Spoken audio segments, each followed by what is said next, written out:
O te ufolofa ma whatala whatu le tunu le nei tai ang fau wha ma lor fola umunuia, whaftai le tua u te mailo soifua mula uola, o tātou tue whelo inu nei tai ao, o le aso tofi le aso sifuru ma le tasi o se tema lua fe lua sifuru ma le lima, o le tautua ma le waunanga le nei e le siufonga le lau mua talo whanlava. A mai alvi ingo le tua lai whafonga iai, e ona tātou talia leo tātou whasala longa i se te talo.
Se io tātou wifo matatano.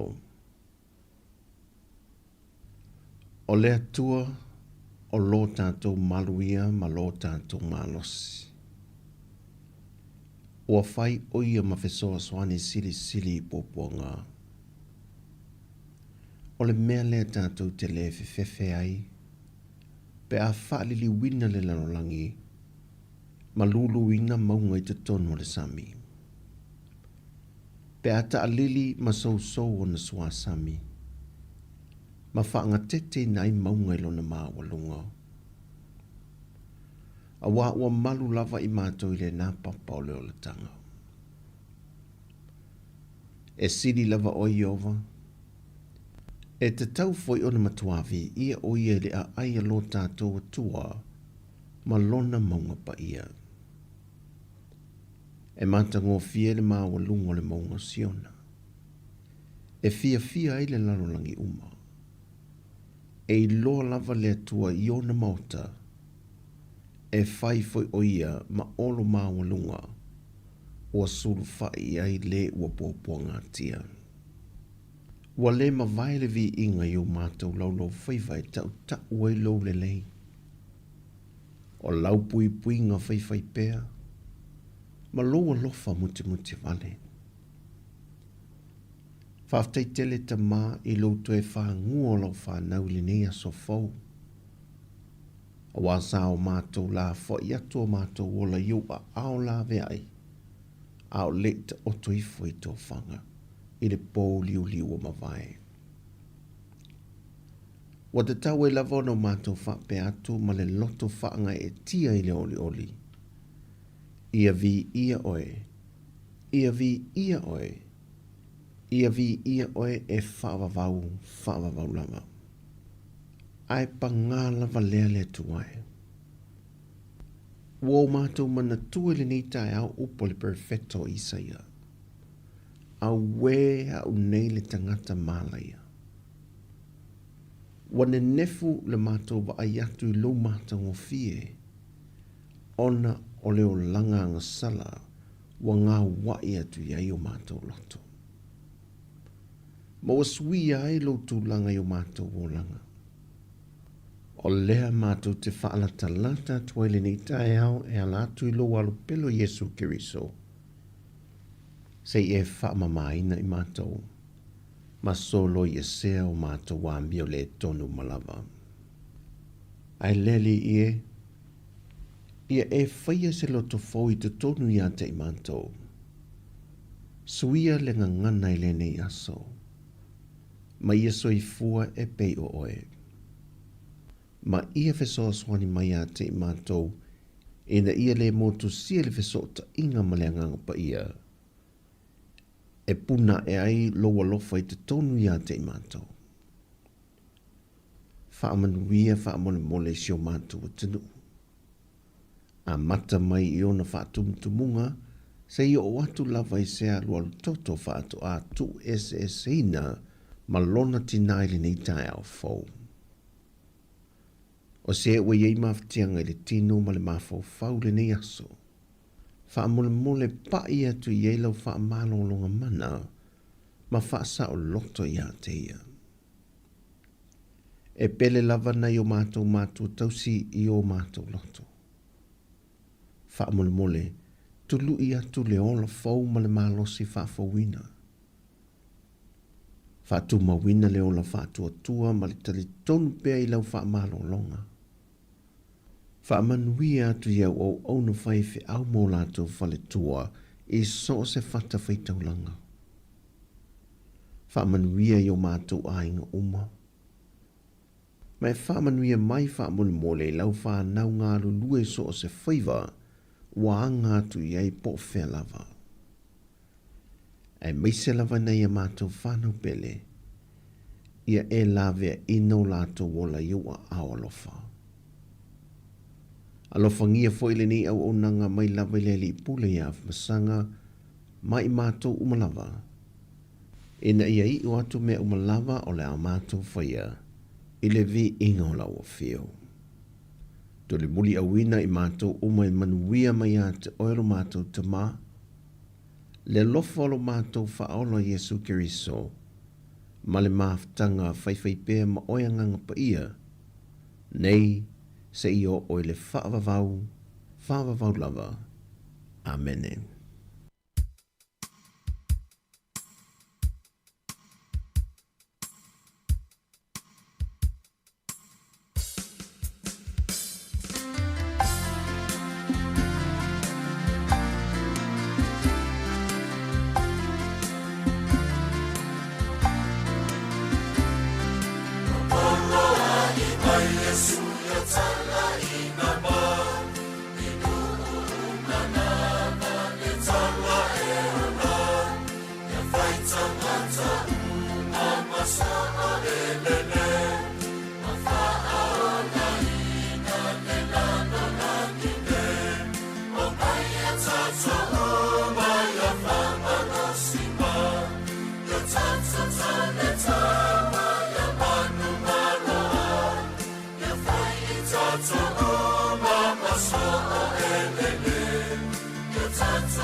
O le tautua le si ufafonga o le laumua o lo iai fo i le langolango a le New Zealand On Air.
Ata o le taia, siufofonga o le laumua, aso ngafua i le aso foraile. Ata o le taia.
Moni le upo le pese le yaso ta imaneia le wingo tala maneia le va ia le matau le la ia atimu fo imaneia fo i wala ma wad sua vai ma no fa tai lus fu 20 minuti o te fitu tatu por kala me ata o tai au pa ma lo from le yaso pa ma lo sopo ia nei sunga i fa fenga inga ma fa tu mo ria tu fa tai me fa ma lo fa talo fa ni tai au fo nei tatu mo tu tausi tamam tina ma tu to no ainga ia o fa mai mau tau lo tau sia i outou e wholo whātou porokrame wha minui atu ni tai au. O le malo se le tunu mana i whanau, ia mai se whai leren pepe fau o le loa loa na tunu. Ia so se vaenga o New Zealand nei o e mo mai whaasa launga. Australia, Amerika, Hawaii, Amerika, Samoa, ia o Alaska, Kanata, Afrika i saute, ia o nu umana o lo i tato paanga o lo whaima sautai mai. Le wa mataria le tatu Tautua ne minuto e whafonga le talo le tau whamnianga o soifua. Ia toi whamalo atu mwhaftai atu le taria ina o le Tautua i mauta malawa. Ia matono lau ta avale, tono whewhenga luenga, malo whaftai. Ia utua lalo al tatu programe, ia tango i share atu pe whaso atu tatu Facebook i lunga o lau itu lau. Ia vei foi oen pa anga le tatu ritio. Ia le stofi u tatu lia le aso sfutasi o le masina neo setema. E ta ulor sfutasi o setema, ia mana tua uma tangatala i Amerika, ia me se tatou. Ia nei loa le leimea na tupur na taimi, wha ulai vole i Amerika. Ia langala o nei le aso sfuru Amerika, ia le aso sfutasi a la tau tae au. Ia le mtau tia o le na wha le vilavi na tatou loa luafi lua tasi. Ia paanga uma lo umamele Tautua nungo le tatou website le www.samocapitalradio.co.nz o le YouTube o le Facebook mo le tatou frequency ia malo so i fua malo le folau atalo fatu mfamanu ia tu la matanga le ia so fo tatou se atu se fa fia o le tai au manu o le vavea no afo le fitu Tautua si ufonga le mua talo falava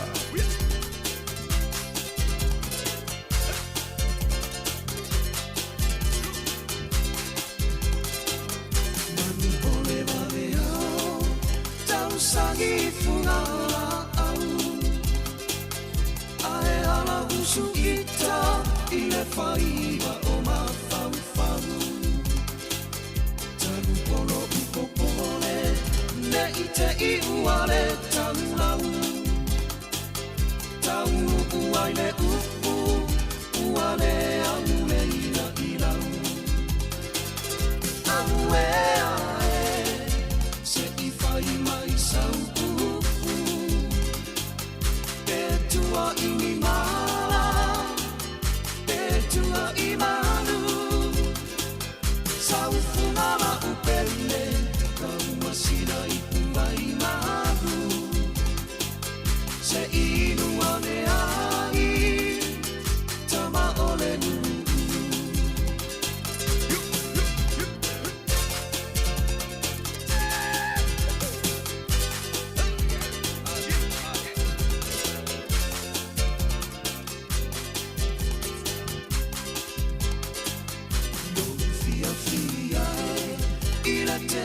petua inia o usata fai ole anga mene ilunga ai pupule no uloto ona o santu pua inana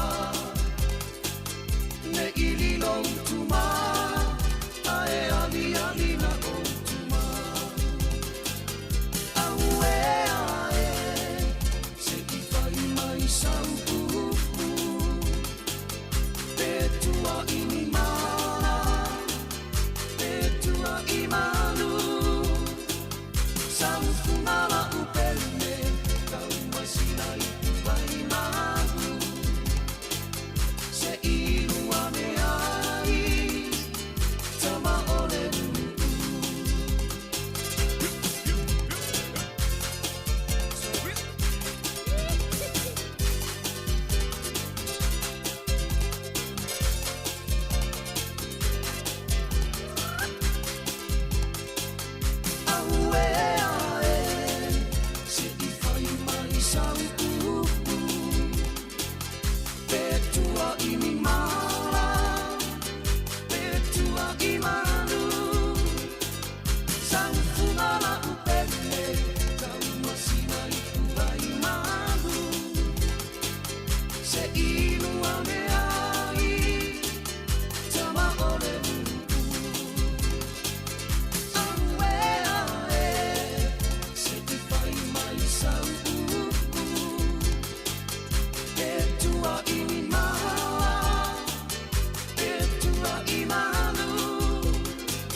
Usmel va fonga le tala le tau pe na fai lolo official vai tau le so langi le tau le aso le o tu lava le son fu le vai so fo e o kapiti ma mana o tu le so langi le tau fa pe e Marlborough Hawke's Bay ma Waira Rapa o le tulanga le tau I tau po fa le mate le lani si o taimi e timu ni si o taimi fa pe na tau na ki ma fanga nui o le malulu e alo fama wina inu nei lo ile luanga I lunga ile vanu e ma fanfana mata mas futasi fa solo I lunga sfuru male ono au kilani le so langi le ile tau pe on failo mai le moto I saute langi le ile tau na en veka ko le ina I timu ni sio taimi o le malulu e alo moto I saute kala estete to ese le lua ya tasiero ye Queenstown fa solo I lunga lima e ma fanfana lo ile ivanga I lunga sfuru male fa o le telenga le tunu ne yaso I matele ina langi le tele o vaenga le tunu o pia le li potia e faititi le so lu fulfitu fu le vela lu ful lima le mafana fana o le angoto I fu le lai le so Wellington le 20 minute te ele ono le fiafi e o so ele la taia o lu fu 1 minute te ai le ono I le taia o taia o le fu le malulu I Wellington e mona nu tua o I amata marifitu fa solo I lunga le se fulu e a mawhanawhana e se fulmariwhanga I lunga le sifuru ono. Mana tuol te leo le fwoi numera o le mawhanawhana fwoi le nā ala I titi le fwoi numera I o le malulu le nā. Ona vavaile le fua le tala o le tai, Wellington e sua le tai nei te alfitu la o sua le tai, pe le tai lata le lua I le awauli Wellington toi sua le tai toi ono minuti le valu nā nei le pō. O poli lua sua le tai lata I le se furu lua I le awauli nei, pe le tai lata le ono le fiafi toi sua le tai te o le se furu lua I le vaveawa nā nei, I o le tala na o le tau ma le tala o le tai mo le sile fia le tunu. Ia, oe la fola ntupele nei aso, so le, la tātou Wellington, ia ilisi meo ia, tapo I mai o tau iau kilani ma le moto I saute, la fai mātou masui o tātou New Zealand. Nei, ia tapo I me foi o to Australia. Tasi tala New Zealand, maua la tupu Sāmoa, tala lima sifululua sene I le so, tala lima lua sene. Ia isi fale tupela iti na e tele atu le rate na ilo le tupelea. Tala fiti leo tala tauru sifultas sene I le asol nei, o le tupe tonga pa anga tonga tastesi ma le lua iwa. Ia tupe Amerika I lima sifuru valu sene. Ia luatu mala utala New Zealand mau lau tupe Australia fulu valu sene ia ma le tala Samoa le o tala lima lua sene i le so ia malo le anga lei na ia inga Samoa manuia tele na nei tai au ma lau lafonga tupe o le avanoa whaminianga wa soifua mo i lato o mana soifua na iaso ia ufo lo fatu por kalame whaminuia lo wa soifua luia tele lo was whanau o le tato email level na pe afia mai ni as whanau aso whanau at samoacapitalradio.co.nz ia manuia lo was soifua o le momoli o ane lua feo pe lufuru iwa le foi tau le so a fai ua utou iloa o le ami o tonu ia o utou iloa ai o ilato uma o e whanau i le ami o tonu ua whanau mai ilato ia te ia o le foi tau na le aso nei mo mori o ane lua feo pe lufuru iwa a fai ua utou iloa o le ami o tonu ia o utou iloa ai o ilato uma o e fai le ami o tonu o e fai le ami o tonu ua whanau mai ia te ia ia o lo fa mafa le tau nei le ami o tonu o pion tatou pepese ia so uma ia ale o manino le foi tau le so ilato uma e fai le ami o tonu ua whanau mai ia te ia manu ua o ia o le ami o tonu manu ia lo to wasa i fua po o to wasa whanau pese nei mai le tatou pepese St. Anne's Catholic Newtown le whamanu ia ias whanau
tala fatu le tulu si mai fa fonga le vai foi le tala fa so pito lo langi me na tupu le so tatu ya ile aso funu maltasi o setema o le solta usanga tasi valu o to fata maiti ma tangata matutua e to furu tolu to fata maiti na maliliu tangata mātutua e se furu tolu na manunua. Ina ua wheto aini vaenga na aveini uta ni nufoafi i le vā Wellingtone ma Wairarapa. Io o le sona tupu le tausanga tasi valu o. Le sona tausanga tasi iwa luas furu valu. O se whainga malanga mua le vā o Kalai Estete ma Australia. Na wha paila te ina e li Australia to lua e swawhia Charles Kingsford Smith ma Charles E o nei whainga malanga na tuua sini ia na taunu i le sona tausanga tasi iwa luas furu valu i Kalai Estete. Taimo mua le wa isi malanga wha pea wha ngai se wa lele. O le sona tausanga tasi iwa ono sifunu malatasi o le wha pitonga leo le World Wide Fund for Nature. Ia po le WWF na whaatuina i le so. Whapea mai whaamtalanga tausanga tasi iwa ono sifunu tasi o se whaala pitonga tele le nei e au ngā lato ngā luenga i le pui o le siusi o manga. E ono sifunu atunu o lo whaatu e ono ofisa na whaavaina lai le sona tausanga tasi iwa ono tasi. O le aso nei tausanga tasi iwa lua o le wha o Hurricane Iniki a matua i a whaina i Hawaii. Na o atu lua se lau tolu 5 kilomita i le tu la le malosi o Savili.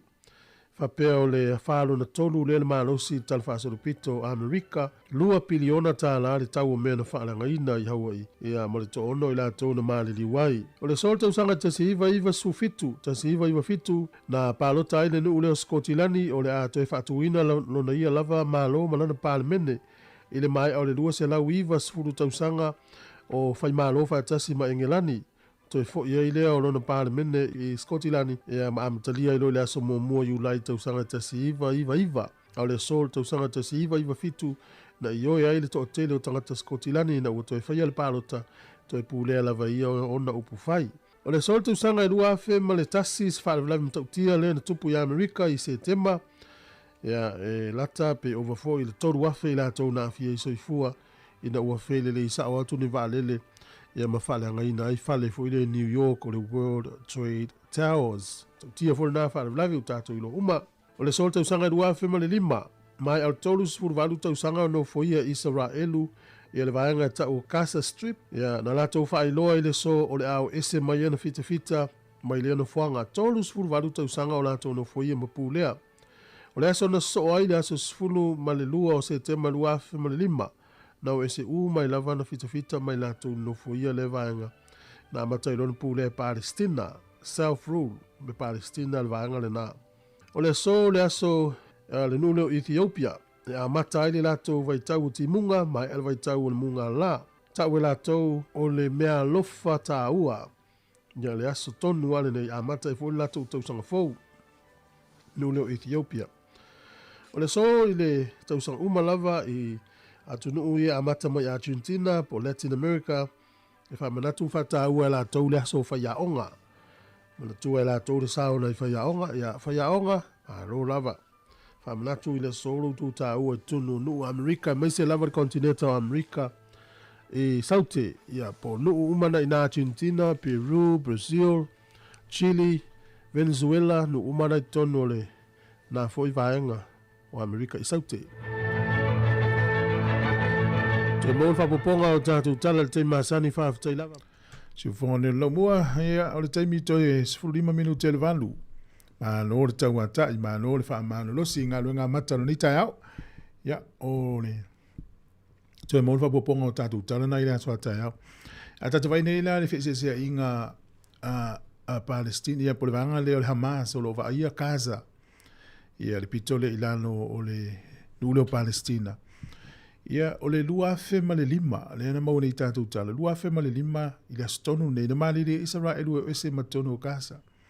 Ia aso sifuru lua lo se te ma lua afe ma le 5 o ese loa. Waila le taimina, mai le taimina lua afe ma le 5 o ma le taimine. Ele i longa na mautu uspu le ngau le a vahenga o lanulang. Le ala e whai e lava taua ma whai e lava taua o na winga le lei o tangata ia o le Hamas le la toita ia. A vene ia o onga tangata ia. Pea na utala no so o tolu ta ua mene o onga. A piwa tātou mātua Sāmoa. A o whanau. O le taumetiti a ia le usta ia mafuai na tupu me tau te vai tupu langa nei tai. O onga nuu ia o la to whanau la iti i o ti Israelu o ti Apollo. Ia e tupu e foita maiti nei. E tupu ama le loto ita ia Israelu a le lau te tua oi. Ia saule se unga tupulanga, e mafua mai o onga ya o itamaiti. E le tau teilo le teimin nei, ia olo vevesi lava le itu o lalulangi, ia pe fast food mo tupu tangatana na alfa pango tale, mana Israelu au mai. Ona umalole o le taua, ia naua tusai malipoti mai o, e onos fu mo tupu wafe tangata Palestina o lo maliliu, talu na amata mali taua, e le nos fa ia, e le vanga Hamas, le asofito se o ke topa, i le tolu tau sanga taluai, ia le vanga leo o Israelu nena fa yele fia nei tangata. Ia o nai mea na lo tupu, ia tatou tepa i tua le talafasa lo pito. Ia na avatula vanoa e nofo le ima faile ni malo ke mukalasi pe o Israelu, New Zealand, Samoa, Australia. Ia e le ia ni me tupu, ia faulave, ia ona o le mea lava o lo tupu i tonu o latou loto, fatino malo i wafo, ia le mafu le vesi le nei vai tau. Ia e whaftaile li o lo manuia nei tua lalangi lo tatou iai. O falo fatul por klame faululi pele yata, manuia tele nei yaso, ia whapea ia le sunga tiu lilo, tiu resa ene, ia sunga le ifefiau ia tali vui, na lo, ma tina ia lupe, melonueski me Australia, ia isfati ula wano mei sola, ma lo, Amelia Famona, ia telesi Augustino, fafuina Danielu, Amelia Famona, faftai, tina ia Epi Merna, sunga valele me lau whainga luenga i Otara, fa mati sila, ia ole sunga fo ia pali imasiona tina mtua alo salia mai Island Bay. Ia sunga Saulo, Ellen, sunga tapsoa, malo, faftai mafuta mai, ele tatou tautua ele nei tae au. O le aso fo nei sfutasi o se te malua fe maletasi o te le lopo fen e ia ili te milina. Ia lana ufai ngā luenga leo te mana tu ale tae au nā, o atu tangate fo le tatile imata mata le TV. Alu sa o afai ngā luenga wata te iso le tal noanga o le nā tae au le mena tupu. Ia ile ofisa sa ta fai ngā luenga i Sāmoa. Ia le matautia. Ia ole te mo mua foi nai lo tato nunga wa, lua fe maletasi. Te ose se la mai tau. Fato vai le TV Sāmoa wo la fa solo ato. O ma sa nel TV Sāmoa yo le afiafi po le fa e po le lima. E na pele le sfulu du al po. Al te mo mua le wata vai le TV Sāmoa. O la fa solo ato. Talu e fa sala longa la al melen tupu. Ile aso sfutasi o se te male no sfa e va le len tai tai el tangata voile o Osama bin Laden. Ia Twin Towers te tele fo i tonu Amerika. Tautia. Ia tatoa siasi le pespesenga marisunga ia Tio failua ia ofesi se inga lava a inga i meo fanua me va pena. Famela le autua le pese la foa ia le feitangai. Ina o toi sfutasi minuti o Natale o le vanu tautua si fonga le naumua.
Fianga o le tai au ma le sunga ia teo whailua. Ia la fo ia le whitangai. Whitau le leia ma le nei vai tau o alo tātou e whatau tō, le tātou whainga malo fau.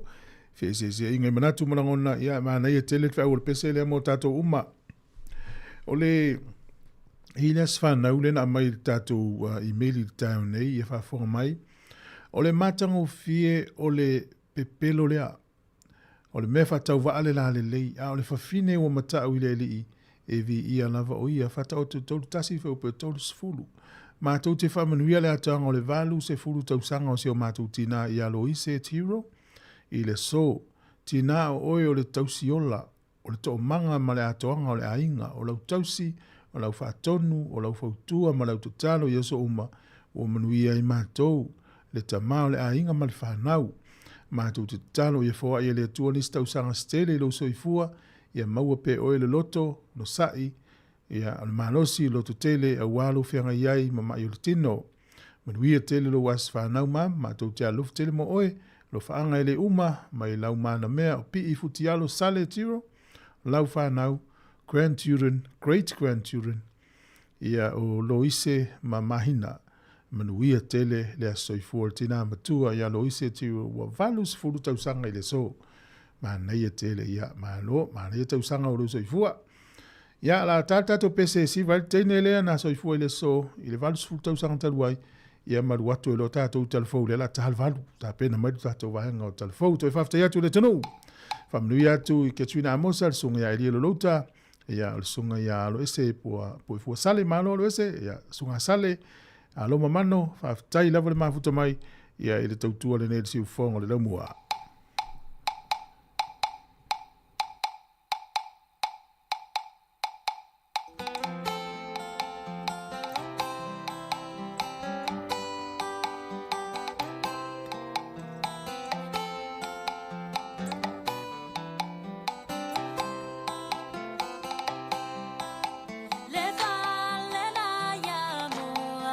Lau iula e po i toa whale o le atua.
fianga su filoi to mai any grace le fale na ya mo ina utatonu le valu tautua al sifongo le no mua no fatu sunga ya nai mara fenga luenga fa taike trina mo le fa so mai e uma fa mtala tu le mo sit fiele tunu e le men tupu na fu te sanga luafe maletasi aso su tasi o se tema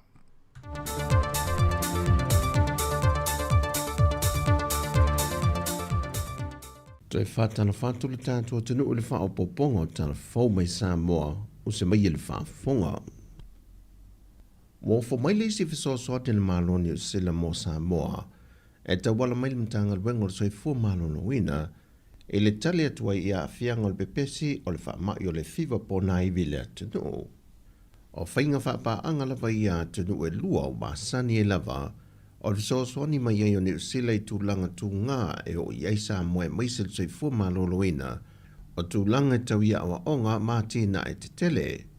O le lima ile neo vai aso talu na amataina le ngā luenga le ne usila wha te seim fo mai a Samoa. A le leofo ina mai e o nisi o masini e soaswani fo mai le tūsalo tau au whai ma le tōtu se la wafeta la. A toai manisi o fo mai se tō wha mai le malo Australia o lo ngā lulue whaatase o fwoi nātu le fiso swani le mtanga luenga le soi fo malo loina.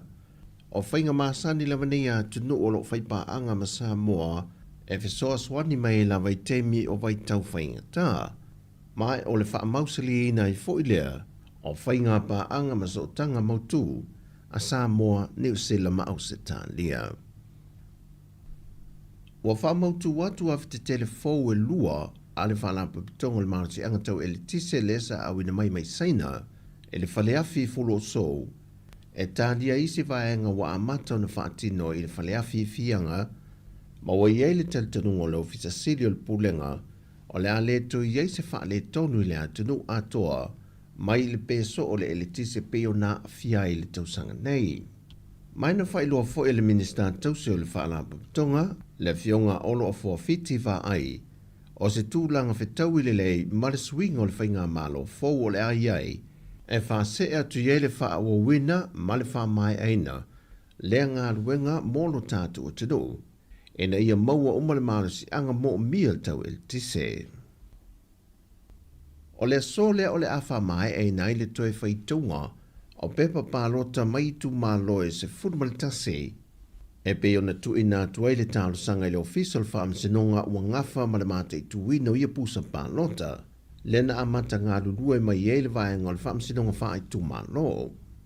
Mo le sila fia na amata mai le tu malo palauli numere lua, ma ua wha loa mai e foi le komisino le official commission wha ngā pa lota. To le fortu ia Filolo John Stanley, wa mai ale toi whaitunga, mai o lo tu maulava o na wha mao nia le foi numera sa wha mawina i lalo o le lato wawa inga. O lona winga, o lo tu maulava le tofio le tu malo, e a fiu whaona tane Bonifacio vasa.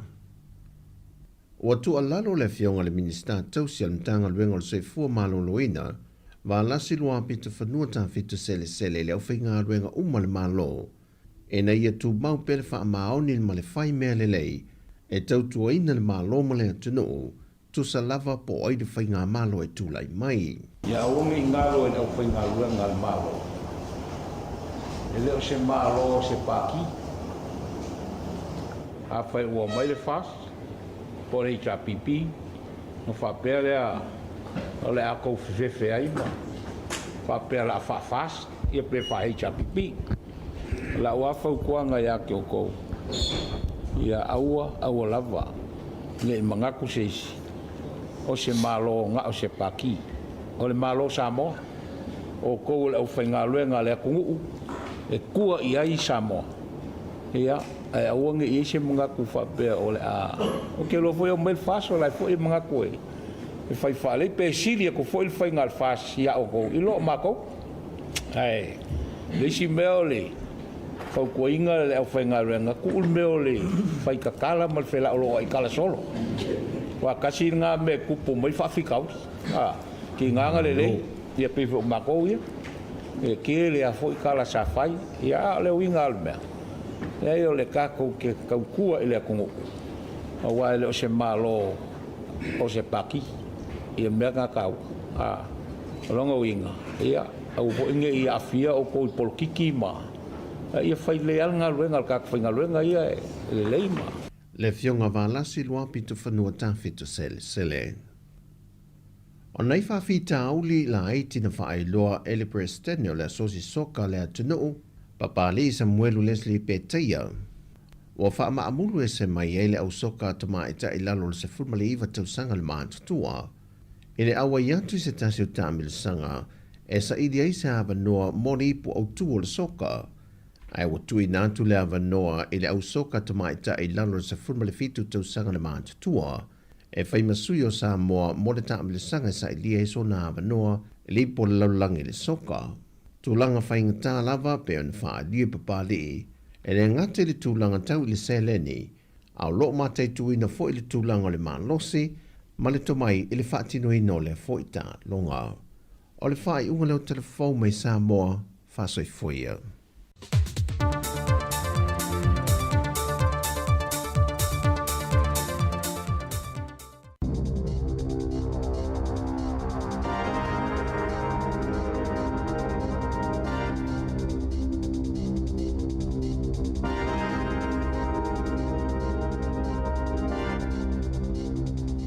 Tala flawal whaapoponga mo mua tala fau mai le si ufonga le lau mua mo le nei tai au se fulu tasi o se te malua a whelua lima.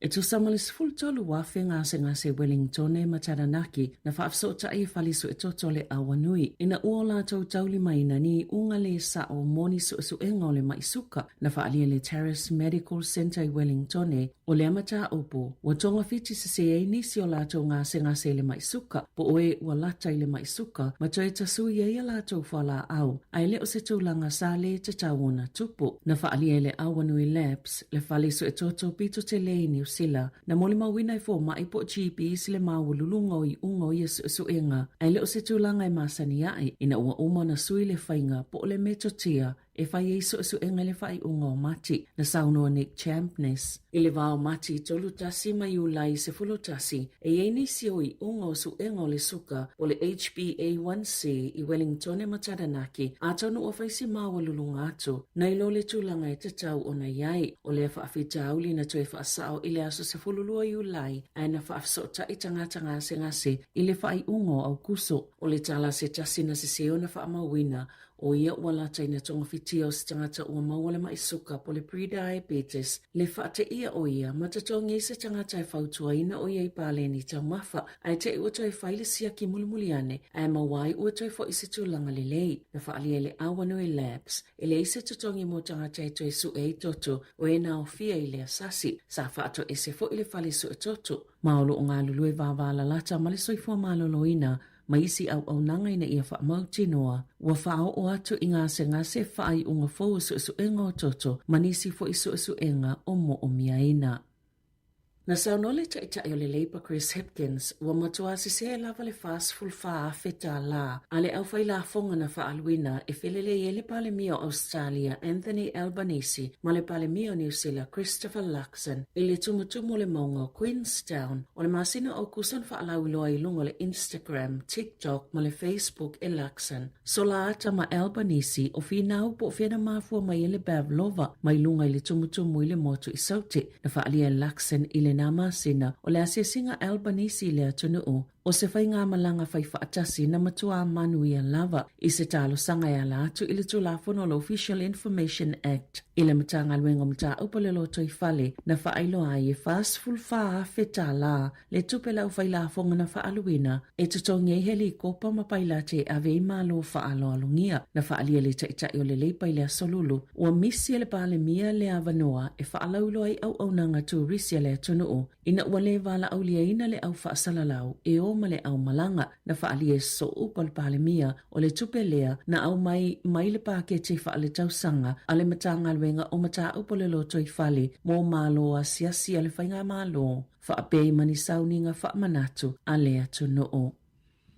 Ua whaapopoina le numero o tangata na tuua New Zealand le tausanga talawai e malanga e nonofo mau ia tunu i fafo e tausai ma whaamaumaunga pito la tamai. Na tā ua le Stats New Zealand e ala ia lātou whaamaumaunga ia ua whaalau iloa e uina si itia le numero o tangata asiasi mai mō le masino i ulai. Ai na whaapopoina fo i le numero o tangata na malanga atu i fafo e lua se lau tolu sifulu no afe ono se lau tangata mai fafo na asiasi mai. I le masino i ulai lua afe lua lima mai tu samalis full fa fe fit se lau na fa au popo pe afua ile masino i ulai lua afe lua fa o le swinga tele o tangata asiasi mai au se talia ma e se fulu fitu afe fit se lau na si iti ai o le feita wafa i o tangata asiasi mai Australia e to se lau lua sifulu no afe fit se lau sa fa amawina o se numero pito maa walunga mo i ulai o le taimi tonu fo ilea o le tuuanga wa ongai au se talia. O tangata na tauna o mai saina ma le United States na whaititi le masino i ulai. Tolu a fit se lau na pa ua le numero mai saina, ai a whelua se lau na whaititi le numero mai le United States o Amerika. Mo tangata na tu ua le atunu i le masino i ulai lua whelua lima, sa pitu to tele i lava tangata citizen i New Zealand. E tu sale mal to fitus ful tolu a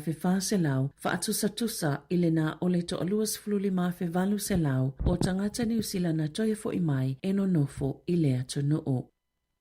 Na whaalia le company waalele le Jetstar o le aieni malanga fau se lua i tonu lava New Zealand. Whaatasi e mani malanga whaapopo. Inisi o malai waalele o loo iei malanga i le taiminei. O se avanoa o le ama wa inisi avanoa malanga whaapopo. E silia maleono se lau ono se fuluafe mo le company waalele i tausanga taitasi. Wa iese malanga fau ua fuafuaina i le wao Brisbane ma Queenstown i le tausanga asau i le taimitele i whaase enga i le kiona. Ai o malanga ia sa uma mai Hamiltone mo kalai estate o le a amataina le masino te sema. Na whaaupopo ina fo i le kampani le numero o malanga mai au kilani mo kalai estate ma Dunedin. Whaata se manisi malanga se tolu. Inisi o malai waalele au se talia. Le ata ilua malanga i le aso pe ona fuafuaina i au kilani anga i Brisbane ai whai si malanga whaaupopo i le wao o kilani masini. Leo le ama wa ile lata i le valu se fuluafe o isi no fua whaaupopo i le wao o ia a ai i tausanga taitasi.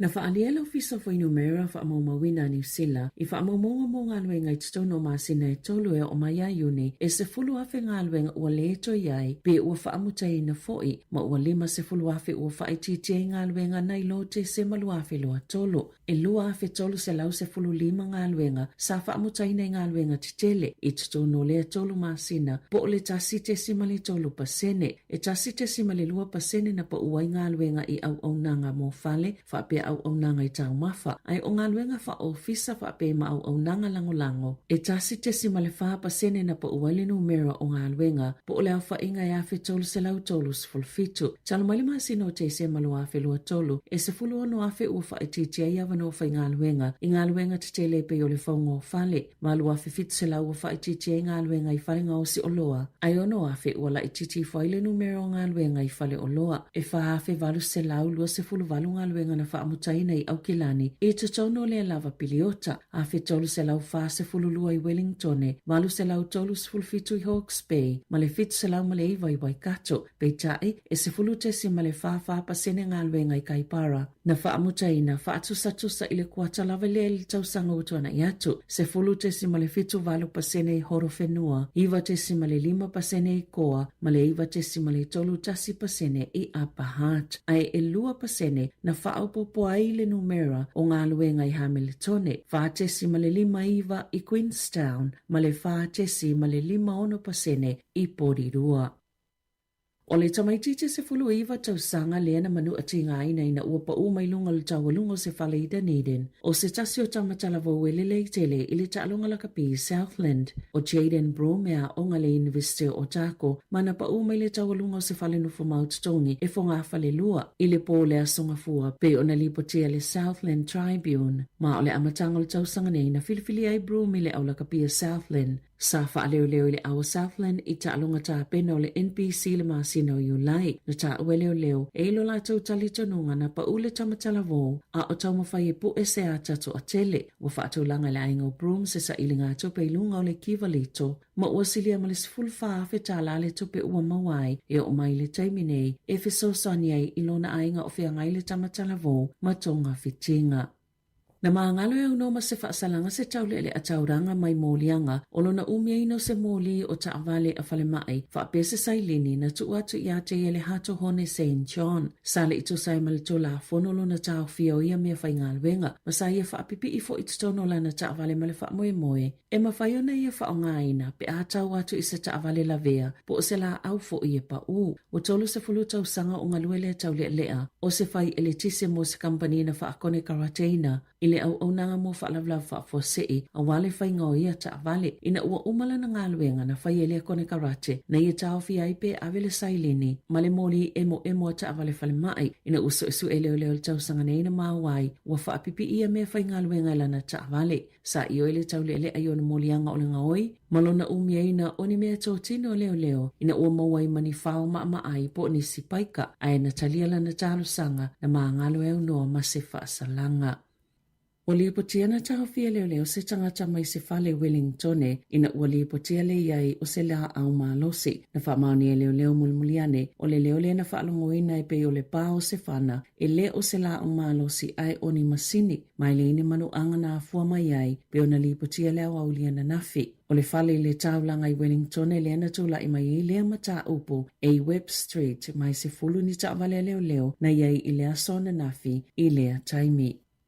I alonga, wa whaamalolo il whaala potupotonga ne te polo New Zealand le whaia onga le Silver Ferns o Dame Nolene, Tautua, mo le taamilusanga le Taini Jameson ma Afrika i saute. Na whaalia il whaala potupotonga o lo whaawa o pia whaatalanoanga i le vaole ne te polo New Zealand, Dame Nolene, ma le pulenga le awa le Silver Ferns. E winga i suinga u fautuaina i le si o manga ma le polo kalamia le Silver Ferns o le High Performance. I se pepa o whaamatalanga le whaala potupotonga ua tā uai o le mawhaiona mausa lātou tasi ine mata upe mawhai ona iyo ina. E tangata umai le taimi le ua whaavanoa au le iwha solo le Taini Jameson Series ma ua whai ai se whai unga le ne tipolo New Zealand e whaase i tua ngalu Dame Nolene mo le taamilusanga e olo iai pia le whaanaunga ina ia mause i unga le lei pe ona whaalia le taitaifono le komiti whaatono o le ne tipolo.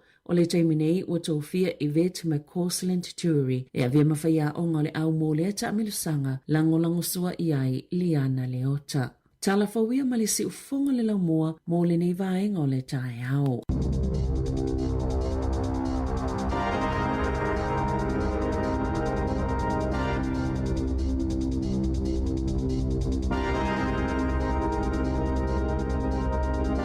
Malo whaftai o le tula iwa le tau nei whafonga le whapoponga o talafou. Whorina atu e Savelina Kasiano o tātou tala ni usile nei sunga ta Sesalem Sam i a tātou tala mai Samoa. E mana i whole mta upule a tātou tala noa le tau nei pe a mouso awa noa. Le vanga leo le mai se polo inga mai fo mai mara fo malolo ina face out test. So inga oe po le toto i a po le vanga whole le pearl cancer. Ne ele tu low lava se vai ngol fe o mau tu low le ngana ai to evili mai foi le o nanga le nei usili mai pole ase tala mai le test na fai ale o man to tala no na wala foatu fe ave ai e pe fo tatu fa longo telefone na mai nei Savelina yes fulu tolu wafe pe am fulu tolu wafe ya tangata i Wellington ma taranaki na so ta ile o nanga le nei ia ale wa nui labs ia e fa tau ile tulanga o tau unga o la tau suenga o le vaenga o le diabetes pol mai suka. Ia mana il tātou tala noa au nei whaamtalanga nei so soni foi wale if so ta inga le tātou li teo whainga paanga ma le soi fua manoloina ni usila ia po Wellington. Ia ona iloa i tonu ap o le a tonu ale mele tupu. Aia whaina tupu ia teo. E vili mai le ofa tonu walu lima le ofa tasi tātou tala noa no tango le wha maulalo. Whai tātou li poti ia e so soni na ia fo ia le whawhitau li le. Wa ia tūlanga o le maua e umana whai le test. Ia na whamailo le whatonu ngai momoli i le whea. Ia na avele i nā a toi mulmulia ne luova yaso vili mai. O le mautele i maua le test na whai. A le ua umana avi. Mea whapena po whea tonu ala le liki ai mwha le tonu ele ua unanga. Ia mwhaino fo ia. O te mana tua le tau sanga le neina matala noa toi matasi. Whatau stasi o tina le na saune whaile na mawaenga ilan whanau mtu ala ngona le whanau noa. Ua maua mai susu enga, ua maua le cancer. Alka nesa lea, ia ele eisi fofofo le vavea le a fie le soifua. Ia e vaina ia so munmuri ane.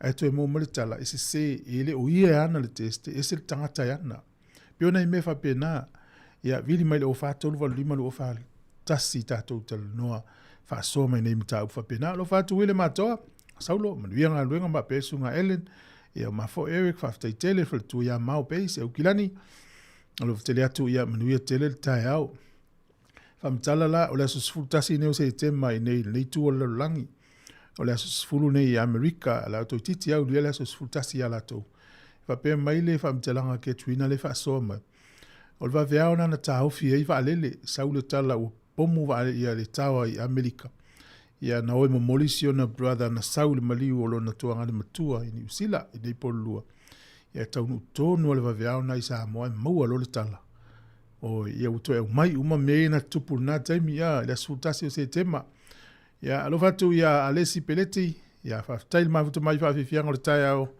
Mle sunga Jerry tapu mana ia luas 4 minute o te alvalu si fonga ne la mua talo falava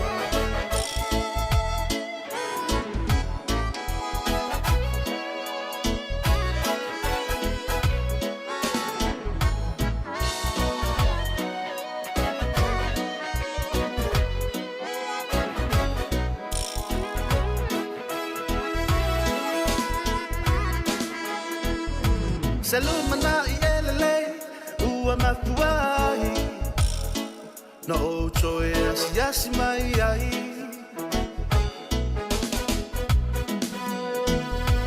awa fai si umi o tato vala vala whatever for itu sanga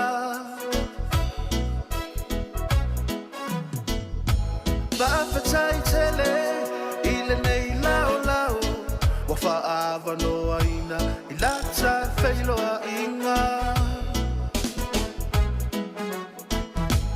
malangona ai ole mafana fana esa olava e fa ava ba dava inga beata so mafuta fa atasi via ile tama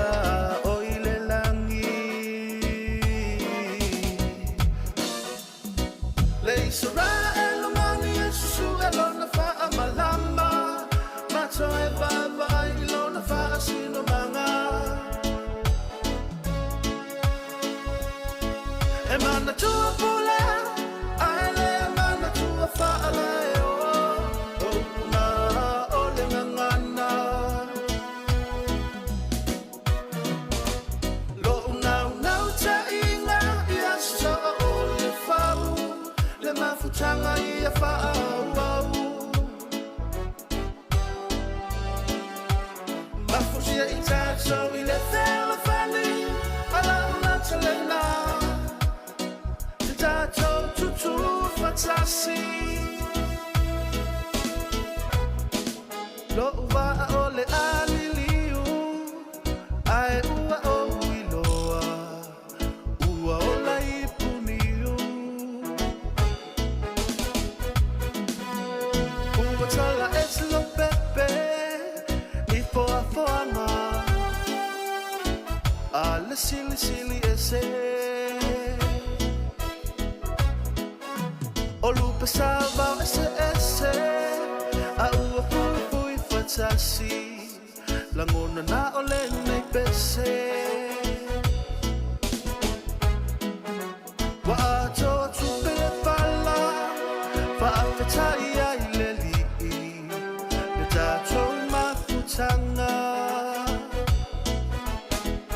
e fola ulo meisa masisi anelona la oh yeah le Israel mani Yesu elona fa amalama mato e baba elona fa sino manga e mana tua pula ale mana tua fa ale o na ole ngana lo na ta inga ia so ole fa le mafutanga ia fa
putanga ia whaau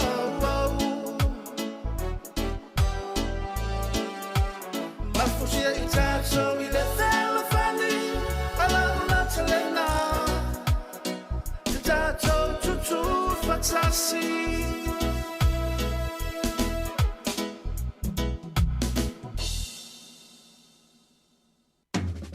Le malulu lea e ei tātou I New Zealand. O le maua lava o le lua se lau tā lai le se I le titi sound e wawe ina mawhana whana. I o e Samoa. E se fulu whainonga ta I lua se lau tā lai anga wa ai tātou I New Zealand ma Australia. Te a lafa se top up lua se fulu lima tā la pe sili atu e whao ngā ai le ClickX. E te anga wa afo I le se I pe a whao ngā le ClickX e lafo I lau se leni le mai cash o le titi sound I Samoa. O le a whaia se I uma I aso whawe le taitasi. Ma o le nei whapitoe a mata I le aso wha au kuso e mai ai le aso lua se fulu o no September. E ia inga o le nei whaapitoa. Seki a Digicel.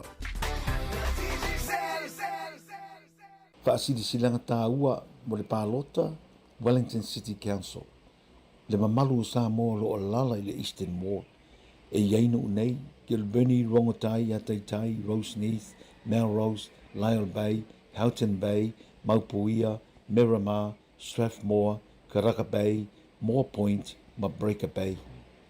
E talosanga atu, mo lau Pālota, mo wa'u le suitau vātu o tasi o Samoa, ma le Pasifika le Eastern Ward. Mana o mia lau Pālota, o waso tātou no foa I whainga anu o Wellingtone, Wellington City Council. O le so iwo se te mai lafo tuai pepa Pālota I lo utua tusi. E te talaiona e Pālota e whaangata I le aso sefulu tasi o ke topa I le sefulu lua lau auli. A mai o na tusi nu mela o lau Pālota, ona tuule le teu tusi o saunia ma lafo le whalemeli post office. Pe tu I kālone lanu moli o saunia e supermarketi po whale tusi. Manatua e whaangata uma Pālota I le sefulutasi o ke topa I le utula e sefululua le awauli. O le Eastern Ward e sefulutasi sui tau vā, ai na o le tolu no foa e avanoa. O le fautuanga, Pālota lava na o le tolu tangata e te mana o iai. E te le tau Pālota I tangata uma e se fulu tasi o lo I le lisi. Tusi le numera tasi I talane o le ingoa o le tangata e te maasani ma ua e filifilia e numera tasi iai lau lango. Wha solo I le lua ma le tolu mo isi tangata e te ilua ma lango ina. O lau Pālota mo wau o lau sao fo ile na I le wha le lei o pūlenga le council. Wha ititia rates ma rents, tupi tutongi o fale, wha le leia au wala, wha le leia no whanga whai tele, e pe o paka swimming pools, wha le tusi. Wha tele ni awa noa, mano whanga mo ta maiti matupulanga ta aloai, wha le leia pasi lau pāsese I taimi, mano whanga tala whengai, mo tangata mātutua. Wha ititia tangata mo moi fafo, wha le loa, ma a isi tupe ai, o nei a fia I pisinisi, ma le saunga le mo tangata whaatau. Pālota, no mera tasi mo kena akui. E tā ua lau Pālota mo wau, o wa e tā ua lau leo, o lau sau mo Wellingtone, mo le numa nai o tanto uma. Whaafitai, kena a kui, sui tau wā Eastern Ward, motu karairangi. Malo whaafitai, I disi o tātou whanau loan pisi nisi a wale, si le fia le tunu. E peona e whaafonga mai, o leo whanga solo, ia nau tau nu atu, te manatu o le nau tau nu atu pepa Pālota I lau pusameli. Ia o le aso furu tasi o ke topa e whamoe mai ai, ia ma whatau tai e le Pālota tātou e whaafonga mai pele tātou li teo. O le fo ye whailo atu ia a whapele le stala o epe o suila o dress, ma nei longo pule ngā nuna te iai. E inisi o ainga e longo atu whame longo atu atua I la lau ave la tau la lolvang fo le Pālota whapitoa. Le tātou te tala noa le Pālota lea pule ngā nua ni usila, e tele alo mwhanau Samoa ma le Pasifika, nei tamali I ma nei whaletua matausi o lo tau vai, e peye e monia ile sau noa ngā kēn. O le tāua o le iei o tātou tangata I tonu I o le tātou leo le nā ia wale, o mai tawina le taimina nei e le whailonga lanu lau tala. Le to tele o tangata ia mai fafo ia Asia, tangata ia mai India, sa e tūtu tonu, le ua mai tau vā I lunga I upufai ia māloa ni usila ia le pārimene o pule ngā nuu, ina ia tau mawhai I hau leo o lātou fo I tangata, e o tātou le no fo I ni usila, ia le mai tau ina to tele anai to tangata leo tonu le pārimene pule ngā nuu. Ia e mautu ma tele a tātou sui o tonu pe a whai tātou Pālota. Nei se la ufa longo ia le pe le na matal nom ni se tātou whenga runga nei vai so pe ia e lua afe. Mauna tupu tangata i pālota i Samoa le whainga pālota e sa le stala. Whapea ui fitu afi te o sēla o whalo. Ai, o le winga o le tala, o la tauna, le lopo o nisi o la tauna, suia le wha iunga la tau tū mālo. Ia ona na while na mai e le whai taunga o le whainga pālota pa lau di lua, e tū mau pēa lo la tau sui. Ia, sunga ia fiu wha o le tane Bonifasio Vasa. Ia, o ia lava na sili ana pālota e ono se lau tolu lua. A le sui na la tau vā o le fast, e ono se lau tolu tasi, umale le whai taunga nafi. Ono se lau tolu wha pālota, le sui lea lava e manu mano. Ia, ono se lau tolu lua, le sui lea sa tūlanga lua. Ia, le ise, ia taita ia, o le ia tauna le tangata tau vā, o le toe fisiringi o le whai taunga wala e whaatanga i lano le tūla fono. Ia, le la i tū mano e whai tau, e ui o le vai so fau. Ia, le so lua, o le vai so fau, le la whai le whaatau tonga. Ia, u te loe longo atu e le fiong le li pule tai au, le porkalame le tātou li tio mo nava yaso. Tā penanga o le whaatau tonga, ia, ma le tatalaina o le pāle mene lona se fulu valu o le mana o Samoa. Le ufu o tā pena ili tātou li tio, le whamoe moe le nava yaso. Ia, ma nei fo le whalongo atu i nei whautuanga, nei minsta tausi ia i te minei, wai fōlinga mai le paia inga leo mai atu, te leo minsta ili to e sao mai tonu le whainga pālota, au tu tau awe beola tu tofinga. Si ia mai au le whatau tō, ia minsta fau, ia ona se lea. Peo nisi whautuanga le na mai nei ele, songa vanasi, o le minsta leo tu i fua maloloina. Ia sa o leia, whai le ngā luenga tangata whai ngā luenga o le malo, ia e le o se malo o se vanga wha upwhai o le malo Samoa. Ia wa mene o whai ngā malo, e leo se mea tū mau. E o mai les whai ngā malo, o e se les whai ngā malo, o mai les whai ngā malo, e whapena ha e le tū mau se me tasi. E lo nominga la e tu maua tangata whainga luenga le malo. E fsuisu ia i whainga malo. Ia e moni el sau noanga valasi. Ia o la e tau mate tangata whainga luenga pe whape i il taita inga. Ia e lolo pe o mai siri atu. Ia e whape na lama le tūlanga o le soifuanga. O le me ia whaile le ia tō ngā luenga. Ia matalia le tūlanga o le aiai. Ia le whainga malo fau o se o tātou tuno. O le isi talamana ia le whalongolonga tu Samoa le ua... Whamaunia mai, tūlanga o afi il tise, iau te ilo tala nā le fi whafonga i nei tau tangata i Samoa. E masi lau whai pisi ni si ele manao. Ia e motu si el tūlanga o le tise pion tatu ia i nei masina i o le tau sanga le nei. Ua toi lus fur fitu minute le iwa, tatu tala noa le mtaupu nape a whapena a fia i oe, a le a fo i le tūlanga na tali atua, liso i fua mālolo ina. I le sasi o le lato tautua pe isi a wha ina na mafua ina, le mau e la taulau test, po e susuenga o le toto, po le alawa le vaenga mana o mia le susuenga mai ato e. Ia, mana ilo wala au mai, tātou tala noa. Wha mau fo i lea, i o nei loa i leo, nei fautuanga e awe le soifua maloloina. Ia, matangata Samoa na afiai. Alo whatu, sunga tuala, le mavuta mai nai vaitele Samoa. Ia, sunga ngafo muas, whaftai tele, ia, mesi fo i elia, whaftai le mavuta mai. Ia, o nei... tātou porkalame le atau le tae au, o le ua ngai i atala ta mai o le leu tātou ilo le tala ia Tom Phillips, le na la walunga i tala o neiva yaso i le le na alu maawela na whanau e le ito e whato a maua mai lata, e whātau sanga taluna o whiu e sue. Ia, o lana maua atu nofu angana nofu ia o meo pasika voi whaonga i whatoanga ata i whawili. Ia o mo meo whaungkesi, o ngā umkesi, o isi mea na maua tua i le camp lea o meo loa fo i o alifsili. Pe whawhiala na ona le tamalo le mana na whanau i tau sanga i whaa. E iei le tali tonunga, o le la ngā iso su e ngā leo leo, ia wa ai apo o i tangata na fisosoani ia Tom Phillips o mea na ia mana o ai. Ia o le tangata la na walewa maliu li tama, o le tangata la na le la amoa ne le mamafa. Pe a whaia na isi isi, ia na fisosani wa ai o lai pasika ia le fa ngai fa to a fa pe le fa te tinga o mana tu na a fa pe na ngau ia Tom Phillips ia pasika ia ai e na li poti ia fa pe o le ngau ia pasika fi su o lo li poti leo o le la sawa ai a fa pe o pasika ia fa ngana ave il tangata ai le ili poti leo le ngol tangata nga pasika ia o le la tali tonu le o ia le na fo ia pasika fe o ia tamalo malan fana ai a fa pe fe o pasika tamalo le vai ia o me umana tilo leo Ia o lena ia ina I whaamtalang fo ta o documentary. Ia po tala anga o le mele na tupu. Na mana o leo whaise me whape na ia te ena ele whaletua Tom Phillips ele mana o ia. Ia lela tali ele temnei. Tasi lea mata upu lela walunga le temnei sa ili linga leo. E ia ile ta manoa lea na ia wha ole maliu I leo to olua Australia. Temnei olo o su e pea. Olo sa ili pea a ili tautonunga o leo. Le lope ua maliu lua. Le lope ua sui se me ua o ia ili sola anga tangata lea.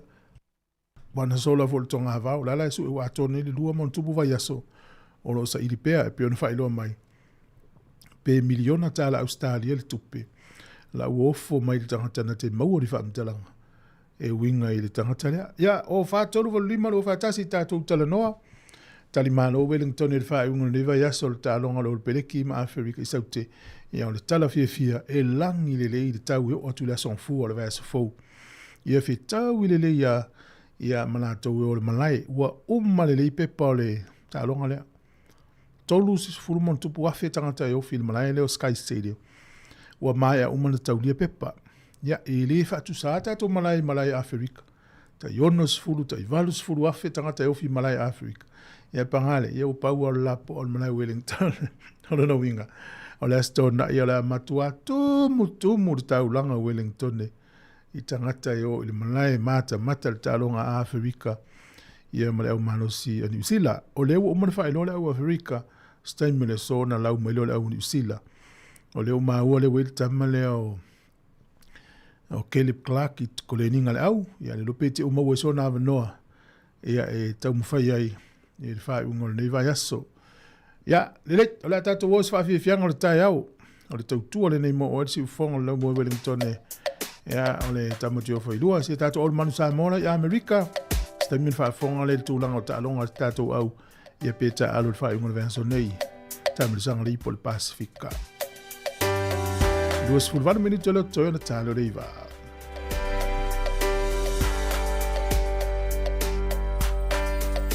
Toyo luas fulvana minuto na talo le iwa.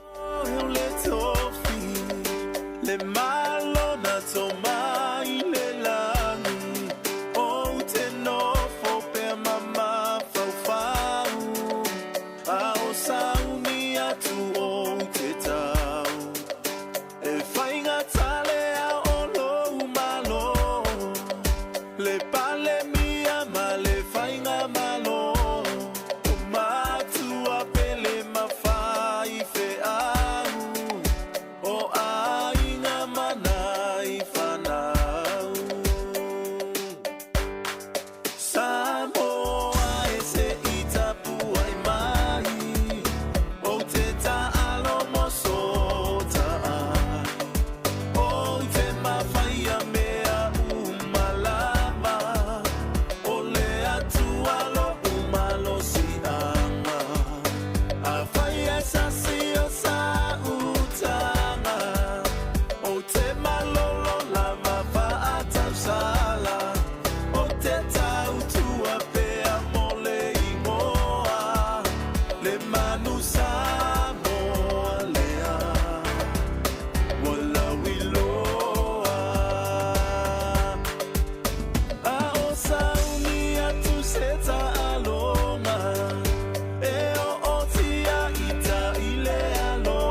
Di fianga ya mustato au manu Samoa he pe o te pena na tanonga i o Ripple Pasifika ma no level tapo i se tato tunu fa tai vuina ya no fa na una tunu no ta lo stato au ta o Samoa e pe on ma fa ya tunu ni veso o le tau su sa no tato au Ripple lo langi lo afi lo fitu le fa stania e tele nei tama ya va no mai le Ripple lo lang ya ale le o va no te mil nei ale tau su ese ava no ya ina ita maiti ta alu te mine I una le mo ina ava no te milna o te ile sia so lo te whainga luenga te Wellington le tata office ai vili atu le isi ta mano palang martal no wasi leva mai ole e la o pese le o manfatu ai le utfia tu e vatu to office vatu oi o ya mai te mai la lo pese ia e saule li mal pese o le pese fa tau ya ma nonu io ai fatu ele di palang is wa fa ya Alex Moffat, o le ingoa na o tangata.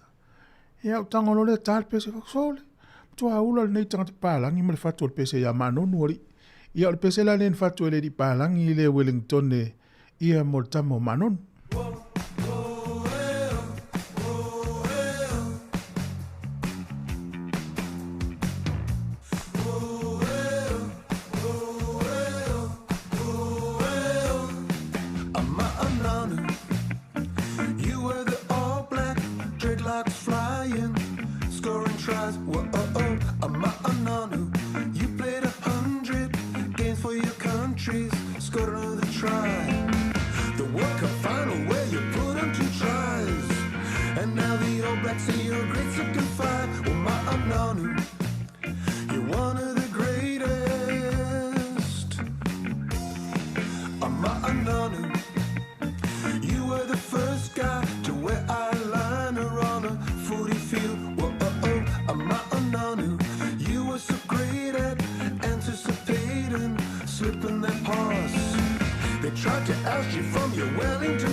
I'm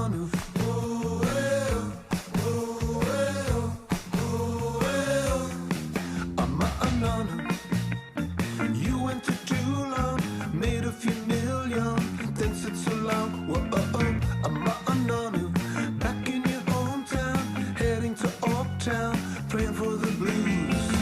The All Blacks need someone to bust through the line. And with that player and a great second five, like my honor.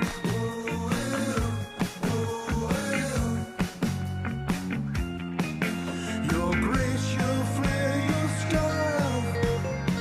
The hurricane who set the world on fire. Pacific Island song. The number 12 is number 1.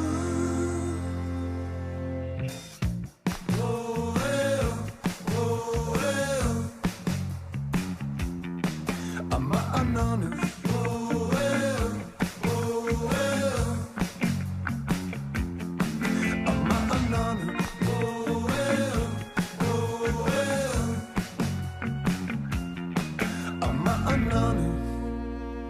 You are the all black, dreadlocks flying, scoring tries. Whoa.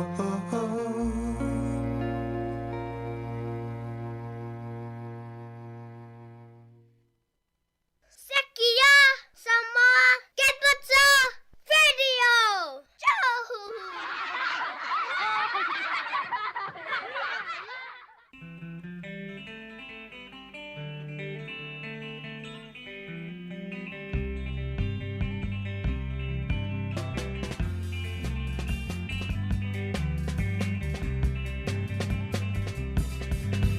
I volo volo mai o manole vovea e fia falo selma saulea e a eti e nei la upasika ai o suena ai la ukaiva e la te so o la te la lilo la mama sue tu pela utauli Ole ala foi le mana mea hela o la sui pua Tuai moana Tuai moana Tuai moana Tuai moana tatu matala Ea ea Vai mai a sau Betua imoana, betua imanu, sau ia pele, sau masina ikuwa imanu, sei nuane amoi, itama olenu.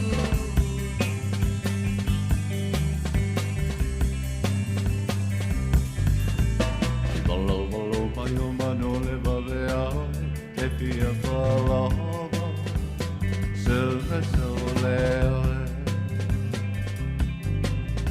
E a eti e nei la upasika Ai o sue hena Ai la upaiva E la te asoa o la te ula hilo Lau mama sue tu pela utauli Ole ala fai le mana mea hela o pasu i puae Tua i moana, tua i moana Tua i moana tatu matana Ea ea Mai mai a sau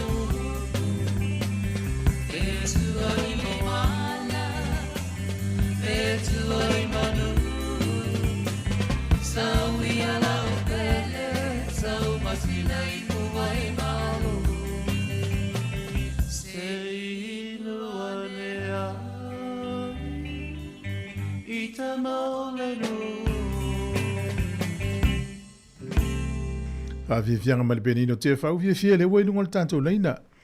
Ele fionga ia lau pepetele tala ilene ia olo fa ululu e tichi sao ni usile nei malana tautua. So ifo manuia lau pepetele talo falava.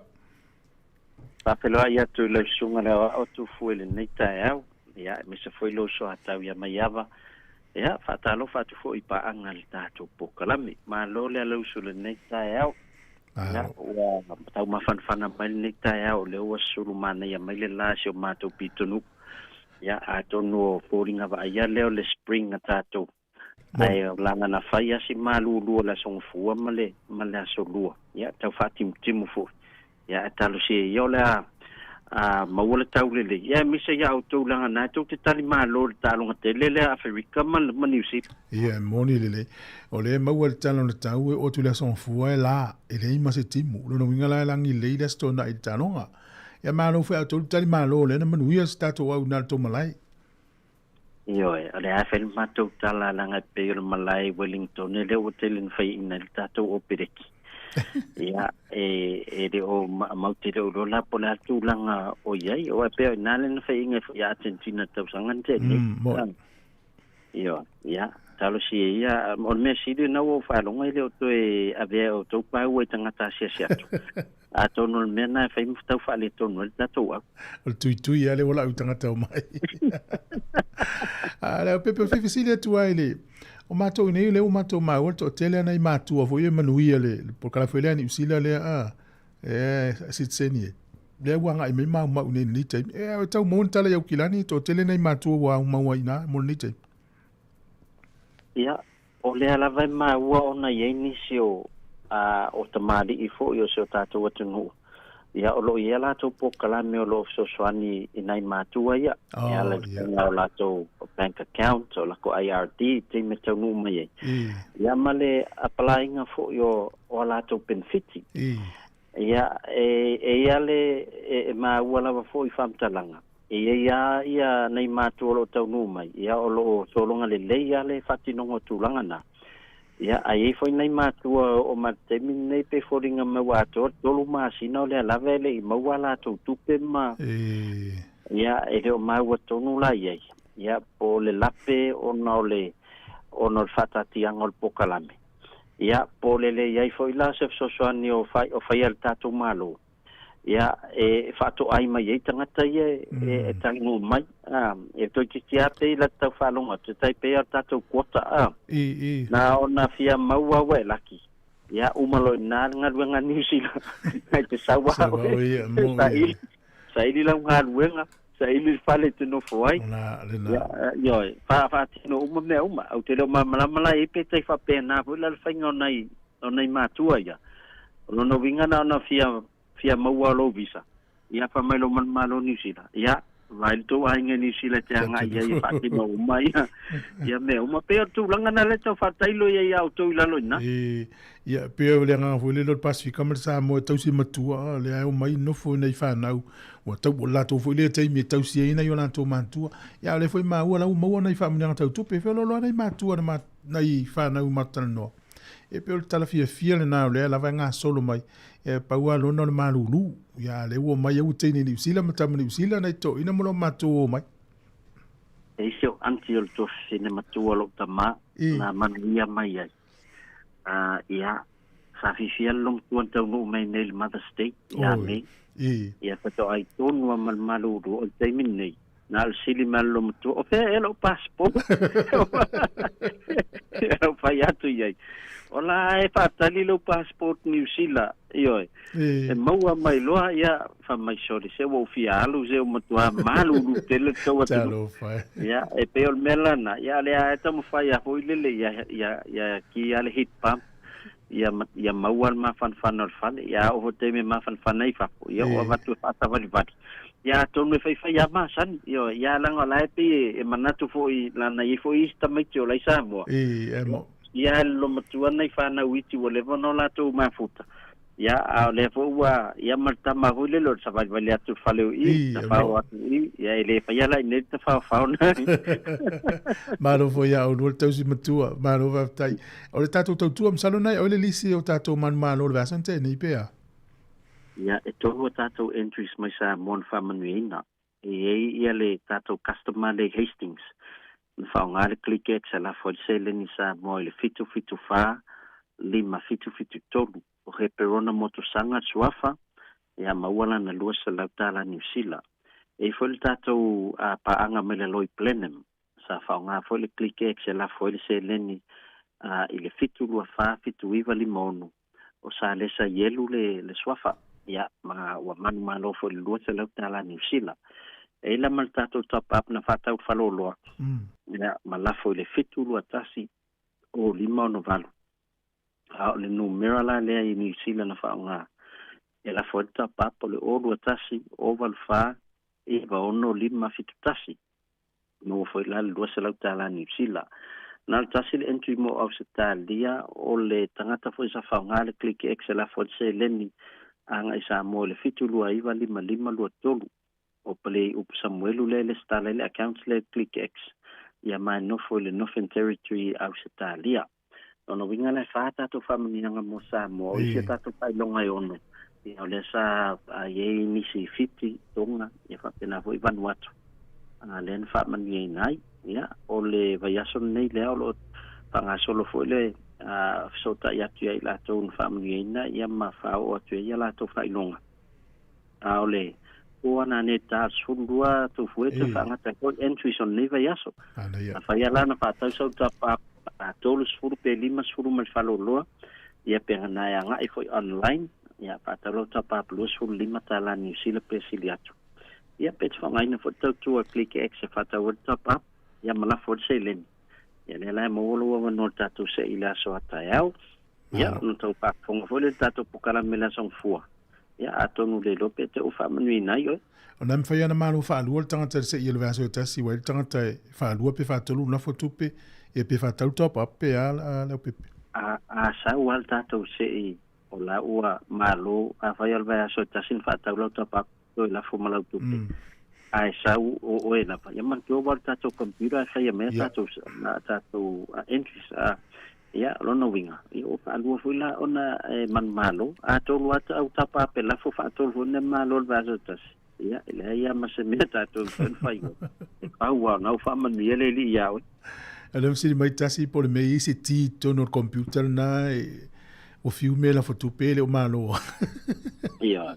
Ole lave o tasi. Ola e se ni ngola ton fa nga la foi ni to wo lo fine pera la. Me na ele na le manuian se le. Oh yes, o sa ongola la, ya msili la fa ilo ye. Ia, e loa foi al masini tangata la e le o mi tonu fa ngola nga la fonga tupe. Ia e le tai foi la malo. Ia, o fo fo ngol fa ngol va yaso. Ia, o le fo ia nga ia tule tato va ngal titi sa ole ile e la ngola ngoina fa mo o kilani Samoa po le uni la kapi foi le mato fa lunga ni. Ia, o le astona nei foi la o tolu va yaso ia o mato a vatua le live o talonga autu ia ole temine ole mauri tamatua ia malisi tata ia ole ala luina le awal United Brothers ia le talonga autulan na ia a fai foi tote fia mai mo mai na ia matu talonga spuru fa le au Samoa le compete tournament le au kilan Samoa le o tolu spuru nei tau sanga talona fatino ia mau savali atu le valu tau sanga langolango ia tato tiji sel ia ona na ta inga lava tono le si tournament le en fai ona tilo mai na ia tato faiao ia tau fa nga to el telo nei mau ta mete ele o mau ni ava no le ATM ia le ala o mau le tournament le o mai ta aloi na ia fa wa ia le tu lango latina ino lakpi la sa mai tau i le kapila le tato au ia sa mo le tamisanga le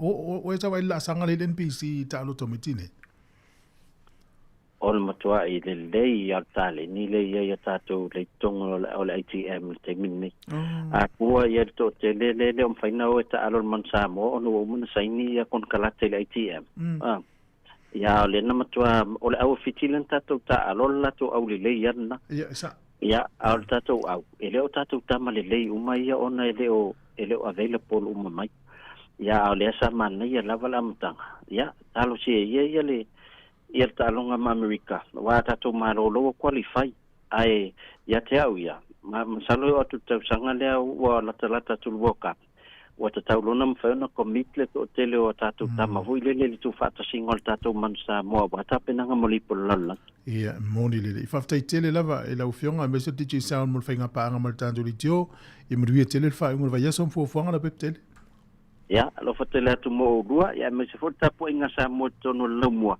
manuia tato au New Zealand nei astona a fale tonu e to uma ya o vai ya va tu langa ftai tele lava e manuia nei aso Ia, soifua ia. Soifua ia fionga na peptele, ia whaululunga titi sao New Zealand nei. Ta longa le manu Samoa ma Amerika o le waweao le asong fu o le vaso fau i le afore ono i le tai au taimi New Zealand.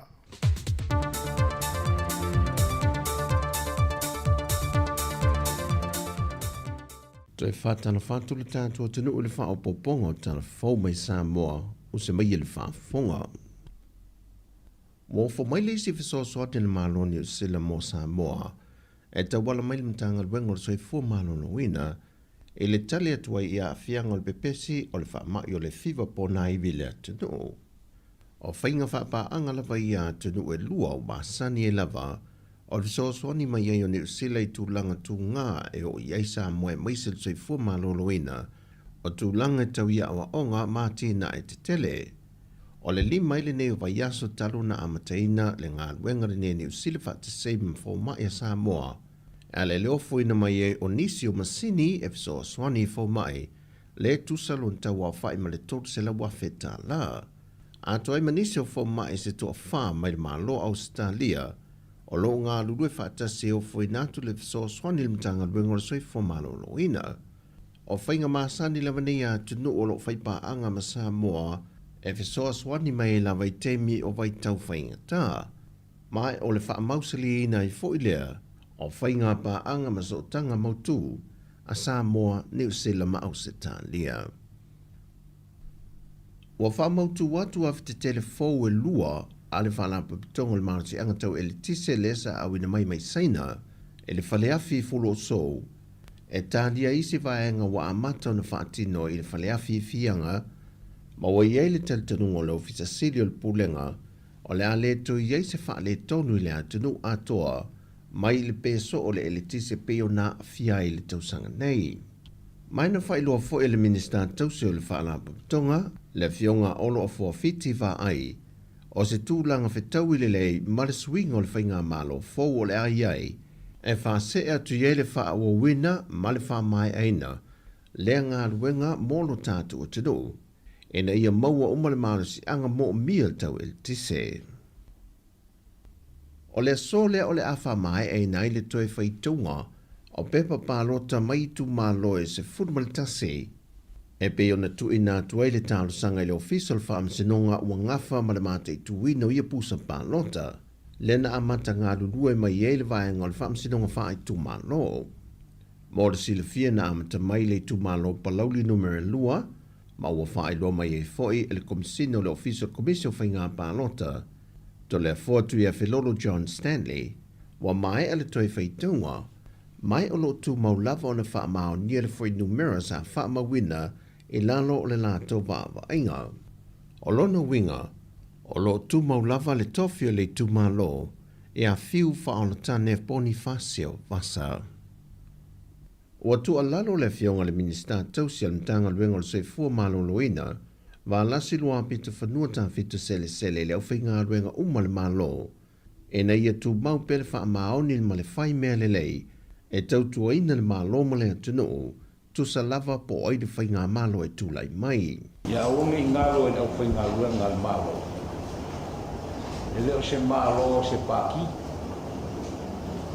A whai ua mai le fast, po rei cha pipi, no whapea lea o le ako fefe ai ma fa pela fa fast e pe fa hicha pipi la wa fa kuanga ya ke ko ia aua lava le manga ku seisi o se malo nga o se paki o le malo Samoa o ko le o fenga luenga le ku e kua ia i Samoa ia ai awange i se manga ku fa pe o le a o ke lo foi o mel faso la foi manga ku e fai fale pe silia ko foi fai ngal fas ya o ko ilo mako ai le si meole ko ko inga le fai ngal nga ku meole fai ka kala mal fela o ai kala solo wa kasi nga me ku po mai fa fikau ki nga le ia pe mako ia e ke le a foi kala sa fai ya le winga al me e yo le ka ko ke ka ku ile ko wa le o se malo o se paki ia mega kau longa winga ia au vo inge ia afia o ko polkiki ma ia fai leal nga luenga ka fai nga luenga ia leima Le fionga valasi lua pitu whanua tawhitu sele. O nei whawhita auli la aiti na whaailoa ele prestene o le asosi soka le atunuu, papali Samuelu Leslie Peteia. Wa whaamaamulu e se mai ele au soka tama ita ilalo le se fulmali iwa tausanga le Tautua. Ele awa iatu se tasi o tamil sanga, e sa idi ai se hawa noa mori ipu au tuo le soka. Ai wa tui nantu le hawa noa ele au soka tama ita ilalo le se fulmali fitu tausanga le Tautua. E whai masui o Samoa mo le tamil sanga sa ili e so na hawa noa li po le laulangi le soka. Tūlanga whainga lava pe on wha lie papali, e le ngate le tūlanga tau le seleni, au lo matei tuina fo le tūlanga le malosi, ma le tomai i le whaatino ino le fo ita longa. O le whai unga leo telefon mai Samoa, whasoi foia.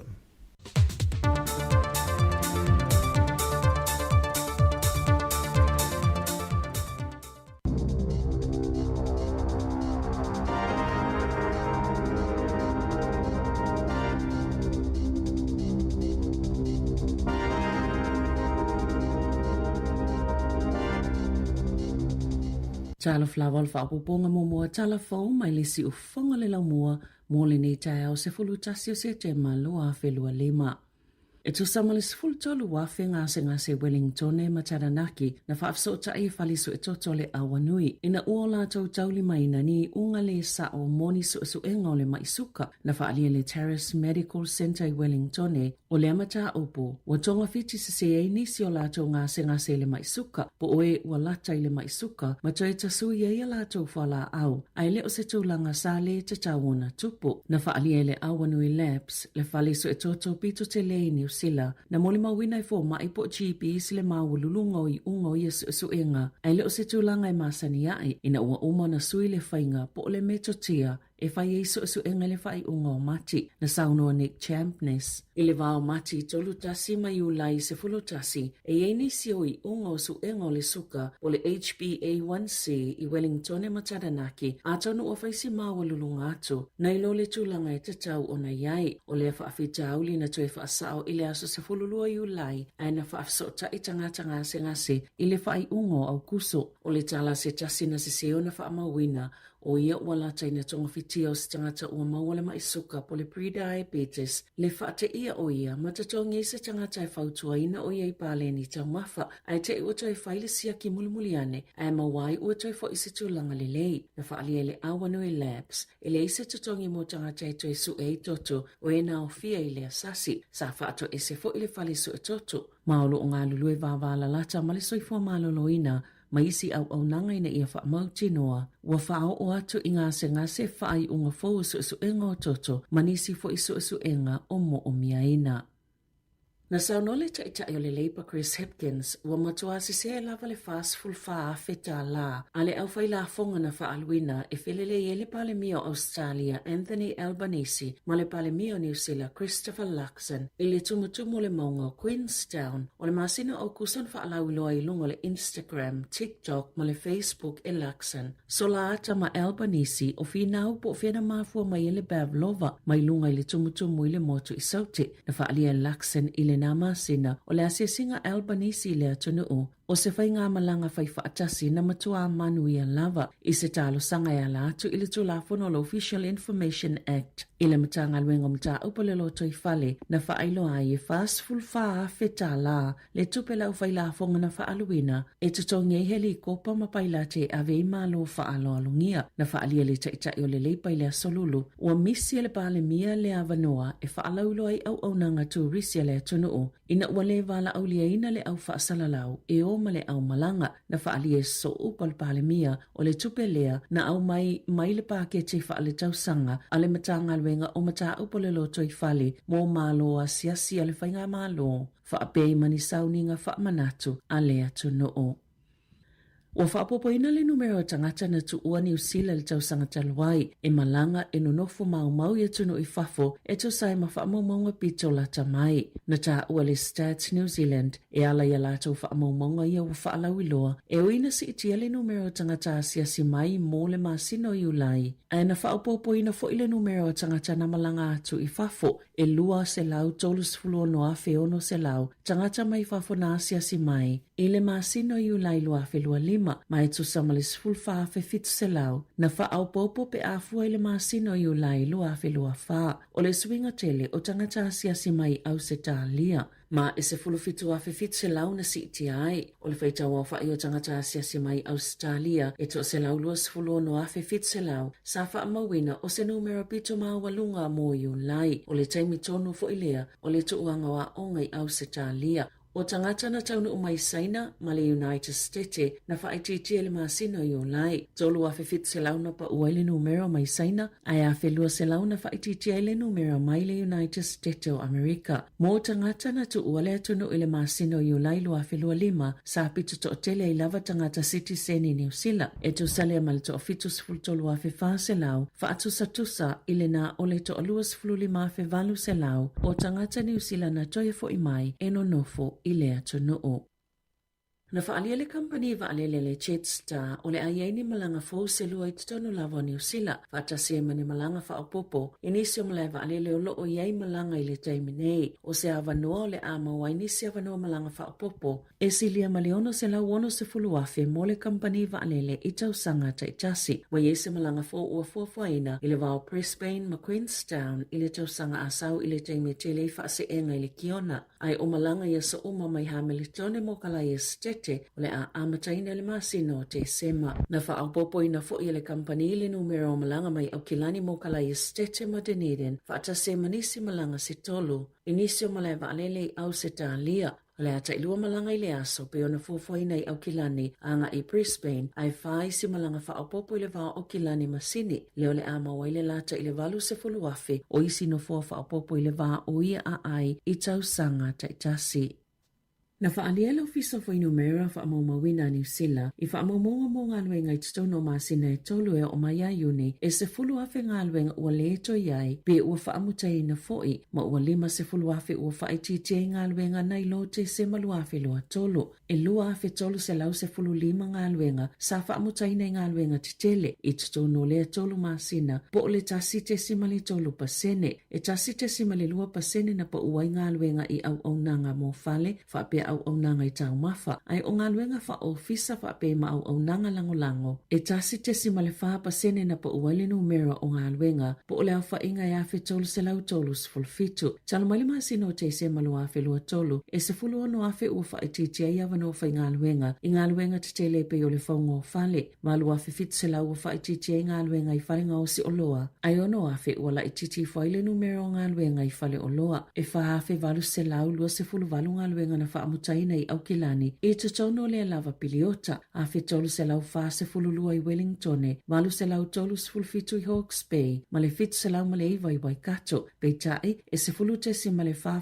pasene ngā luenga i Kaipara na wha amutaina wha atusa i le kuata lava le li tausanga utuana i atu se fulute si ma le fitu valu pasene i Horo Whenua iwa te si ma le 5 pasene i Koa ma le iwa te si ma le tolu tasi pasene i Upper Hutt ai e 2 pasene na wha aupopo ai le numera o ngā luenga i Hamiltone, whaatesi ma le 5 iwa i Queenstown, ma le whaatesi ma le 5% i Porirua. O le tamaitite se fulu iwa tausanga leana manu ati ngā ina ua pa umai lunga le tawalunga se whale i Dunedin. O se tasi o tamatala wawele le tele i le taalunga laka pi Southland. O Jaden Bromea o ngale University o Tako, mana pa umai le tawalunga se whale nufu maututongi e fonga whale lua. I le po le asonga fua pe o na lipotea le Southland Tribune. Ma o le amatanga le tausanga nei na filifili ai Brome le au laka pi Southland. Sa whaaleo le awa Southland i taalunga ta pena o le NPC le masina o Iulai. Na ta leo e ilo la tau tali tonunga na pa ule tamatala vo a o tau mawhai e pu e se a tato a tele. Wa whaatau langa le ainga o Broome se sa ilinga tope ilunga o le kiva lito. Ma ua silia ma le sifulu whaafe ta la le tope ua mawai e o mai le taiminei e fiso saniai ilona ainga o whianga i le tamatala vo ma tonga fitinga. Na maangalo e unoma se whaasalanga se taulele a tauranga mai mōlianga o lona umia ino se mōli o taawale a whale mai whaapese sailini na tuatu ia te ele hato hone St. John. Sale ito sai malito la fonolo na tau fia o ia mea whaingalwenga ma sa ia whaapipi ifo itotono la na taawale male whaamoe moe. E mawhaiona ia whaongaina pe a tau atu i se taawale la vea po o se la au fo ia pa u. O tolu se fulu tau sanga o ngaluele taulea lea o se whai ele tise mo se kampani na whaakone karateina. ile au nanga mo whaalavla whaafosei a wale whainga o ia ta avale ina ua umala na ngaluenga na whaielea kone karache na ia tau fia ipe avele sailini male moli emo ta avale whale mai ina usu leo le tau sangane ina mawai ua whaapipi ia me whaingaluenga ilana ta avale sa iyo ele tau le ayona molianga o le ngaoi malona umia ina oni mea tōtino leo ina ua mawai mani whao maai po ni sipaika ai na talia lana talo sanga na maangalo e unoa ma se whaasalanga. Wali potia na tahawhia leo se tangata mai se whale Wellingtone ina wali potia le iai o se la au malosi na whaamaoni e leo mulmuliane o le leo na whaalongoina e pe o le pao se whana e le o se la au malosi ai oni masini mai le ini manu anga na afua mai ai pe o na li potia leo au liana nafi. O le whale le taulanga i Wellingtone le ana tula i mai lea mata upo e Webb Street mai se fulu ni taawale leo na iai i lea sona nafi i lea taimi. I alonga, wa whaamalolo il whaala potopotonga ne te polo New Zealand le whaia onga le Silver Ferns o Dame Nolene Tautua mo le taamilusanga le Taini Jameson ma Afrika i saute. Na whaalia il whaala potopotonga o lo whaawa upea whaatala noanga i le vaole ne te polo New Zealand Dame Nolene mo le pulenga le awa le Silver Ferns. E winga isu winga u fautua ina ili si o manga mo le polo kalamia le Silver Ferns o le High Performance. I se pepa o whaamatalanga le whaala potopotonga ua ta wai o le mawhaio na mausa lātou tasi ini mata upo mawhai ona iyo ina. E tangata umai le taimi le ua whaavanoa au le iwha solo le Taini Jameson Series ma ua whai ai se whai unga le ne tipolo New Zealand e whaase i tua ngalu Dame Nolene mo le taamilusanga e olo iei pia le whaanaunga ina ia mause i unga le lei pe ona whaalia le taitaifono le komiti whaatono o le ne tipolo. O le taiminei ua tōwhia Yvette McCausland Turi e avea mawhaia onga le au mō le taamilusanga lango sua i ai Liana Leota. Tala whauia ma le si ufonga le lau mua mō le nei vaenga o le tae au.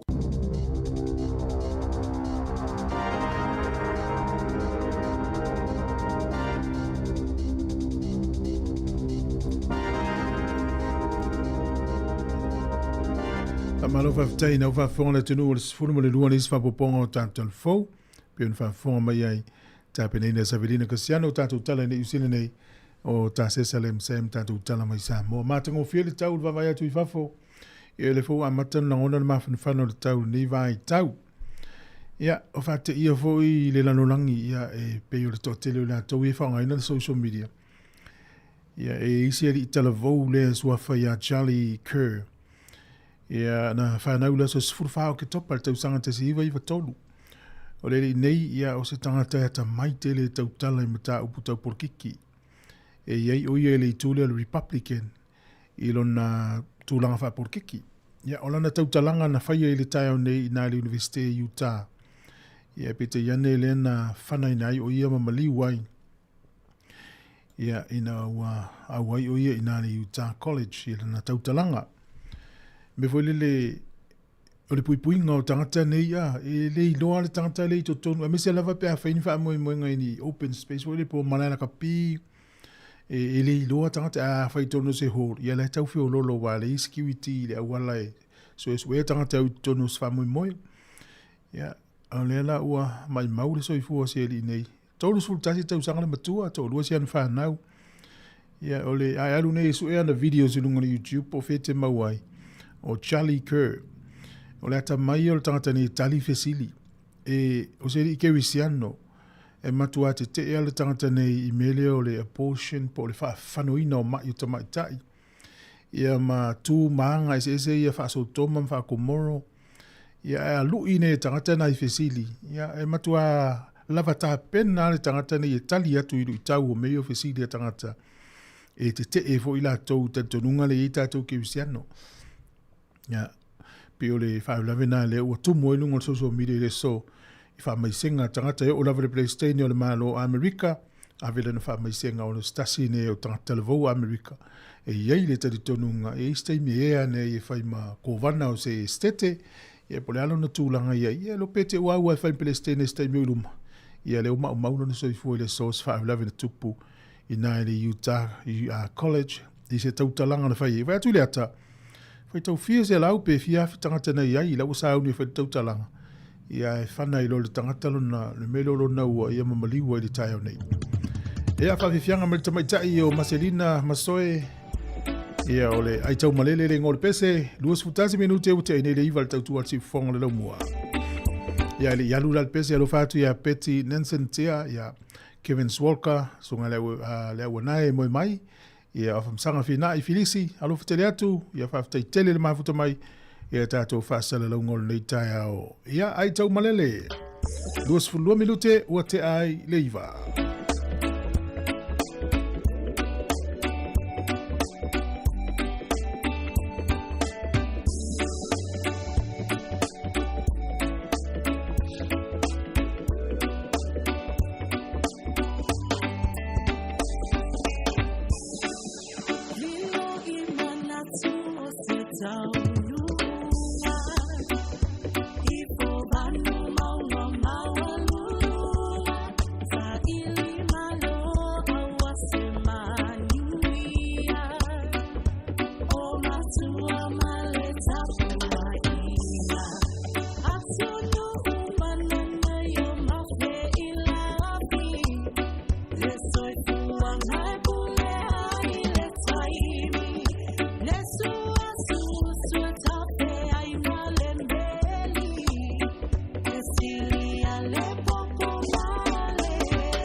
O le tautua le si ufonga o le laumua o lo iai fo i le langolango a le New Zealand On Air.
Whaiva o fiti i le lilo mai a Keli ni whiro a Keli o le taimi le wa whatonu le iwa le tai au le stofi ua tātou sāwa le vali lava le masina o se tema e tu ua onga le whanau i le vai aso fau i le aso se furuma le iwa a maila le vave tele o le fola unga le tausanga e loa onga le whanau i au ke topa ona tapena no le mosu enga fai o le tausanga ona tu ua i lole mo Christmas ma le tausanga fau ma ua i whaalinga lo fisa wa onga Samoa le ise tu uanga onga Samoa le taimile nei to atu ua le Christmas tau i lei te le rea whaina wa onga le tamaiti lu tātou tunu pia whaifono tanga te le Samoa pia lolo wa le tau pia i di wha mai a liae ia o vaenga na ia ui ere swinga wa onga i le tunu wa ia onga wala tō whanga ina upenga te whailangi whai ia onga ia mana ia isi tu ia ona ia inga fo ile whengta na mo se laptop ma se data o le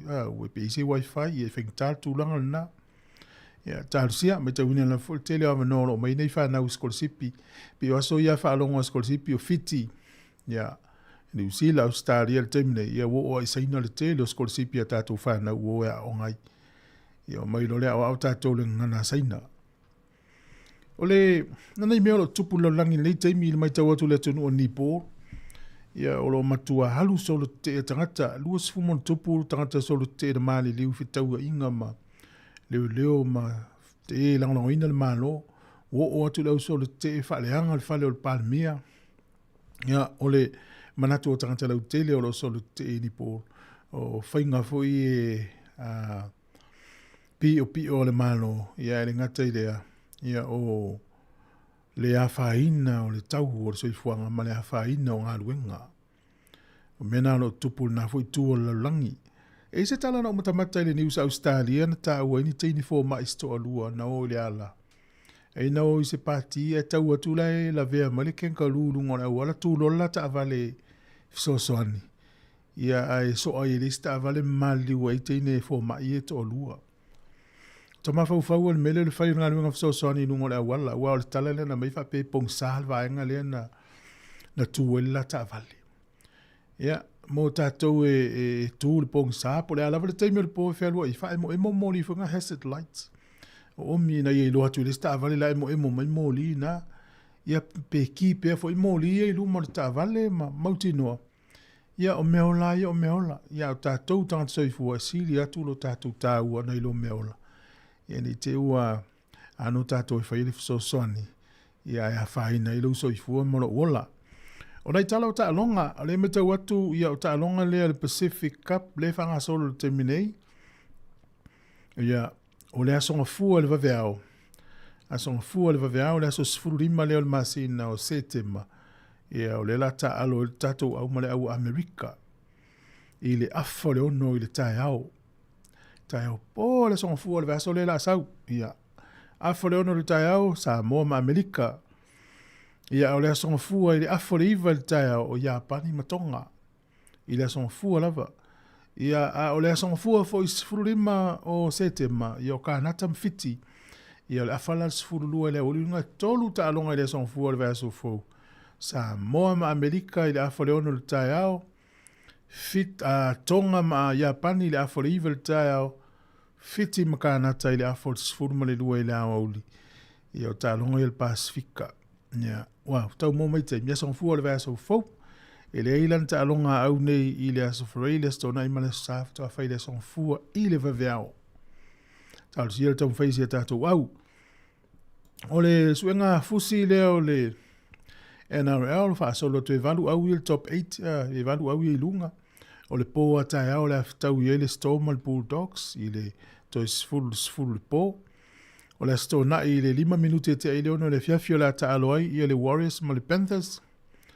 Ia o le asto na I lava I le toi se fulu le po. O le Sharks ma le Roosters. Ia ma le aso sa I le 5 te ai leono le fiafi. O le Raiders ma le Broncos. Ta longa I le whai ungo le vai aso.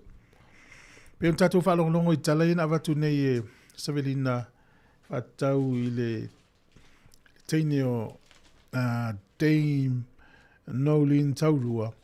Ia o leua. Sorry. Pa ulte foni lano.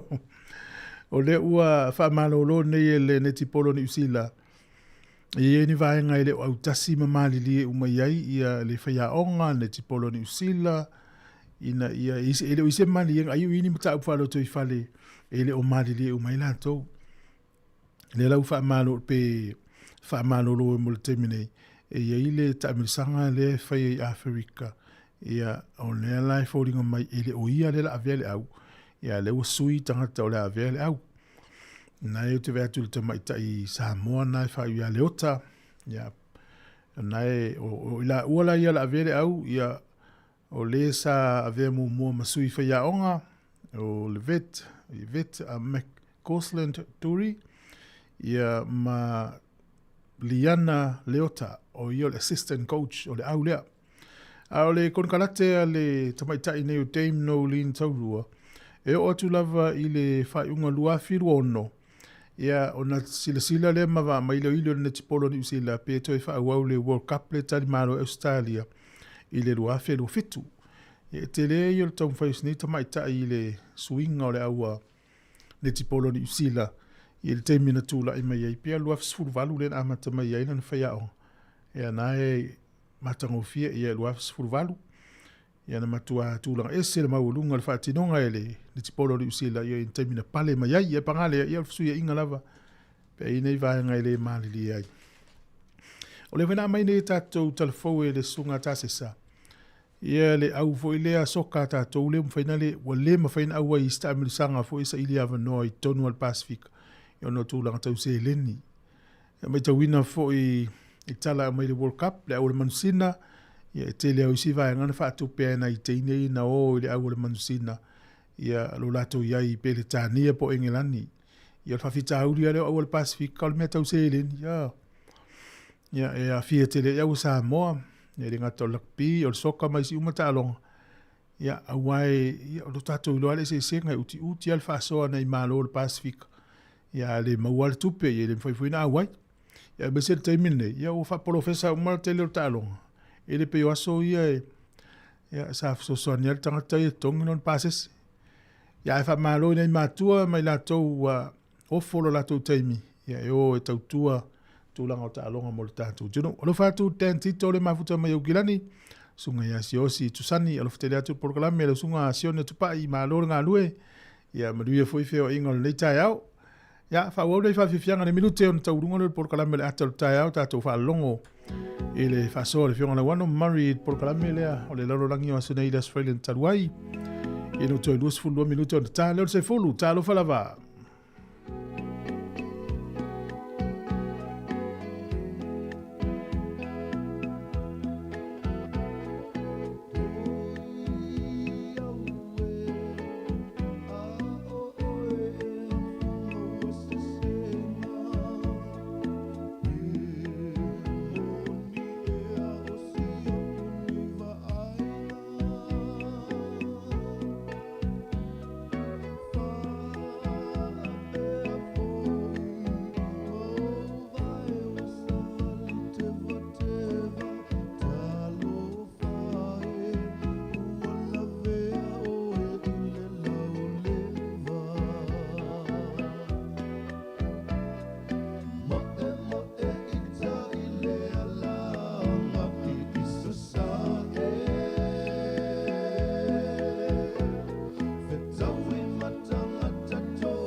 Sifofona ole Samoa. Samoa Capital Radio.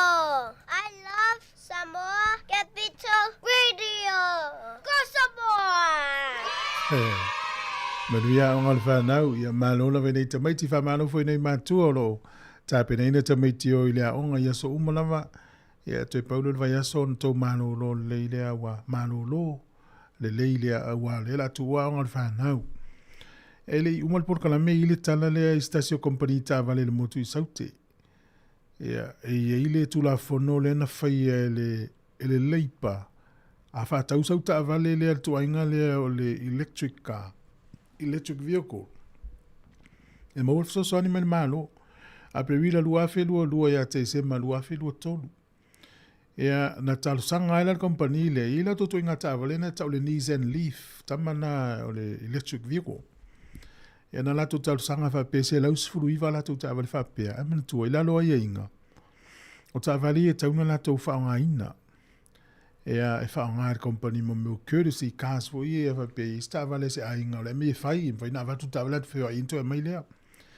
Ia ere ai umai tu sol tau ta vale le tupe tasi tongi mai le malo ta vale tasi. E tolu wa fe fa se lauri masfulu. Ma tu se lau sfulu iva ta vale. Na tongi le ia le fa se lau sfulu wa fe ta vale. Fa se lau sfulu wa fe ta la ia ma le lima se lauri masfulu. Fai a lolo sa ili linga, uma e iwa sfuta vale company le ufa tau Australia. Pio tele tangata. Ya, le la ua whaasalai i le tangata ana company. I lua se lau itu lai, whainga luenga i community. Ia, o masina iwa, mawai aso i lua. Le anofo le fale, me volo le home detention, i le whaasalai le fale pui pui. Ia, ele o toi whaia la mena temine ia whaataua sau ta vale electric vehicle. E whautuina o e te whisili pea I le company la whaatau I po toi whail whamurianga na le malo.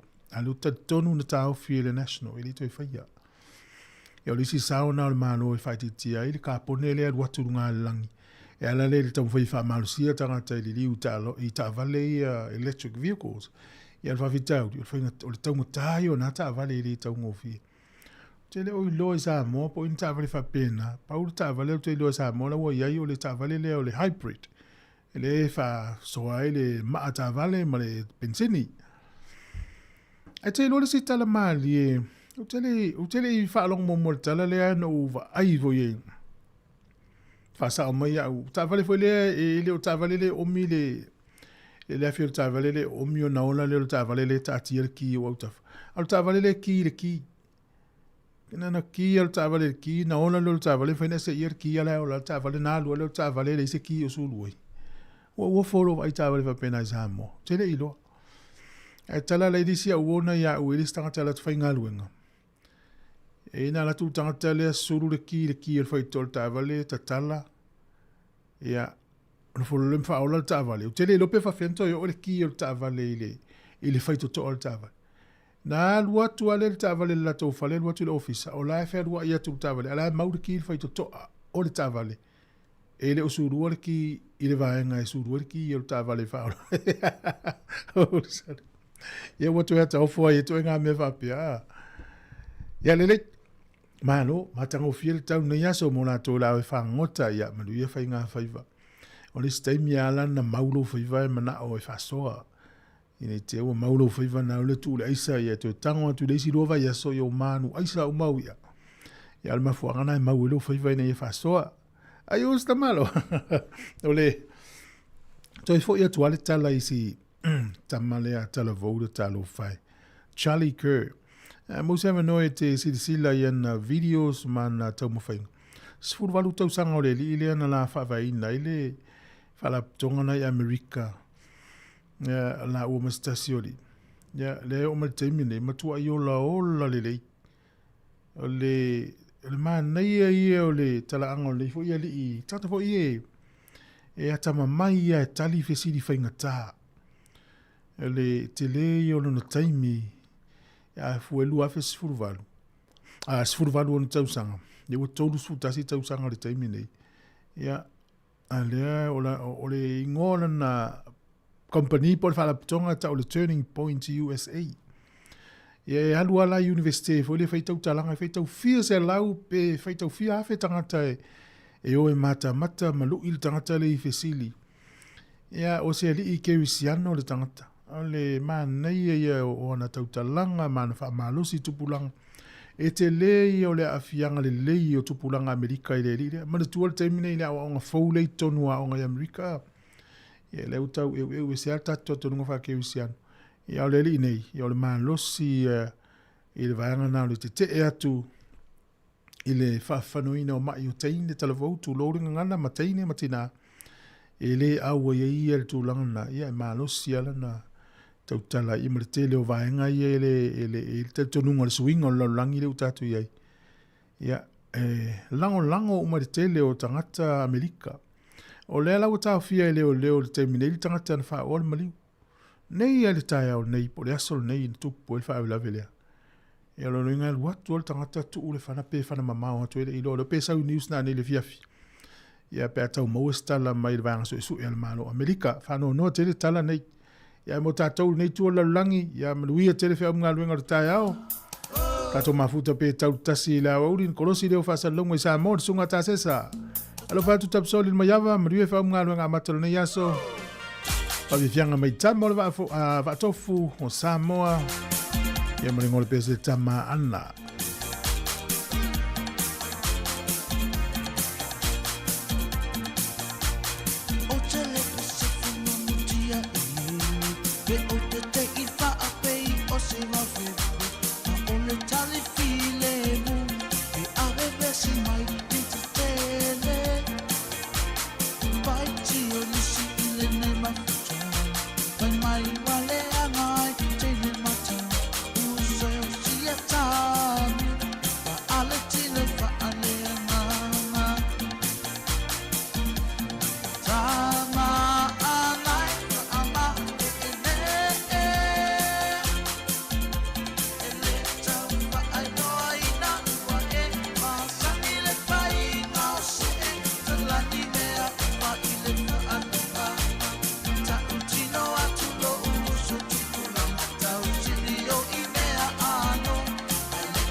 Malia fo i leo langa whaatulanga I tono se a whio anga E uina matua e pile whaamau Le no mana I wasa tautua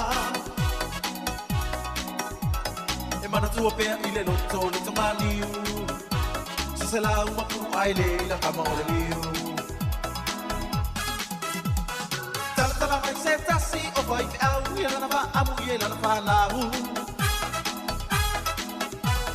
Olo pia pia mano no fo I au kilangi ele I ma ai se amo mapuru kasi Malanga e ngiusai ai I le ngā mai kaini E ka I se furu I le aso ai moe ai mare kale kasi Se ele ngalo le tukulanga Saola tu fatasi Fatasi ele ni umamata Lele wa fai kalu e ngai si ma fai au Male ano Kai spufa mau A oisi ua ave ele a mo fau Arito Ki pira o mai ka ma mo foa Ai era sta Mariel Que não que o vou ia ele se com rua só Ya Sole Ya é haka o nga won me ilo Ei ai so ore o so ma ile a onga ai usa ile kala noa A mula kiria e ke o foso se famua e baka fa solo a koa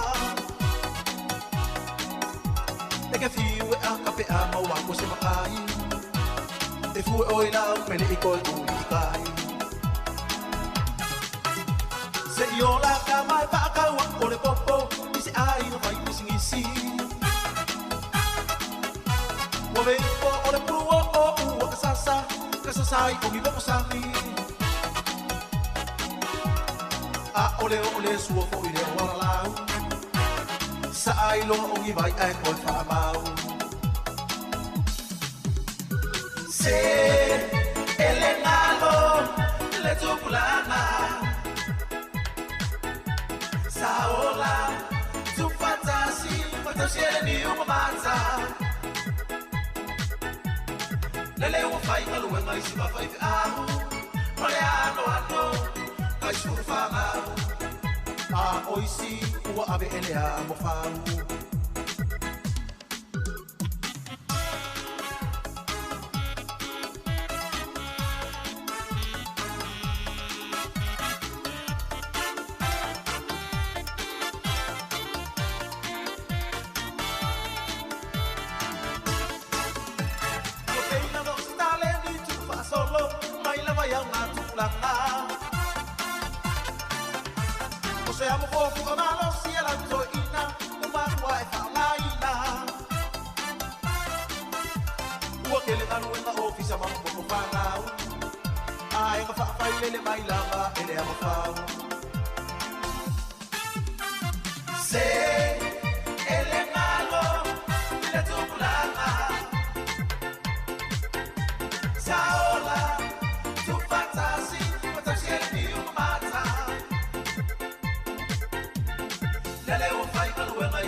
Wow. Kebe kuri o eri tana na wa e pure luo se to penkari Yo whamanguyanga Aire e mga kua pe anga Pulanga yaso la Ua pe ngā popo a alu e alu Faso a kong whangu o si ai Ia nge yaso Ia Ko o kere so whanga wori Le ai e koke E le koke ke Si ufufonga o le la mua Ue fu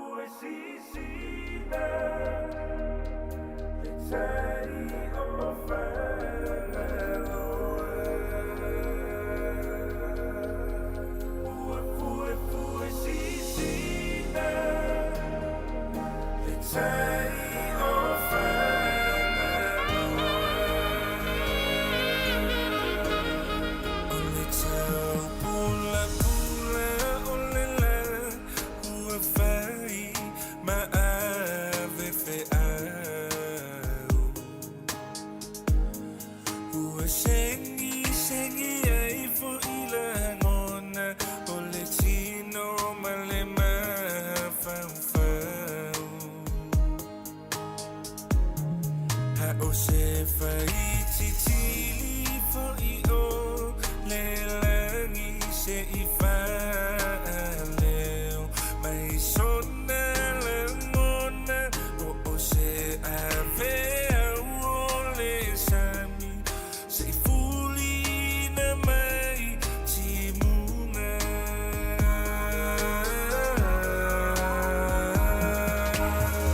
E o Samoa ngai ua whai vavale. Ua whaatu saina I se pepe ua lasa whale.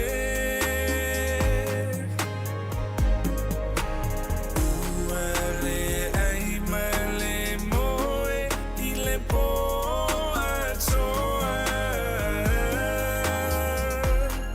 Ua fue sisina le tai o whangaloa.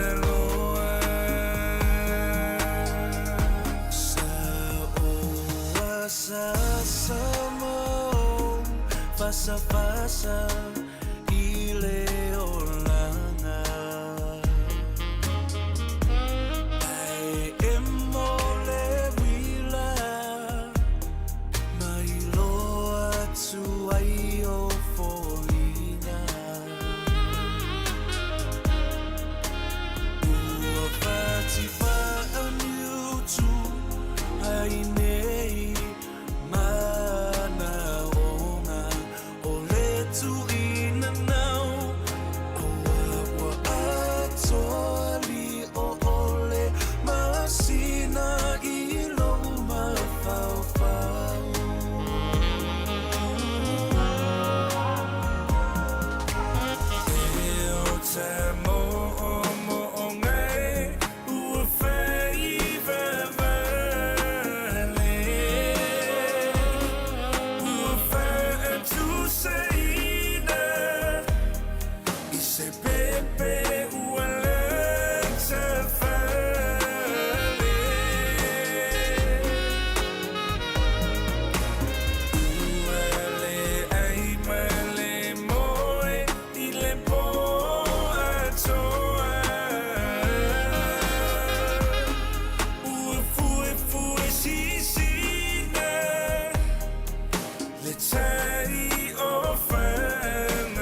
ma le soi fua la o le manu ma le fa fonga i nei tu la.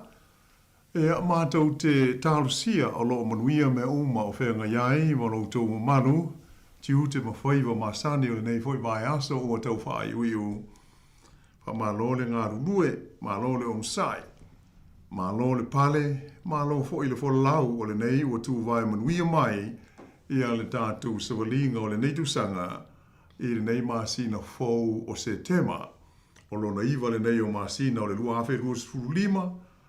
E mai o lo winga, toi tolu masina a to toa manai vai aso ia o lo toe. Ia on mai a hoi lea o le nei tusanga.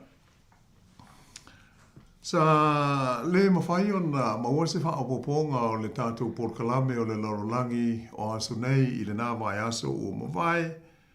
Ia o na pea o na silu fia o le sa ave le wha mua i le tulanga o le whainga palo te tele a siu tātou o tunuu i Samoa. Ai o le nei la o mai a lea wha moe tāua. Ia mai o wha penao na toi foi i tulanga masani. Ia le Tautua alau ale sfasa le lau le nei, le siu fonga o le lomua i lana au nanga. Ai o le tātou porkalame nei vai aso, ia o manatu, ia o le whaisina tālai tusa o le taunuunga o iai, le whainga whilwhilinga Sāmoa i le whainga pālota, i le vai aso o mawai. Awa, pe o na sila, ma mai moa, ma manu le tātou tunuu, e o lea o manino mai, e le aise whaalua whisasi o le taununga o le pālota i le manu māloa iai o le pati, ia po le vaenga whai o mālo o le whaatutua Samoa ua tasi po le fast, pe ona iai lona swafa whaapupu. Ia mai o manatu ai, ia le ala leo le ma sisila moi foku wha, te si atu ma Mari whaivalu i le nei vaenga o le tātou porkalame. Ia i wha soa atu ai fo i nisi o vaenga e le ngata mō le sila fialu tele. Ia ai atonu e au ngā foi mō le anga i luma. Ia mō tātou fuafuanga. Ia tu sai o whainga malo o si o tātou o tunuu i Samoa. Tā lofa Mari malo lava whaftai fo i so sai mai tātou porkalame i nei o auli. Ia, so i fo manuia lau fionga lau wano, whaftai mo lewa nou tātou whiloa i fut tātou porkalame. Tā lofa te fulu tātou tunuu le nei tātou lau leo auli, malo si fo manuia.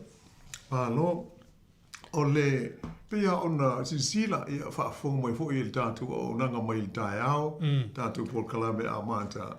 O lea ua mautu mai, ia ma ua taunuu i se taununga manuia, ma le file mu, ma le fia. Ia le whainga whilwhilinga Samoa. Ia ai o whainu mera pe ona sisila mai fo i a tātou wata. Ia ma lunga o tātou penga o so te inga telewa wame. Ia pe o le tūlanga tonu ale nā o taun whai. Ia le tātou ofisa nei, pe o le sunga ia Mari le sa whea ngai ma le whaasenga ina o tātou lanu manofoa i te tonu o le mao tau Samoa i muni nuu i le tūlanga pei ona sisila mai ne ia i la wha inga le nā. Ia e leo na tu atu Mari te sauno ia i le taununga e tusa o le tātou muata ma le winga a wale sila fia. Ia e ma manu ala whaafonga so se vaenga o New Zealand nei ma ise o i isi tūlangi o le kilope ia o noho tāpo i mai aile pa ia maulunga o le tātou tunu. Malo whaftai lau fionga lau wano. Mo le avanoa, o le atal naua silasila mai le tātou tunu o naua i lunga o le tātou Facebook maua tele na whaasoa fo ele tō tele o tangata tātou wampa anga i lunga i tū lau isi. Ai pe o le atal nai tono le maota i no fo i tono le palemene. Le o mau tū mai i le mae ai o le whaitau ngalo ia lena whaatino ine nasua nafi. Ia le official commissioner o whainga pālota. Pai ngō fia le silasila o le tātou tunu le atal na o le tūtawanga vale e no fo ai le tū le malo. Ia po fele i tū le malo e tū. E i fo i le vaenga le mana i fo i steimiona. E i le vaenga le wha o ngai Samoa. E wha asanga la le tūlanga le pe o se maas fo i le li. E wha asanga i le tūtawanga vale o le mota. La e silasila mai o le tū nai o le tū le malo. Ia nāla o silasila mai la tunu ua wha tūlanga mai ei. Le vaenga wha o whai e tele atu no fo wa usia ma le lua vai tolu. O le malo na o tū malo. Le la il fatu tu ile tu Samoa tasi tau se fulu.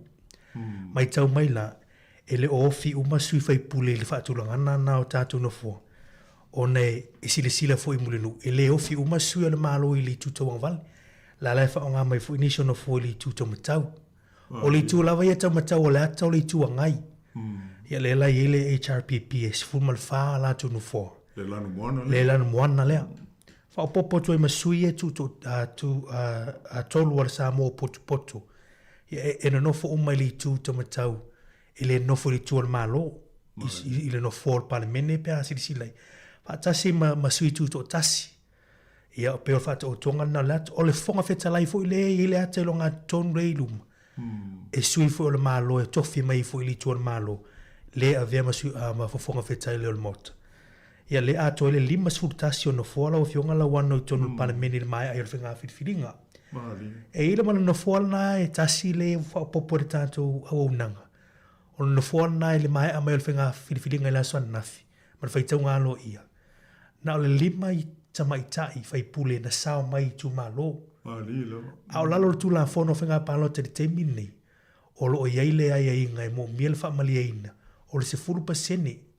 Le la wo mali ungan fa misinonga pa nga palo te taluai o le 10% e ono sui ta mai tai e tauna au si e tonu parliament ia le la e o tatu tu o le tasi le o si tasi o sui tina e ono sau tu tonu parliament i le mai ai o fa misinonga ma vanga i o la so o tuini ia fatu a fa ngale o lo winga ma le lima su tasi o no fo e ono atu le lima su lu no fo ia o le palemeni mai tau mai foi la malo le tantu tunu o numero ai le teimi ala le nei wo mai al fai tau ngalo ia ai ono yemi suinga muni mai e ono le fa nga ina ai pe fa nga ina foi ia no fo na tasi na fa o puino le WS ia ma le lanu piniki ia no fo mo le tinata mai tai ia sao mai le 10% ia ma le fa lo lava lo fionga la wan no ia o te tonu ua te tauana manino le sila hoi ma le whaafonga tāpoi mai le mamalu siu tātou tunu ui whainu mela nei o le tāua le vaenga le mai sa le no fua whaau popo le mō tina le pe on tātou maua nei le taunu unga o le pālota e lima pe to lima lama ia le a whai o le tamai tai ia po tina ma tamai tai o le ana manu mai i tu malo pālota ai pe ona e sa no mari o le manaonga o le tula fono a Samoa o loo iai e te tau lava ona ono e te tau ona ono le a whaai o sui tamai tai o se maota i so se paia inga lava ia o lono inga la e whoringa mai e ono mau se sui wha au popo ia pe a maea ia tulanga masani fu i o le alo nei iai ai mo le taimi nei lava ia o le tulanga le na le o mana ia foi lau whaawasenga ina le o mai tau matu o e whaalanu piniki ia le fōre whaau fōfo e ono iai e no fōa o tina pe a o i le teimi e a fō i le nei o le alo iai ia ma whilwhilia a wala e le o mai loa nei ia ai o nai o mate mtenga lau fō ia lui fōi nu mela ia ai tātou tālu sia ai mō le teimi nei a ma le tautonga ia pe o le tūlanga le nā a tonu o se vaenga Tautua i le mai mo foi mo le sisila al tapo i ngā Samoa. Ia pe ua wha mao nia i le whainga whilwhilinga les frei le toluai. Le o mai a foi le whai tau ngalo ia. Ia le fina ngalo o le au pālota o le tunu. Le asa wha alia i le pālota toluai le lua awhi lufu tasi. Le la ua toi wha alua nei. E pe o la o mai tau o le fina ngalo o le au pālota. Sui il whainga malo, le ala o toi wha mao nia nei, e ui ina o le sa, e ina i wha le tonu, e le umai le paia inga na mamai atu nei, ia le o toi au mai manino lava, pei o le fina ngalo lea, o le tātou tunu, ina ia iai ni suinga i lana whainga malo, pei o le mea tāua le il mai tā. O le whi au lau lunga na nālo o fionga la wano le teimin nei, o toi wha mao nia. Fina ngalo le atunu, o le suinga o se whainga malo, o le tūlanga i ai tātou i nei Sile mana e whai e whama whaatu se tusa. Pe e lua ano fo inga e tū malo, i se malo, si wanga nā se mea fo i le I tele o whainga malo i e tū mai, e lua la tū pai inga si wanga nāua, e se tūlanga o tūlai mai. A ia ina tamu whai ia wa aile atu nui ni suinga na tamu whai i le pai inga le lava tau tau sang. Sāmoa e wana e 5 tau sang. E le i au sia le 5 tau sanga lea e le tātou malo pai inga taruai. Ia ale la o tātou e fut whainga pānota. Olo tu e moli mai ia, le whātou tui le tu Samoa tasi, o le whainga malo o lo whina ngaro ila tunu. Tu sang wha maunga i o wha mauni e pi moni e lau sang noanga lo whionga la wot. Ia moni le leia pe o le tūlanga na e tā ua i le nei whainga whiliwhilinga. Ia mai, i le mai tau atu o tātou le ai tau molele. Le mai tau atu tātou tāro sia. O le atu maufo inu mele nei. I le anga i atu o le e loma masaro pe ai ua tai maua le whilo inga le sana sauno i aile komisina whainga pālonta le so e whilo ai tuai i la manu. Ia e tau au i ai ia le aho i le polo inga alo ia lea e whailo i ai o le tau unga lea le whainga whiwhiringa lea tunu. Ia po le me fwoi tau le whapelta ni o le rit mai le ao le malo. Ia luna winga, ia misalo o vave, le lo pol fai ngolo vai aso, po na nei, po tai ao, po le alawa, ia se aso. E sa wai la le wha asila si langa alo ia mai le ao maru. E wha pēr mo iai. O pai ma la whai o filfilia. I le tu malo, ma le tu malo se yo ola wa ina uma le 5 futasi. Ia o tu langa alo, ia. E le ngata la o le whaasala launga lea ma le lenga alo ia tusa o le filfilia alo ia o sui te tasi o le maota. Ai so o mai ai ma le whaasi silanga a le ao malu. O wa le ao malu ai whaia mea ia. O le taimi ma le aso e atofo ina e feilo ai ai le tau au fianga mua a le pāle mene lea o a filfilia e le tino. Ia no inga tātou tārusia o le vai aso o maua ia mai ia se aso ma se taimi ia o ia tūlanga le lei a pei o lau tau whaamtalanga Mari i fuainu melanei o se tau unga le lei tele mō le tū o le mālo le a tūla i mai o le mai tau atu o le o maua la wha inga o le lua vai tonu o le maota e mawhai ana whai ngofia ai ni suinga te tele e wha moe i ai le whai ngā malo fōu e mai se hao tu la whono ia e a fi ai le wha mai e le e pei ono manino e le mawhai ana whai se suinga e a le langola moina e le lua vai tonu o sui a whai pule o le maota o le e tele le mau vaenga ia pe on tātou maua le taimi o le whātou sina o le pālota ma wholofolanga. E mo o mia hai ia suinga nei. Le ala pe o le winga lala whamtalanga tātou tālusia o le atu maufoi numera. Ina ia sāwhanga, ia maawala, ia ni suinga e fua e le whainga malo fau o le atu le mai o le tunu. Malo whaftailo fionga la wano e pe o le ua e sau noe fofolo fo ile. O le fesili malo le atunu. Le ua mai alfa ngā pālota. Le ua whaitau ngā lo ia. O le ala le tūlanga le aso. Nei, le ua e fola mua e whailoa i atu le komisino whai ngā pālota i le a fionga i le malo. I ona mai le i o le whaasisilanga whala ui tele le fionga i le malo. A i le si vahenga lo fionga la wano le la whaatino mai le. I le whaasisilanga le a matai lo le se furu aso le te tala mai le tūlanga fono. Ia e ono whaatino ini petition ia po onisio whaamisinonga. Pe inisui e ono whaina toi o e tangi. Ia ini tūlanga ia o le whaato sina, ia o ani tūlanga na tūla i meriteimi o le whainga whiriwhiri. Ia ai pe ona e whaasoa fui. O le asoa fui meriteimi leo whola mai fui e ono whaino ai pāle mene. I tu tono le whaasuru 5 aso lea e whaamanino mai lalo tūla fono.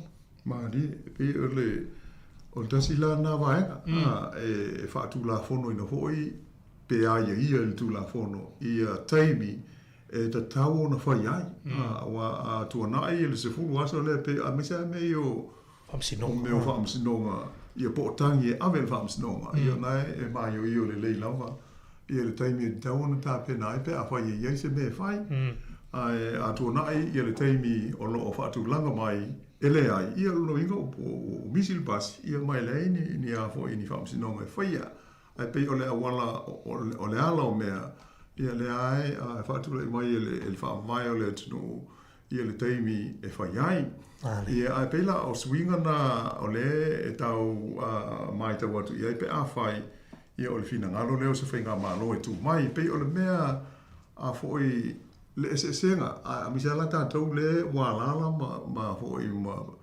Novo Maui New Zealand ma ua Sitseni ma pālota i nei New Zealand Mali o tunga pe i le whainga tuai po o i le tātou tula whono po o le whaamai o Samoa e le peo i nei la i le tūlanga lea o le malo i ma le pāmia o tātou ia i New Zealand nei o le pāti ia e malo mai ia o Mauti Noa o lona te itai o le pālemia fōni nā o le tino. Mali. E te pena loa, ia ma whātou tō, ia ma amata, ia se paia inga fōu. Ia a pangale si o tātou tino, e le o le tūlanga nā iai mō le silfia, o le epe o na mātou tala noa atu. Ma nino le lei, ia le taununga o le whainga pālota, i le manu malo o le fast. Mali. O le whaapunga whaapelitania, le whaamutala ia le autustala. O le meo le landslide victory. O se malo mawae ona o le tele o no foa ua umia e le pati e le fast. Ia pe afa tusa i le tua ngai. Le e mo tolus fulu le iei nei. Tolus fulu fast. Ia ai ono tolu tasi pe sili atu. I le maitau atu iai pe a one ia ai o le atatu sila fia ai le nā teimi. Ai peila o le senga le na ona o e ui o le o manino mai, o le tuitai o le fast, o la auli ale mali toa. Polata vau foshi spits. Ai, e le i mawhai ona tātou whapea, o le fionga le i le pāle mi fō. Mali. Ona, o le i whono o le pāle mene. E filia ai e tusa o le mana onga o le tātou whawai. O le ai manino mai, o le pāle mi o le tino e elect ele parliament ia ona la pe ona o le tulanga na e la iona pe e fa tolo ai e uia le ia la Mali a fai ola o fai lo ile sol komsina mala manu le malo e ave umo ia i tulanga ia e ono inga o vave on tanto moa ia fa sala longa le ma le polo inga tau loa fa le tula fono mai le manu ia tu sa nei tu langa uma mari ia o lo haia ia fa le tula fono Mali ia nei fa lo sasi foi va pe ia la sa fa que calia ai ia Mali ai le o se me o ile le ai o meia ele ave se ale tu langa moi o le tau unga o le pa no ta male mele o ia le o malo le o datu si sila ia i foi numela ma le whaatūlanga ina. Ia o le tūlanga sa'ana o le iai a tātou tālusia. Ia le taimi o le a wheilo iai o ngā pea o na silo fia.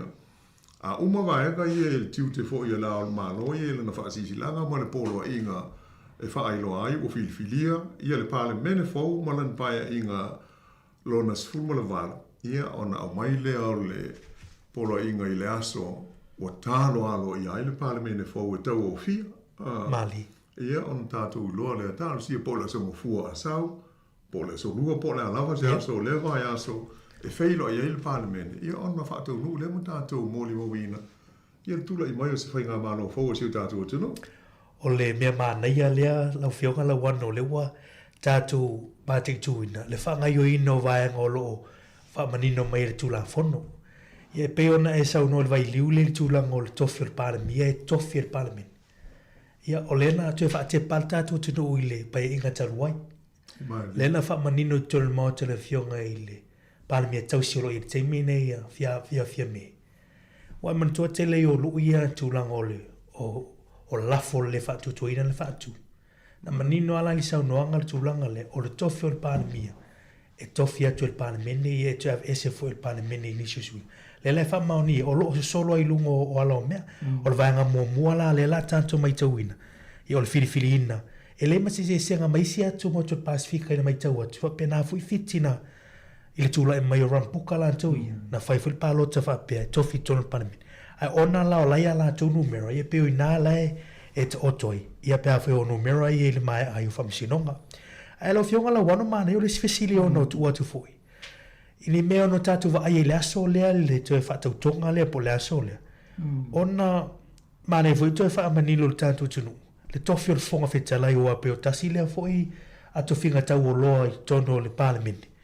Ia a o lea foi nitu langa e wha atinu ina. Ia ma le to e foi atu le lea o le malo e wha maunia mai. Ia le to finga foi o le fonga whetalai. Ia ma le wha tau tonga le fonga whetalai o sui whai pule uma. Ia o le mauta il mai ai o le wha tau tonga. Mali, ia mo i le ia ona e tau wai se ona tu tupu. Yes. Pia tau ngalo ia tātou ho i le process. Ai, e Tautua ho i le vaenga leo e sauno iai, o le mea mua lea le mauta. Po lea le aso o le polo ina i lao manual malo e tau o fia. Ia, e na hoi pule la e fio atu i o i le mui nuu. Ia ona tūlai mai leo le whailau tusi o le whono awa. O ia, e sau noa e whaafeilo ai sui fili ia o Samoa. Mali. Ia ona whapeo mai lona lea ai o lon tiute o le wala o lia lea o nisi e wha tuiswafa. Swafa e wha tu atu. Ia mo le tofinga o le whonga fitalai. Pe o le ngā wenga mua lea palemeni. E umai tūlanga ia whaalenga nuu i le saunoanga whaafei lai. Ia ona tā pā mai lola lea o i nominations. Mō le tofinga o le whonga whitalai o le Māota. Ia ona whaanga sola ia le pe o le whailau tusi e whaafoi ina la le. Whainga palota lea awa le sa ili o se whonga o le Māota. Ia mai o le teimi ai mauai. O umalo ua po ai umalo pe fia sui fo i fa tu atu o tu langa fa pe fa i lolo le palo usually ya o palo te tau bala au ia ai ale ai pa palo te fa lilo a fo ile ia on fa to a fa i lo mai le muli pe o le winga le o le fi ringo mu ale e mo no la le fo of talai ia on ta tia lo la le o nga luenga ale pan mene ai mo moli le fo tala i le Māota o le au maru. O ina o le a whaatau tō alo i ai o ia o le fonga tala i filia o le palemene o le tunu. Mali. Se ilonga la e mai al sauringa lea ia o le teimi nei o lea o vailele le o ia le Māota o le au mano. Mali.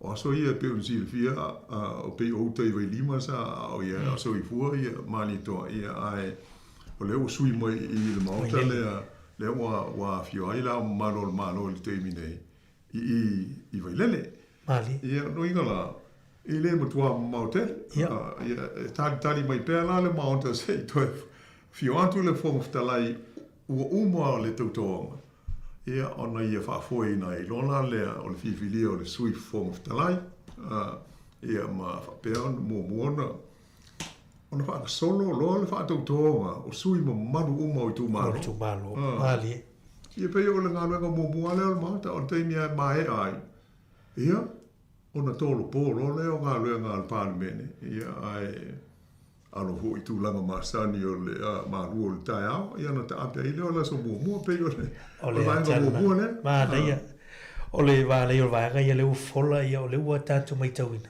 o vanga ia ona tatu va ia ia ile le foi yaso ia por nisi luva yaso fatinonga yo nga luenga tatu manu tu so nga luenga le o mana ia pe ona esa no lo fionga la wan o le si va nga tuane el fata ape no palemene mo mona ia por fontanga mo mo palemene yo le nga ilo le malo fo ia te pena la tu talo tupi ia wai e tona ise talo tupi ili a fa nga solo tu ise la tu budget mo mo ia le vale o october november december ia anga fua mo te usanga fo ile la tu talo tupi alo ia ile te usanga fo au tu so tu langa nai ton tatu mai tau mai ai o fa ta utonga lea tu la imen malo fo yo te pena ina va o se la tu talo tupi me se le is talo tupi le vale mai le te min fa ta apel pa meni la fionga la wa yo pe yo le tu langa ta o na ona o tu langa a fo ile mo pe tai pe yala o le metu tupi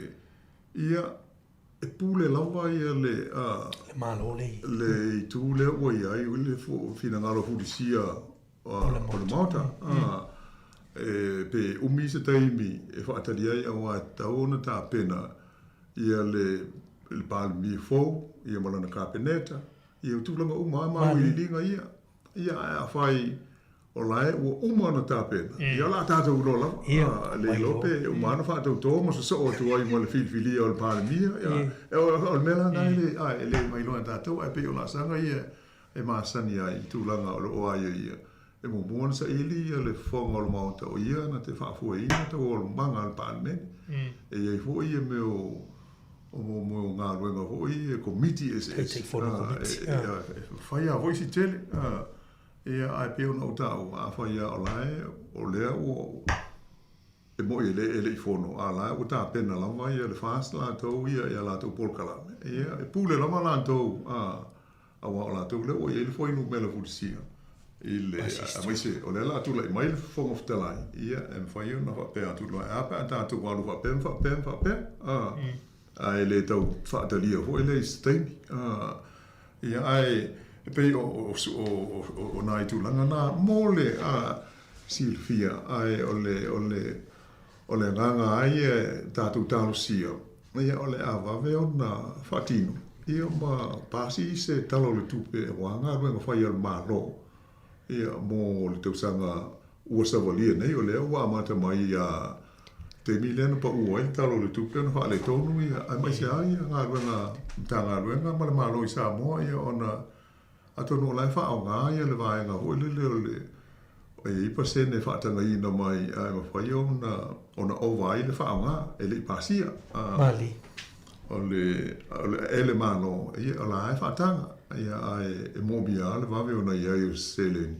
ia mo ngā ruenga masa ma lo fa tailo fionga la wan ma na ia ni so va nga yo e full of voi ma te fa manino la tu ia oni ai ro po exciting ia vai te mi nei i seria ma na yo ni vai te mi la ta tu nga i mai ta wina vo ia o le fa tino ia o tu manga ni o atu fa te democracy lo fa nga solo pe ma ne ta no la fionga la wan no ile i se va nga wa o New Zealand le fa ngai le ta tolo mo pi pe o system ole ai pe ole mai ta watu i fa nga palota nei mal fa nga filifili pe e le tu malo le na ta tu ta noi tu e va la ta palota na ta sier palota la vai le si sui moni ma le si sui ia e ma le ta noi tu la o system pe o mo pe la o sa mo tu la ole mo pi le fa ngai nei New Zealand ia atonu o lo o mana tua hoi alu mo manu o la whaafonga ia misela o mana tua.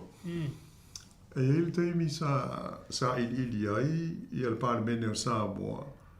E winga la ele system leo whaangai tātou i nei o le momo pi. O le leo e sui whiwhi loi ai, whai pule whiwhilia o i tu malo. Ia ma whai pule hoi nei e sui mai lisi e pāti te tasi. Ia, o le unga la, le sa i ringa al komiti leo le parlemene o Samoa, na matua te e marosi. Ia si tātou o tunu i nao na po. E le whetau i mō Samoa. I le nā taimi. Ia, ta ilo la iai, o lea a whai, o lea tātou si sila i le mea leo o le kuota lea mō tina, mata mai tai. O la o whaatu la whanoina. E ta taua, ona mawala se 4% o sui ia o le tupā o tina mata mai tai. So se paia i ngā o le tunu. Ina ia wha atoa la, e te tau na onoa. E le temile nei e lima sultasi tu mano pānota. Ia a le la e pe la tātou loa nei. A whai e toi wha o popo ia seisi ta mai tai e wha atoa ai le ono, le toa ono. O luna winga, o le ao ai i le lima lua. Ia no fo. Le ao whai o sui fai pule o le parlemene. E le whapela o se mea whaatau waa leo mea. O se mea tā ua te. E tai pia le e tātou parlemene New Zealand. Mali. Originally e se laulua furu. A le taimi nei. Se laulua furu lua. Pe o lua e le e nei pe lua wha. Ona la, o le whainga lea e hao ngā ai la le mea leo le sui whiwhiloi. A lena pe ono fai atu, e ui ina sa te ena maa rosi e le komiti filfilia o le parlemene o Samoa, ia le mata upu lea o le momo pi, sa fai el sa i linga. Ai, o leo, a whai, o leo o whaanga. Leo o rua e nei pe tolu pai a inga o tātou mōli mawina le whaanga. Whakaino supersect. O le a ho le kouta lea mōli tu pāo tina pe o le anganga lea. Ia ua ne ina o le tu pāo le. Ai, ia ise spasene e o leo ma le sao tina i tu tonu o whainga tonu o le tunu pe o le anganga ma urunga lea. O lea la, o pe o lau mai tau, Mari. A whai nei e wha popo, o la lima rua sui. Mali. Ia a toi manatu la i le lipoti leo te tala noa atua i na te ena. Ia ono hapela i pe ala o white na. Ia. Ai, o le tāua, o le system lea, e pe e hamana ia ai, ia le aia te tau o istangata. Pe o le winga tonu a leo le mea tonu wha tāua. O lo aia te tau, malao aia te tau. Pe lakana e sao noa li tu mano lea, e mai tau atu, palau li lua ea. Ono sui tau vātu tambo. Ia, e to tele sui, na sa tau vā. Ai, o le ofa i pule le sui na manu malo i le pālo te tasi. E ono se lau tolu lua. Ai ono se lau tolu tasi. Le so atu ai. E peila, a sisila la i le ono se lau tolu tasi. Ia maisi sui ia na tau ai, wha au popo wha tasi ia la tau pālo. O le vesili la, o le hale mea ua tupu ia te tau o nā i tangata. Le vesili la. E peila o le vesili le na e aunga iai le mea leo le momo pi. Ina ia mana ia. Aia te tau uma. Ai awana ni whapea na o le tu pāo li e rofa i pule o tina te mai tai. E le tāra whea ngai. Peo ai tā unga i o le vaenga lea. Ia tātou tāru sia. E au whai o na whai e ni suinga i le tūlanga maha. Ai leo i le man maru. A lo le fast i le i suia i tū malo filfilia o le tunu. Wa se ilonga e maua le lua mai tōru. Ona au la leo na whai ni fuafuanga whapea. I le anga i ruma. Ia ai mōlu teimi nei. Ia tātou e pei nā o nai lava singa whai wa vale. Ia ai pūle ala au whai tau wha ua tusi au ia e Samoa i lono pāni mene. Ia mōle anga i ruma o sio tātou tino. Le ol fesili nano vionga wha. Tau pu wha. Tau pu sili on meol por kiki le wata fesili e. E tu longa momopi. E ono sa o leia le wata wata maia. Le ono te fo yo Samoa talia tu nga system ni. Ina ia mawhai ana maua ia ni sui au tau televo ile tono ni o le malo. Ia ni sui e sa mai tono le tātou parmen. Ia au te lose i vai fo e leita i ni tasi wha mole. Ia ona te so o tuaila leo le tātou tala.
Ia, o lo tātou iai le nei wha o poponga wha apitoa o le polkalame o le lalolangi o aso nei.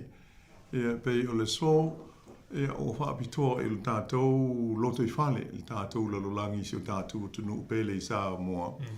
Ia, o le whainga whiwhilinga sa whenga iai le nāwai aso, ia o leo o maea i le aso le nafi.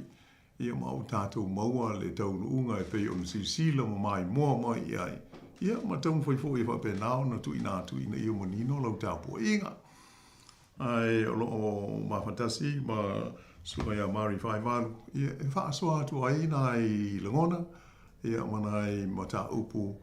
Ia e te tauan tātou no whauta iai, ia ma sila fo iai, ia a o tā lia, ia le teimi o le a whapeona tātou mōli mawinai, ia le filfilia, ia ma le tula i mai o le whainga malo fau, a le whaatutua i le tua Samoa o tasi po o le fast, ia e tai si o tātou tunu i le isi lima tau sanga ua savalia nei.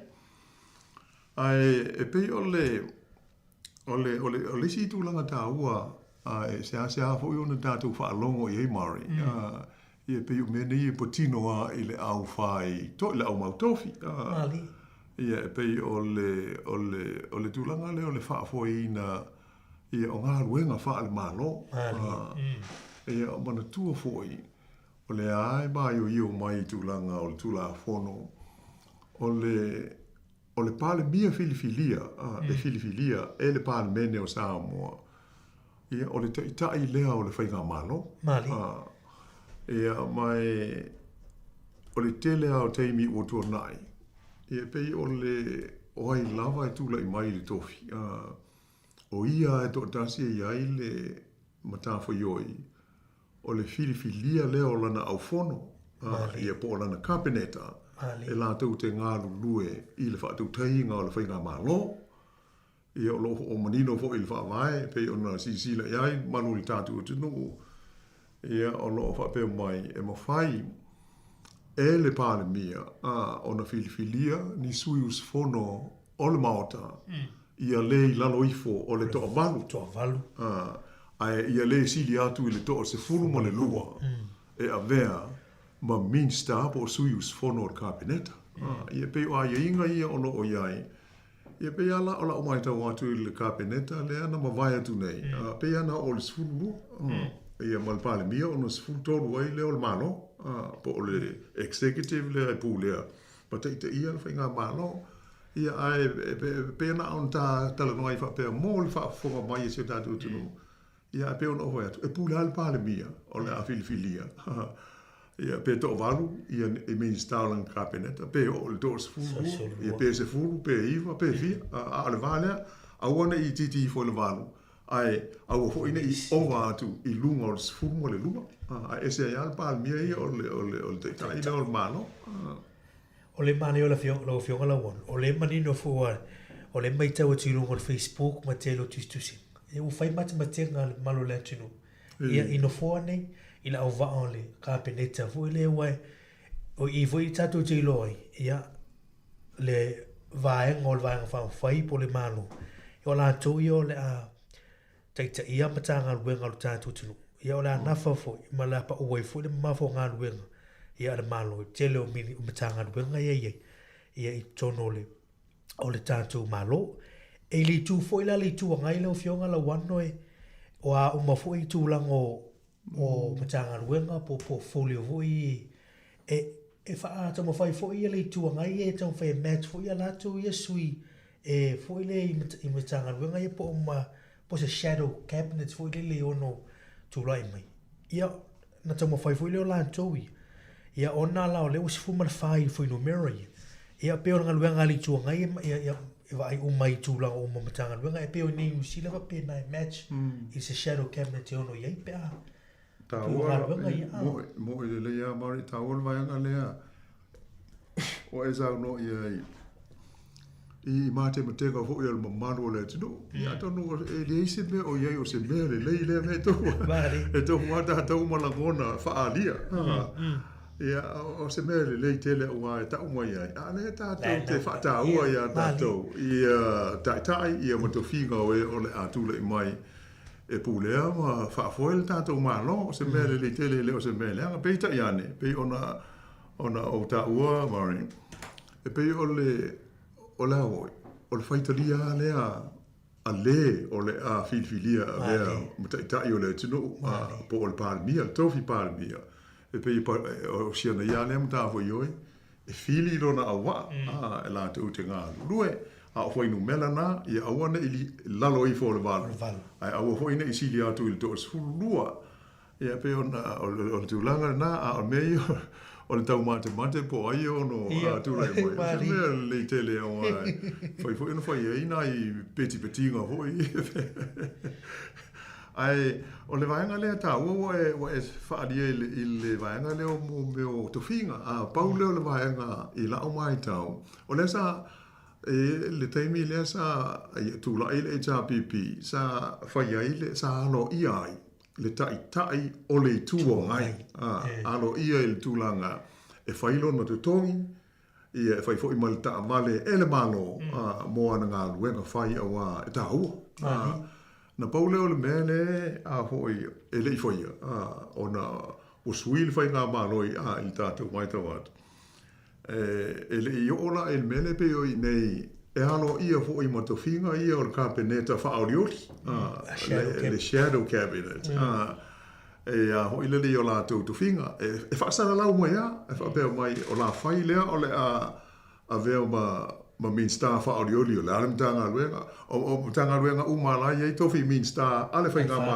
e te tau ona ye se min sta fa aulioli o leo ngala e ta pena ai ia le tua ngai la to i tu pito la au ngai ia patanga io e tala fe ngai ai mo le lei ia fa fo ina nga luenga e le se me tau no pa u awa o le information na lai mo o le fa ti no ngā ngā tau fo ona mai le tua ngai e ta pena ai la to fa pu o le fa nga malo fa tem ko la si pe ona ia New Zealand ai talu sia o lea o to tele le fai no melo le fast ia o lea ofia tu ton tu le mai ia ona fa tino uma ia lea o vai nga ia vai e ta hu tele ma mauti no ai le o le pule ma le fa so ina o le tama ai nga ma le malo si o le tu no ta sila le vai na pe le sa no fio no ele i o tu so ta tu no le tu la nga o ona o le tai o le tu ngai le anu i tu la ngai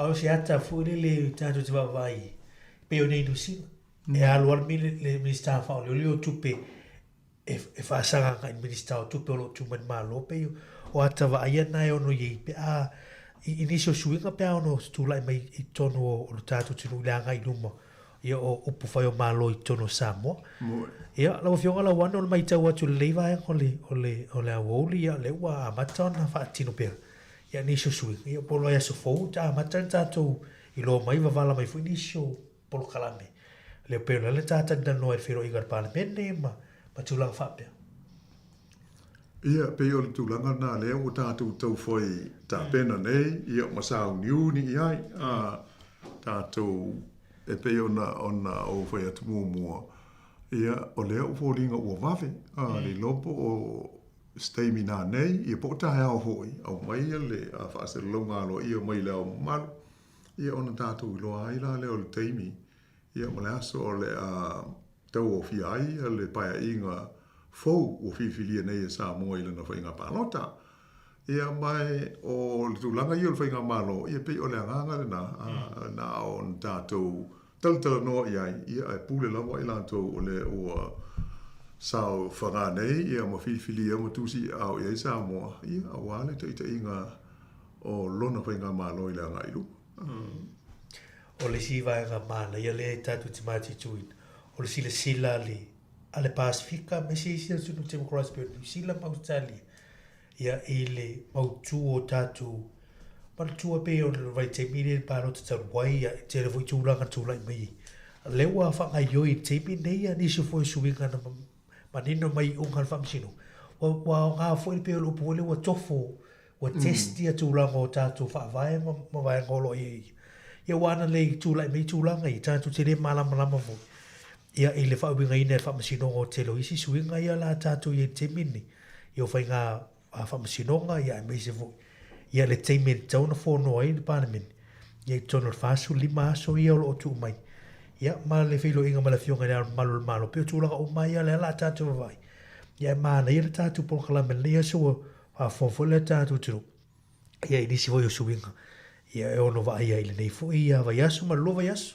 Malo, io e pe ia ono si le fio fo e tele ia meo suinga ia sa fa mo ia il fainga malo a le fast. A ole i ali mai fa fita uli ia na va vei na fa il palota. E le pasia Io e tu sei le io ia le fa so longo ngā malo. E ta sui ia isi tu la fono. Ia e pangane ia pe wo fa motu fa fosei. Ia ona fa fita uli fa lo te fale ia sa dato mori mo wina. Ia ai tatu tau siela o lo o mautu pea ia le fa mo moele wa le sa ma o le teimio wa fa to sina. Se fa te inga ia tu mo pea le por kalame miliona ale fast pe ona amata mo ia le pa inga o mo vai alela ale tasi miliona ala fa popole si tasi fa 2 miliona se tasi fa te inga me ele ia mo le tele o tu la fono ia sa ia le fa no dongo la to a mi sa ho il fa le tu la fono fa inga palota la vale o taka te palota tu fa io ia le fa so longa sui ia ai fa muta no ia le pa inga ia ai pela o le tūlanga na o le teimi nei ia o e moia o lai e whaau pēr ia le tausinga a le pālebia tausi lai ai se i o la i na whaatau nuu ia vaianga ia le whae ngol vai so i po la amtanga o le vai aso fo Mali, whapena whare vete lai o lo tausi fo le teimi nei ia o se tau mo whainga na i le nei Paul kalame fa abitoa ia o le nganga ia e le ale o le e fo ia o matato to foi la ngona o mo le Tautua o le tulanga o tonu ia il fa nga palo ta si tatu no ia ai tarsia le vai aso ia ona mongole o se si telefo o manatu fa taimari mo le taimi ia te foi sunga tasi le so mai ia o ale fa poponga le tatu por kalame o le lololangi ia o fa pitoa i le fa nga palota si tatu tunu o malona tau unga ia ai sano avatu ia fa monianga o le aso tamaha i tama o Samoa i New Zealand nei ia po fe lava e fa fonga vai ai ia mai le tatu por kalame nei in mo se aso fifia mo le monuia ia o malu maulunga o tātou te mā. Ia manuia fo i le whae ngol mai aso pa ia maulunga o le tātou te nuu. Ia ai mātou whātou whāwha so i fuātu Samoa.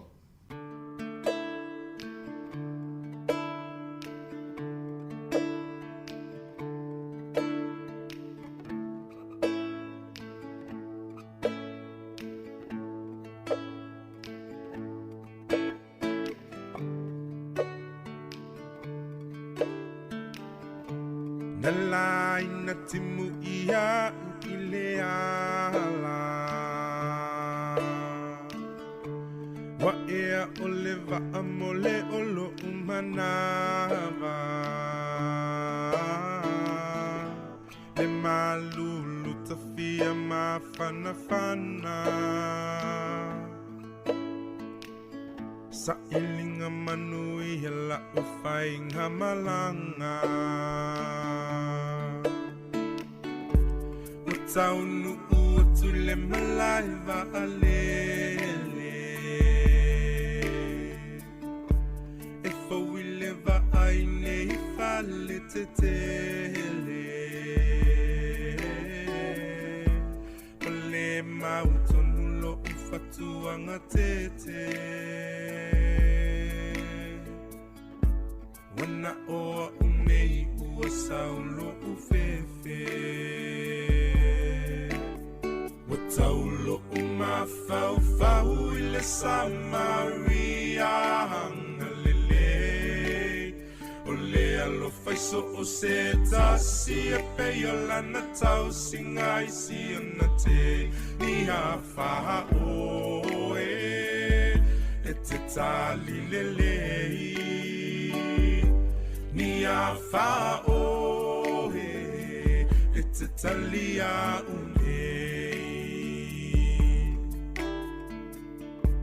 Putu ua mai ne hila ua onga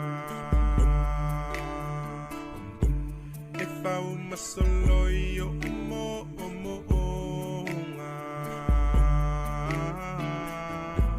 E whai si mamao si o ainga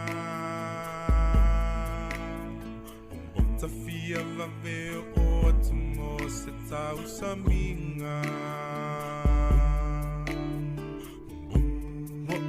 Fa'ata fai le vevela o le la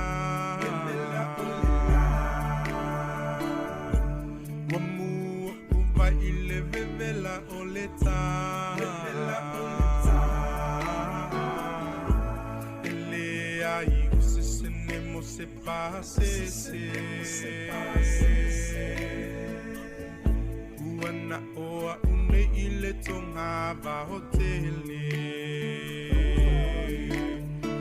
Taulo uma fau i le Samaria Ngalele O lea lo faiso o se tasi e peo lana tau singa isi ana te I a wha o e te tali lelei I a wha o e te tali a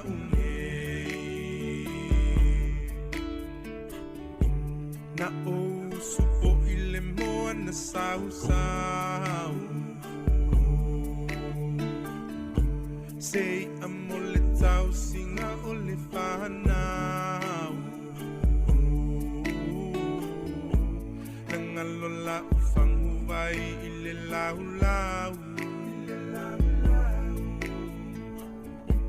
Wale mau tonu lo ma fau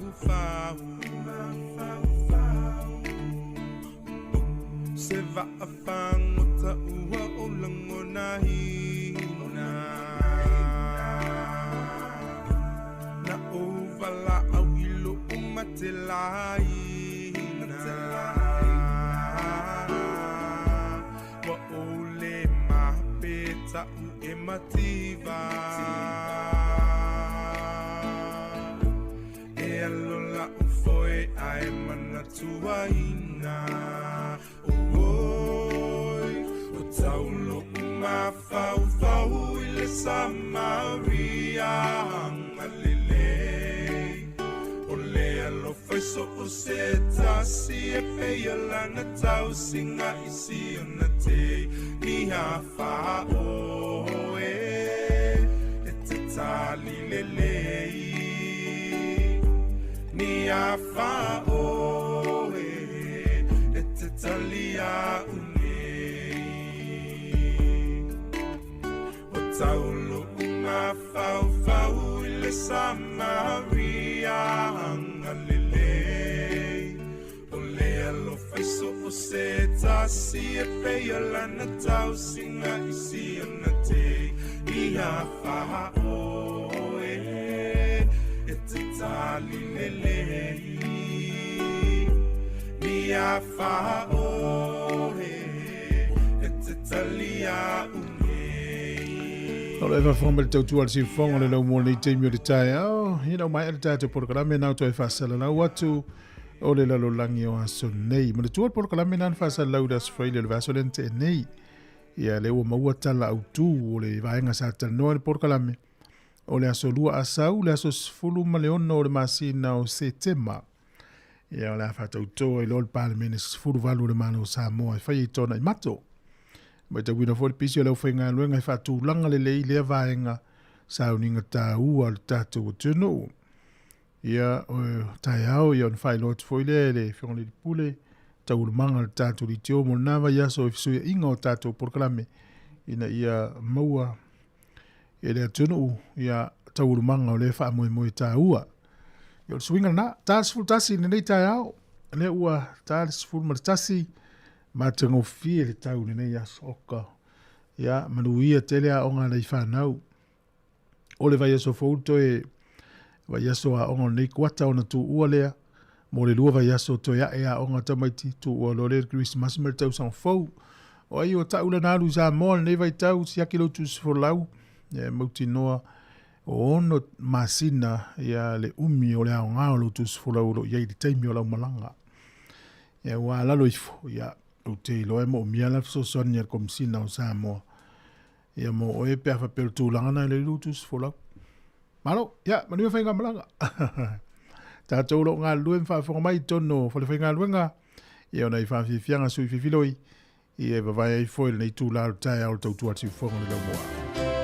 Tasi ili minute o te ene te sfumal tasi, tā lofa lava. Ia, mduia tele whaafonga mai e le tono.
te malanga na mea malanga ma o te me ana na o malava tagata e au soe tu lai te o matasi te moni e a te tata tasi me ala e lai mame mai ne i e tu ai o lo o fa atali mai sama vali vale mai a wale para ai mame mai ne i o mai e tu male sau ai sama vali vale mai Yesu e o mai vali pea i lupa ai masa kukuna vali fa amadosi e alo mai koni i uma a oso mai le la va e te le lava vali pea moia odo o yan male tama mame mai ne i e tu ai o lo o fa atali mai sama mali vale mai o wale pana ai mame mai ne i o mai e tu male sau ai sama mali vale mai Yesu e o mai oh my how come find my oh my oh yeah e o mai au soe tu lai te o matasi oni e au le tana tasi e ala e lai a oso mai e la wa e te le lava mani te a moia odo o yan mane tama mame mai ne i e tu ai o lo o fa atali mai sama mali vale mai a wale pana ai mame mai ne i o mai e tu male sau ai sama mali vale mai Yesu e o mai oh my how come find my oh my Yesu e o mai Pa vi fianga si foi o tai au si fo mali sunga ia panga mali e yo pu fai valu e mo le pese na sauni lau malanga pe no fai atu sauni lau malanga ko elo tu fo lau o lau ato ma me uma vai se me ngalo ma lau telefoni e ye stasi o le i masani ona malanga masani na malanga so sana malanga ngalo lan telefoni dungo vale ya ayo ingalo lo telefoni ole se senga waso la maso nei mai tau nei le telefoni wa ma mai to tonu me uma tonu telefoni o lau emaili ole app le fale tupe nai fai eu e la fo eu tupe sia ki e paleni ia vili el tangata la fo le text on message elu sa mo fa al messenger te vili ai to ya vainga uma le computer e ma uma telefoni wa al telefoni el computer lava tu sa le ma fa fa e vai te wangalo el tele yo le faina ia pe angalo lo telefoni se me pe ngalo ngol vale le pe ngalo fa ma wa pe el telefoni ia talusia ia la vaiele ngalo so lo telefoni ngol vale le e mana tua ile se fa nga malanga le la to ya lu i Samoa ma tawina le to tele ona to tanga lo malanga pe Samoa i ta faonga ma se singa ia stulanga le lei o lo malanga tu Samoa ia fa alu la to se le ni fa le inga o taxi Ia o whātau oi niu ma tau mawha le maketi. Ia ma mea uma whare kofe. Ia ma wai tupe mo si o tātou tunu. Ma si o whare o loa supermarketi. Ma halo lava whare fo ia rental cars e tawale tutongi. Whare tali malo. Ia o nei beach whales fo ia a inga e o tā whao le mta whanga. Ia ma halo lava le whasoa. O nei o tau se leni na. O lo alu i si o tātou tunu. Ia au alo na tamau a inga. Me tau ina I tala lata mai le whainga malolo o tau a vele foi le malo New Zealand nei taimi ia le wala tau whaatu langa ina peo na whaali le minister o Erica Stanford, minister leo a onga New Zealand. E le wawa ai mamau whaatu langa le lei ia lua whelua walu. Lua whelua sifurma le walu. O le a yeini swing of fau o le a matai le taimi na me tau ina le taimi nei e telen whaafonga le tunu o le me tau le AI, Artificial Intelligence. Le maasani ana tala noa toi le tātou pule por kalame le Yas Freely. Ia o le vana tala noa tuai ale ua matana sau le taimi nei le poto po le atamai whaafolinga le na. Ia whaisi e mawa e o le atamai o tangata na tō whausia por kalame nei. Le aua tele na mafuli e le tunu. Ia o le maua nei tamaiti Pasifika ia o te whaalongo le taimi nei. Pena malosi le una ia la o la tau e matua e ave ia mta upute tau teknolosi. Le mele o tūlai me. Pe tasi le vaenga ua whaina. Ia ono le poto po le atamai whaafolinga le o sau temi nei o ia whaia le tele o ngā luenga. Ia ua whaina I ngā luenga nisi. E mawa e mtawa mta utia lava. Isi atunu o laulangi e ia pani o saina e a whaina le tele o ngā luenga nei tangata. Ia ono le atamai whaafolinga ua mawa e sao sao al nei vai tau. Ia pea nā tala noa le peilara o nanganeta o le chat GPT. E fesili atu ea nei, ia tusi mai se la unga e winga e loto whamangalo. Te fia la unga e la sa. Sau o mai lunga la unga te le ana o le se furu e se kone pele ato se lima se kone whatari. Sau o mai lunga la unga. E waila le mawa e o le poto le wa le ata mai le o ye ndi te. Sau lunga mamau o le tuspa ia e wha mauni ai. Ia maisi a waunanga e se I lalo o le vaanga po le vaanga le e tau o le AI. Ia, o le tūlanga na o le ui ai. Ia, mena e wha malola vai nei u tātou mātua ia so ia. Le tō wha mau ma le whautanga loto na whauma iei tātou ahinga manuu. Ia, o lo tau ave pēle ma malu le nei vai tau. Ia, malo, mo la tau a tā pena e malanga I Sāmoa le nawa ia so I whatau tonga o vai pule o la tau ainga ia manuia o tō whai ngā malanga. Whawhiwhianga sui whiwhloi I tae au, se furu whamenu te wa te e nei le wala, se furu tasi.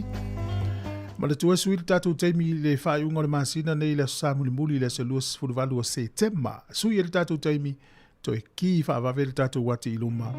Ia le tātou tā pena le mo le tau mawhanwhana. Manuia whi au ngā luenga o nei aso. Ia foi ngā luenga I nā tau o mafuta mai so se atu nu o le lalolangi. Ia me statou I New Zealand nei. O tau tua le nei tiu whonga le raumua.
Lo vepesere le kolena li is mna I whawhiwhianga o le tai au ma lo lavaringa lulue whawhitai le mafuta mai.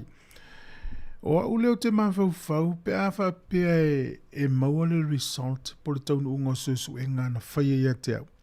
Pe au te tali tonu iai pele ai. Pe o le na wha ma ite a tulfisilia ne lan tai au e maua i fwoi manato tātou. O na o le na maua i tātou telefou pe na au mai e savelina. E pe a maris furu toru wafe tangata na whaia lato isu esu enga mo le test fo ile o le toto le ave le lapso isu ei. E le na mata whaia tongo fitinga o le diabetes e fōringa mai ntoe wala au i le lap le ta o le au anui lap. Ia e una ese se ia na i vaenga na o le sa le linga fa te inga fa pe mo ese sia o tatu tunu. E mana e foi lo fa so mai po le ale so ta inga na faia na mafuai na. Wa o telemonia. A fai se test start. E te fa tali le result po le alta unga po le ale mai le ua po wa mau fole le ua fa maonia se mai o mau ese se mai tu nga o ia pe o kanesa mai se mai fa pena. A saula le tala o le ua fa maonia o te la ngona mo utari tonu e matua lu ita wina le tangata ma le ainga se tala fa nono. A muli ane fa pe se le taunu unga la su e ngai le o e ana le toto le na fa ile test le wala photo result ya o e po wa al matua i telefo ia al fa nono ono le sas e ui o la ufa pe mai ese ele o e pele o uluinga o la sa o le manuia o e so i fo malo loina fo o e fa pena fo ia o se tala fia le tala na ai o le la o ma fo fo o le ala nga yo ingo te faia pe a faisa o test out te masa salo ese le taunu ya isa o e la le fo tuanga dai fo ma tuanga inu vai o le vai na te kilia ina ma so soani tino o tangata. Ea, e ili porka la mesa fata utei o so ngafasa inisi nital noia famsanga mal sungalo. A mana o tātou e tupu mama losi le au tau le itu tonu le tino e te e atu le au tau leo mai o sfai tātou tino. Tō anga e tau mafa le vai, tō anga e tau mafa fuala au aina mafuala au fai supo. O le esi, ea, o le moli, o le vi, o le mango, tau mafa na, ya saua ile apu, o le pea, ya tau mafa ia le kapisi, o tamato, maukeni, kukama, ya o fuala au aina na ya o ngā so soni wha marusia le au tau le i tonu o tātou tino. E tau atu ile au tau le sau e wha mai tino o tangata. Ya wa a tele le tau mafa o tātou, ya ano manufasi, o telefo ina le hawhaina o tātou, wa tele le mau mai nei vai tau o tātou le iloa le mau mai ese wa whaina i tātou tino. Ya ai o le sosoani tā ua tātou ai ia tātou. O le tau mafa nau fua o la au, lau o la au, ia mawhatu o la au. Me i whaatanga. Ya, e leo aus fo mai. Ai o leo te wha au atua ia tala nei fo mai. E ana le tātou tautua vaisi appointment i misi. Whai e misi te tau ana mana i alo vili le au nanga nan whai lau appointment te leo o atu. Tūlawa no i le istangata. O le siwa anga lea e mai tau ina le teimin nei. O le whainga tāna mōni appointments pe a vili le fo mai. Oka, te le suinga leo i le teimin nei. Whawhiwhianga le tai au, luas furono minute u te atis fumartasi. Ia, tātis fururua tātou telefou, whawhiwhianga le au di tātasi mai el tautua i New Zealand nei. Polosi atu tātou whasalonga e tāsesa i Samoa. Ia, mai le tasi anga le tolu le whiawhi te New Zealand. O le whawhonga si ufonga o lamua. O le vi i oa opo ma le tamo paunga ta i longo i pule ngase.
Talo falava o a Susana Fanueli ni Samoa lua fisumal tolu lua fisumal fa. Fafonga mai pea i si fafonga lau mua.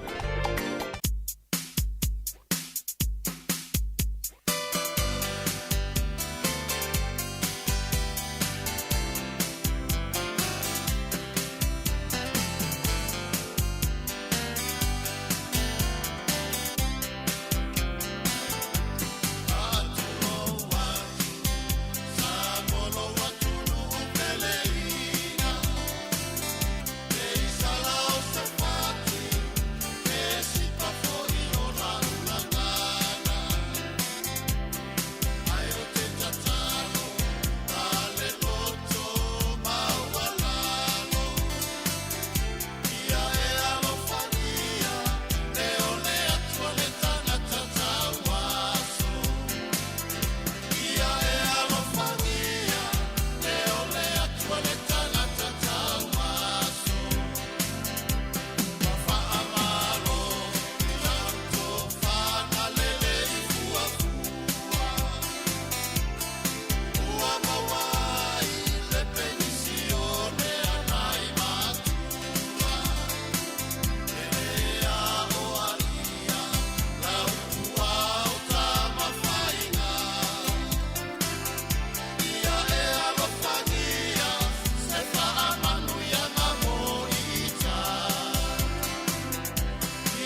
Wala vepese le oli o vai ngafa ia mele ongo I lato ia maua sa lato tupe pe o tangata ia mele ongo whapto I New Zealand ma Australia ma isi atunu o maua lato seleni ia o na ua maua lato whamanuanga I le masina ia pe titia pe tele o le mesili ua iai whamano whaftai pe meita watu o lo ngā lulue pea I le meita watu I tala mai Samoa lo ngā lulue pea ia le fai ngā malo tausi le ie le pāle mia tausi ma na minsta e le wha mai aina o lo nātou tiu te fai o le I tu inatu le fai ngā malo fau le fast tau veina o le isi 5 tausanga e ila le fono lea o le forum o le Pasifika le fai I Solomona ko ringa mai lena ia nafi le pāle mia o le malo Australia Anthony Albanese e a pe o mta upu au tūna e mai tau atu le fono lea ia o le Climate Resilience Fund ia po le tupe lea e fsoswani e tali atu ai ia fianga o motu o le Pasifika le tūlanga swing o le tau ia ai maise ia o le nofo file mua i o le Pasifika fuala I le swing o le nei taimi I le a fianga o saina I tono o le Pasifika ia o te loa o nuu nei Australia mani usila ia o la tau nei tono o le Pasifika ia la lava vai mai Amerika po le anga luenga fai New Zealand ma Australia ina I fsoswani le Pasifika. Foringa mai le tupe lea po le Resilience Fund ia o tupe fsoswani mo le Pasifika a mese lava nuu ia a whaina tele swing o le tau e tu valu ma tuke lau se lau miliona ta lale ua tu inatu Australia ua umano tu ina tono le whaaptu ngā tupe lea ia ngā waala I moto le Pasifika e talo sanga iai.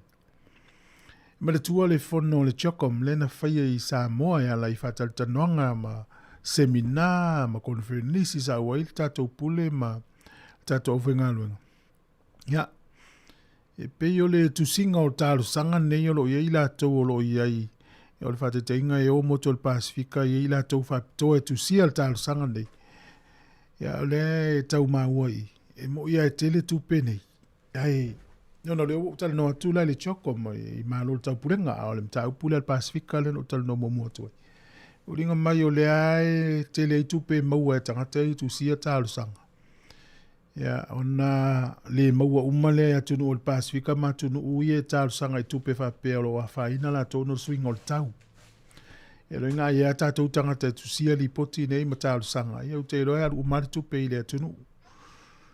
Ya talo sia ia o le te lo le fono muli lea le tamaitai pāle mia tausi o le malo Samoa I le Pasifika lo no winga o lea e tali malo I Solomona ia mwha vai atu ai foi ia Right Honourable fia me Naomi mata afa I lo na toi taimi ia o le isuia le whainga malo o le tātou o tenu ia o te loe Samoa umai mori lea ngang whaftai le tamaitai pāle mia la nofo inga le la te whātau sanga besi o na ka peneta ia pe ta tal no tayo ia o swinga ia so sfainga malo so se tunu ele tu mau ai e fe sui ia I fainga malo mai taita ia e fua I le palota le atunu ia po tangata o le atunu testiva e o lofa mai ia mana ia tele to au le radio so le lopete ua tu luoto au tau sanga nei a sili au le Panthers e manuel nei aso se lulu silulu Bolton mai gilani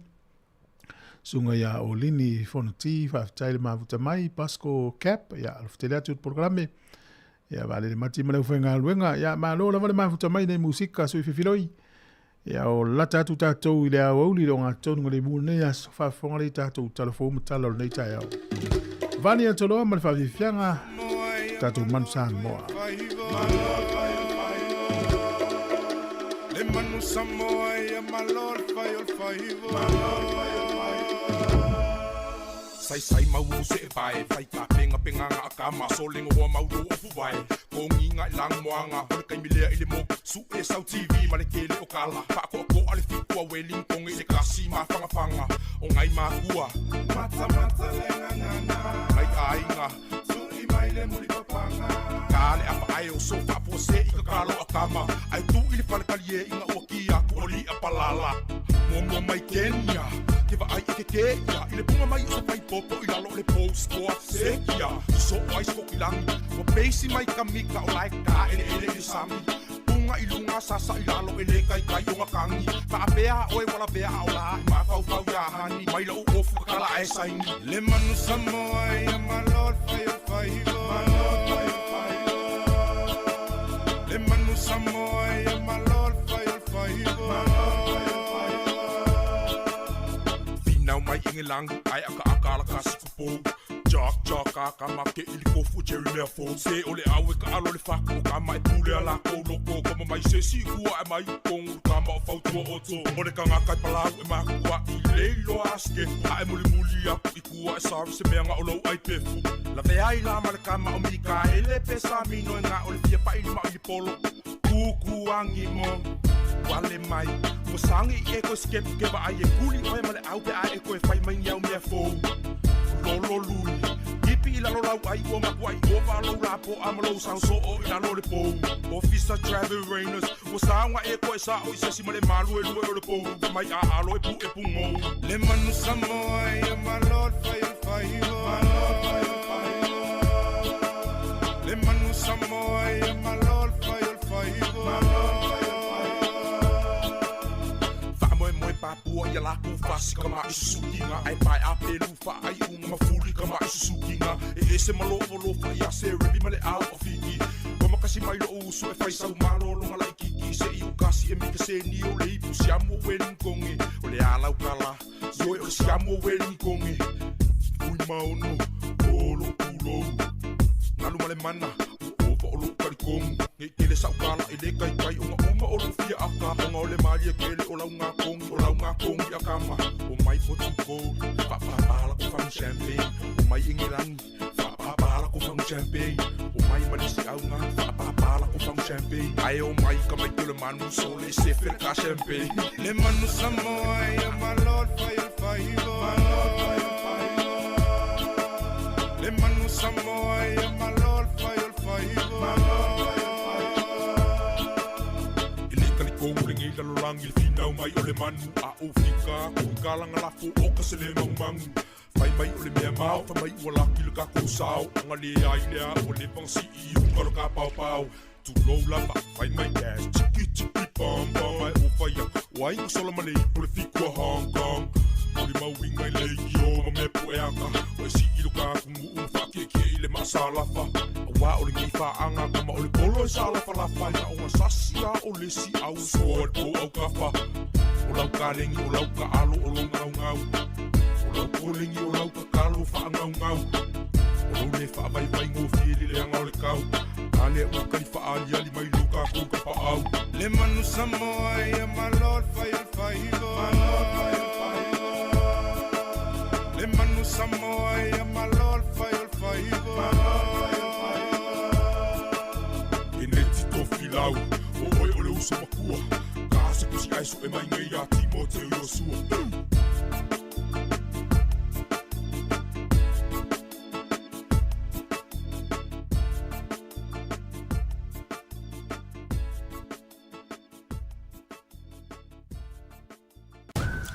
Talofa, si ufofonga o le lau mua.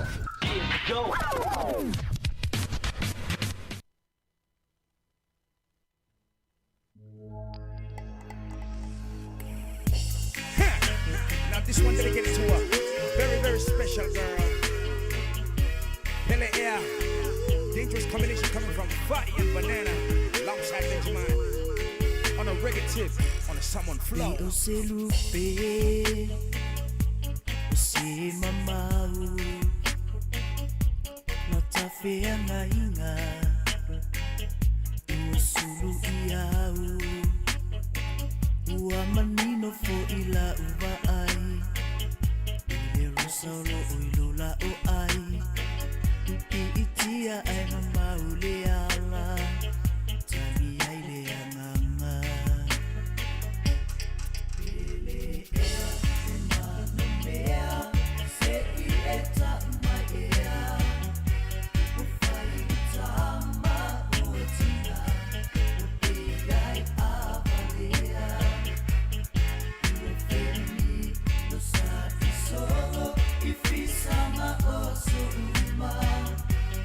Let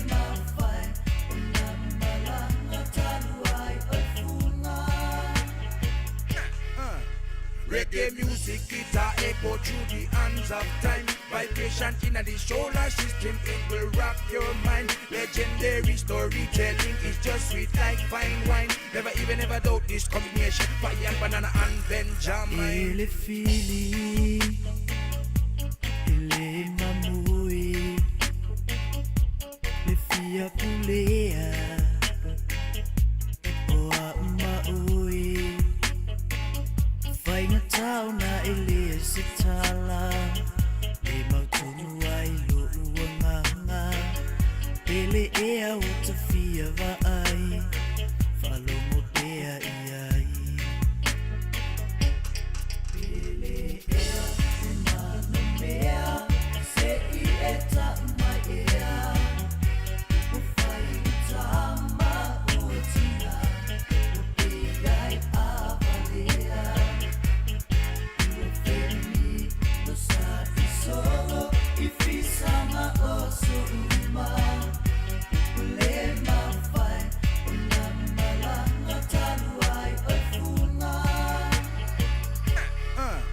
Reggae music guitar echo through the hands of time. Vibration in the solar system, it will rock your mind. Legendary storytelling is just sweet like fine wine. Never even ever doubt this combination, fire and banana and Ui ilea,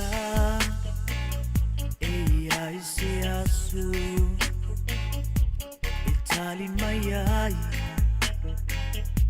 olo umanau, whainga tau na ulila lulani, ele matumi le maasiasi, no fopea ita mawhai te talu, ule oe ile asu.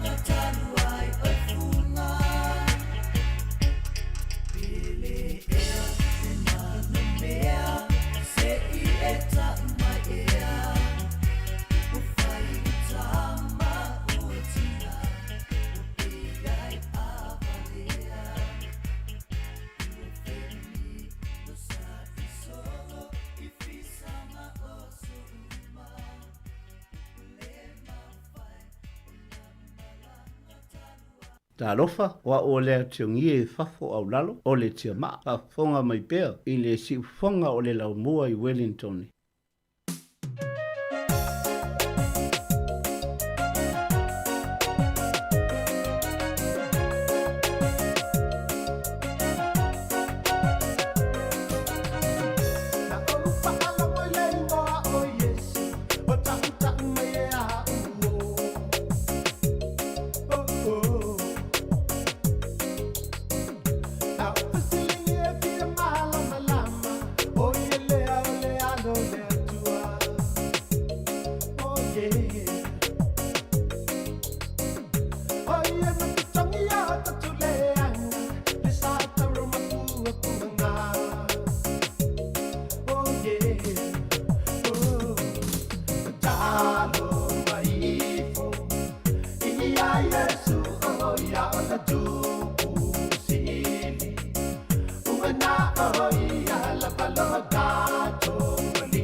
Yesu o ia o le tupu sili Uena o ia la balo dato wali Waila na wale manumalo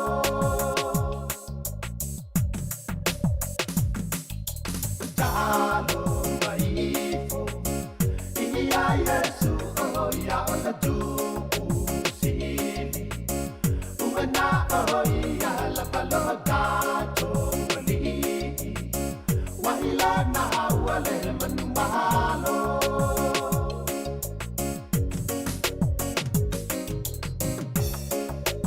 Malo fa tail fa formai nei fa fifianga su fifilo il tai au toi valu minuti ona ta le sfuru mo le lua o le sfuru lua i le au nei le minuti i luma e ona fai lo le au New Zealand le All Blacks e ta alu mo le au Africa i sauti il fai ngol nei vai aso Wellington o le aso fuon fai lo le au Africa i sauti ia na ua tolopula to kapteni pe o le ta alor kapteni le na ia il vason te nei fa pel numele sfuru lua o la to furu peki tele la uri matua na ua vese ma le au te le il swing o le au Afrika.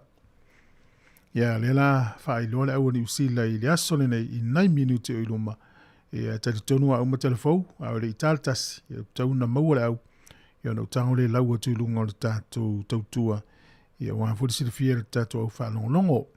Na uma natu au le tālonga lea e atoi ni se lau o tālonga arisavea. Ia peta iane ia o le na atoi le tālonga na whai au kilani. Ia le la se lau maratasi ana tālonga i e le whai unga le vaso nei. Ai. O tātou i loa tangata e uria pe o se lau tālonga mo lo peleki. Tātano ala lo peleki.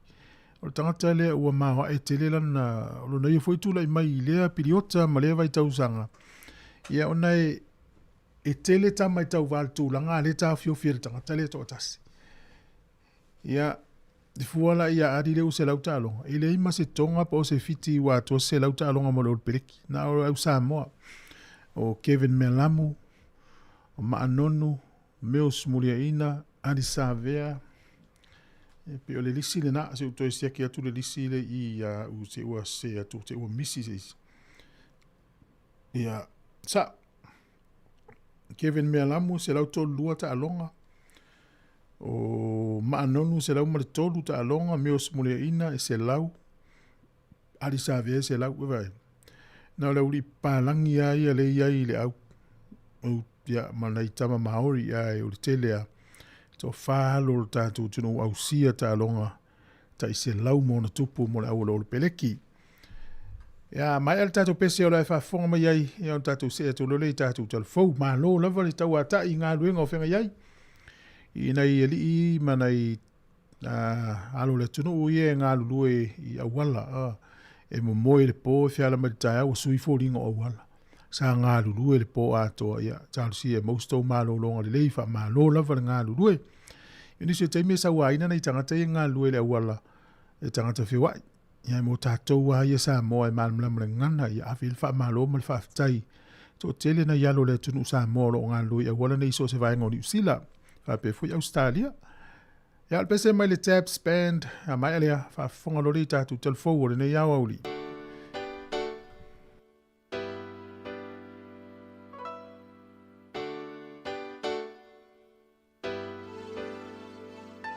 Awane i tamita se tasi ilona malosi. Ai ngalo ai o le whaafetai. Ia mabe o le whaafoki. Ilena ia au mai ua mafuai. Mana tua ia tali ua le maane i ngota le whangatai. A mele tamau ai nai tupe tele. Wa ele mana tumai ai. Isi o samale ai na pele. So ani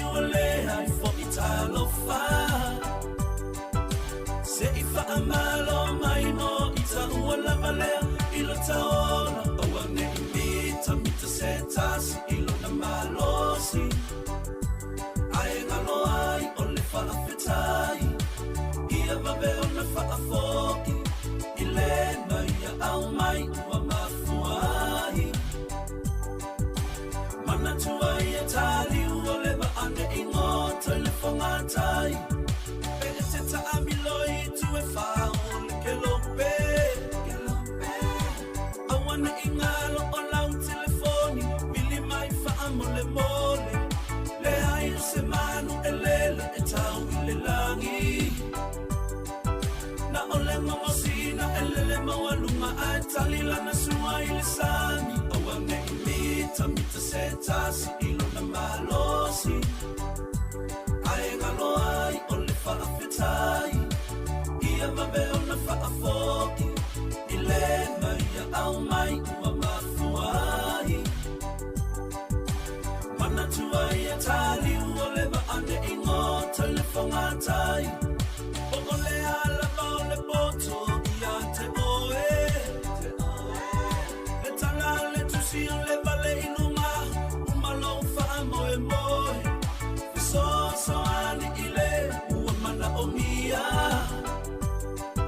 I felo fani tato mama wa ole o la fia fia o ane I mita se tasi ilo na malosi ai ngalo ai o le whaafetai Ia mabe o na whaafoki Ile na ia au mai ua mafuai Mana tua ia tali ua le maane I ngota le whangatai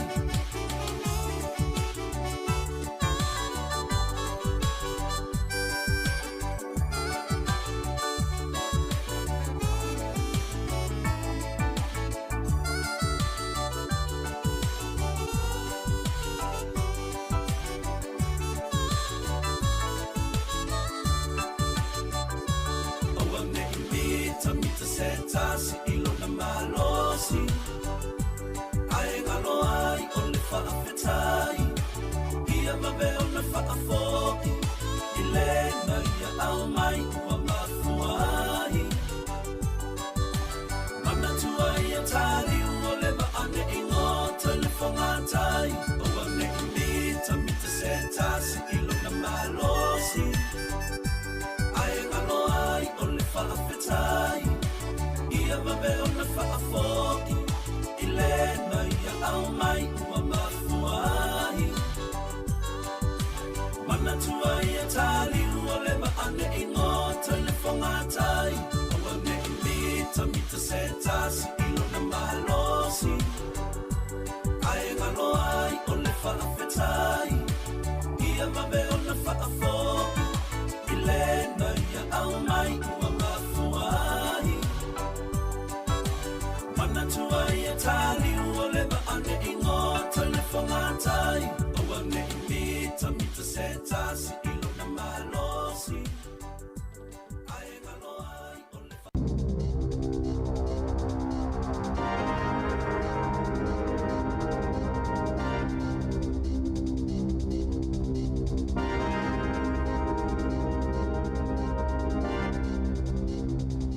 Tui whaatalo whaatol whaapoponga o talafou mai le si ufunga le laumua mo le nei vaenga o le awauli. Na whaalie salo I atonga ua mo mia le toi sui au polisi e langlangoina tangata o vaso I New Zealand ai tele o la tauto mai a o tau sa ili e nofo mau I le atunuu na ta uena le soni tupou o whaamaumaunga mai le ofisa whemalanga I ngā New Zealand. O lo ova ai o tonga e pito sile ona te lele foi numero tangata ua o vaso whaatula fono I nei New Zealand ma ele o se tūlanga e te iai o tonga e lua felima se la wiva se fuluiva ona tangata ua o vaso pito iai saina e to lua felima se la fitu se fulufitu ma Samoa e a feono se la wiva se fulufitu. Na sauno tupou e mafua lea ona o lelelele o taitai o tonga whaapea I fo ilele taunu o folfolanga whai ngā māloa New Zealand I le tele o tausanga. O tupou na avea malo ia mom ta uptau I a inga mawhemalanga inga talu mai le tasi wavalu fitu na ia whaalia e le isenga yo inga le malo o tonga o whaia iai peitai. E le ai fo iseloto whaamangalo whai ngā māloa le leipa ma le national I tangata tonga ua o vaso I le vāiu lai lua whelua tolu ma yuni lua whelua lima. O le taimi pito sili leo na toa tele ai tonga e o vaso i New Zealand. I se au whainga e toa whase lau fitu se fululua, po o le tasite si maleiva tolu pasene o visa mo sina taimi, mai leo whainga e luas fulfafe fase lau lua lima, e toa tolu se lau valu se fululua leo whainga o tangata Samoa, na whaalia le ofisa whemalanga inga New Zealand, pe amal toa luas fuluafe iwa se lau valu se fulu tangata, o lo o vaso i tutono le atunu o mo le taimi nei. E fōlinga mai o sauni New Zealand o foi nātu nisi leo leo e whesosoni ai i le Pasifika, au awa iatu le pale mia le whonotanga mai si taitai o le Pasifika. E aso atoa e mafutai Christopher Luxon mai si taitai o le Pacific Islands Forum i munda i le atu Solomona. O le amawa i le avanua mō taitai e talanoa i mata upu ese e au noa i masui o ofisa po le au whaasalalau. Samoa le avanua mō le pale mia o New Zealand e whai ai nisi o whonotanga mataitai il Pasifika e au fia le pale mia o fiti o City Veni Rampuka. Masafa autu i le ngalulu e whaatasi e winga i le tōla fono whaapea ma whi whaatawa inga. O le siti o le whaongang o le methamphetamine whaapea le trafficking o nisi o vaenga na sauno Luxon o lo whiangai nei ma le Pasifika. Saia ta o nai maasina taluai saia toe manatuai o lea e ei le fuafuanga o le Pacific Policing Initiative e tofu umatunu umalu i tau i whalau whaasaina o le meth ma e au o na ngā lulu e pui pui tua o le Pasifika o le polkalame po le fuafuanga leo lo taitai e Australia. Ma le wha moe moe ngai wha atutu i naini no whanga autu e toleni ma o awai leo leo ma tali atu i le Pasifika i taimi tutupu mai ei vevesi o ni wha lavlave wha le nā tura po o ni mea tele. Lea fo i safa i le fono a malo le taupulenga le Chokom. I Samoa i le tausanga taluai na Saunoa Luxon. O wha la potopotonga i e taupulipule ina wha atasi whainga wha solto la fono i le United States wha pia ima Mexico. O lo o wha awala mai le Pasifika i e whainga wha solto la fono. Ma e tataua i malo le Pasifika o na ngā lulu e wha atasi e te e atu i ai. Na sainia fo i e taita i le malilienga e ta o le Ocean of Peace i le fono. Na whaalia le Presidente o Kiribati o tāneti maamau e le talawhea ngai le Minister le vai whafo New Zealand wawa samana i Winston Peters le wawao i le mawhai o na o la whailoa i ise taimi ua tona i ato le nei tausanga. O maamau o ia fo ilea o le Minister le vai whafo Kiribati ma o lo awai le whanolo na 5 i tai o le Pasifika le Pacific Islands Forum Leaders Meeting le fo i o lo awai ai Christopher Luxon ma le pale mio Australia Anthony Albanese. Na sauno maamau e mawhai lava o nā siasi atu Peters pule lava ia ai o lea e sauno Peters e whaapea e le mana na olo lata watunuu e whailo i atu te ia mai le whetaui pe o na sauno maamau. O le maseno Januari na whaamaoni ai e Peters o lo oto ilo i New Zealand na polo kalame o ati nai le e se lau ma le 2 miliona tā la i le vau le lua whelua tasi ma le lua whelua wha mō Kiribati ona o lele ai o se fiso o ta inga i le tūlanga tau i upu whai o malo o le whainga tāfo i leona mali li e whaatasi i vaengai ave i le wha mua i lea polo kalame ma ia mautinoa o lo whaalua o ngā tupe e le ngata mōta ngata o Kiribati ai whaapia fo'i ma le aututongi la fonga New Zealand pei o na saunoa vau vasa manaia.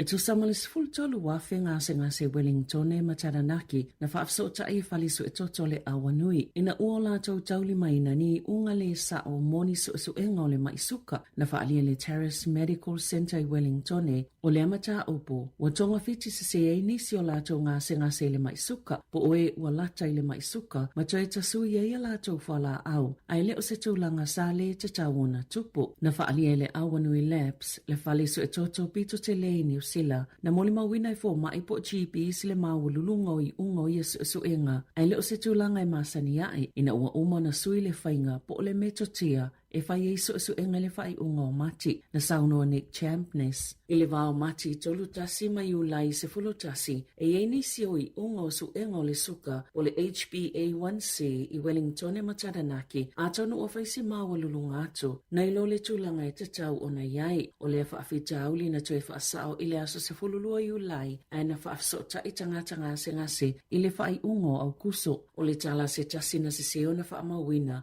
o ia ua lata ina tonga fitia o se tangata ua maua mai suka po le pre-diabetes le whaate ia o ia matatonga i se tangata e whautua ina o ia i pāle ni tau mafa ai te ua toi whaile sia ki mulimuliane ai mawai ua toi fo i se tūlanga le lei na whaalia le awanu e labs e le ise tutongi mo tangata e toi su e toto o e nao fia i le asasi sa whaato e se fo i le whale su e toto maolo o ngā lulu e vāvala lata ma le soifua maloloina ma isi au nanga ina ia wha mautinoa, ua whao o atu i ngase whai unga fōu su enga o toto, manisi fo i su enga o mo o mia ina. I whawhata New Zealand, Sāwhanaina mamaliwa I lava le Peristene o le Training Point USA le ali I talavo Charlie Kirk I se whaatasinga I le University o Utah Valley I le aso o ia fu ilea o le na amataina le whaala potopotonga na ta wele poti na afia pe na la vealo na wele pulofana na tusia Peristene Donald Trump I lunga le Truth Social e te tau o na tatalo uma mo Charlie Kirk wala vea I le pulofana na whaia fu initos tusinga whapea le sui Peristene J.D. Ina ualia e li poti lea mata upu o Kirk o lona to'olua Erica mai to'olua la la whanau. Sali poti le tau fia I leo se tau lea e ele sotanga ma leo sfainga e to sai mata o lo whaasala la wina I lunga o upenga ta whailangi. Na whaamalo sio na whaamawai le pale mea o Nepali. O KB Sharma ole ile asolua. Ono utupulanga te e whainga pi o na matua le fia ma o lātou le kia lawa ini tapo na whaia ai whaatau tutu ai ma leo. O le aso mo ia te e na malili o I tangata I to o se foluiva. Na mafu o na amata feita tangata o na ole whaasa o upenga of sota inga po le social media aina toi whaata atia eselea tapo ina uta whana I leo ni kasa whaatangi mata mani rubber bullets I tangata te e na tau mawhai ulu whale whaamalo le pale mene. E to se lau tangata na manu nua, whaata se mal to sfulu I valea na mali liu. Ua tele tau sanga o le fifia tupulanga o Nepali. Ile le lava o ngā luenga malwhaitau miliona, ua malanga I ngā lulu sa e tūtutonu, Korea I Saute, ma Malaysia. Ai mai se lava ino fuanga o whaatino I ngā luenga titele, malafu atu ai tupe I o lātou a inga. Ina ua wha mawai le pale mia, na amataile ngā luenga le Peristene sa ili se tase sui tūlanga I a teia, ai ua samani a fo ita I o solo tite ina ia whaia ni a lātou whaatala noanga.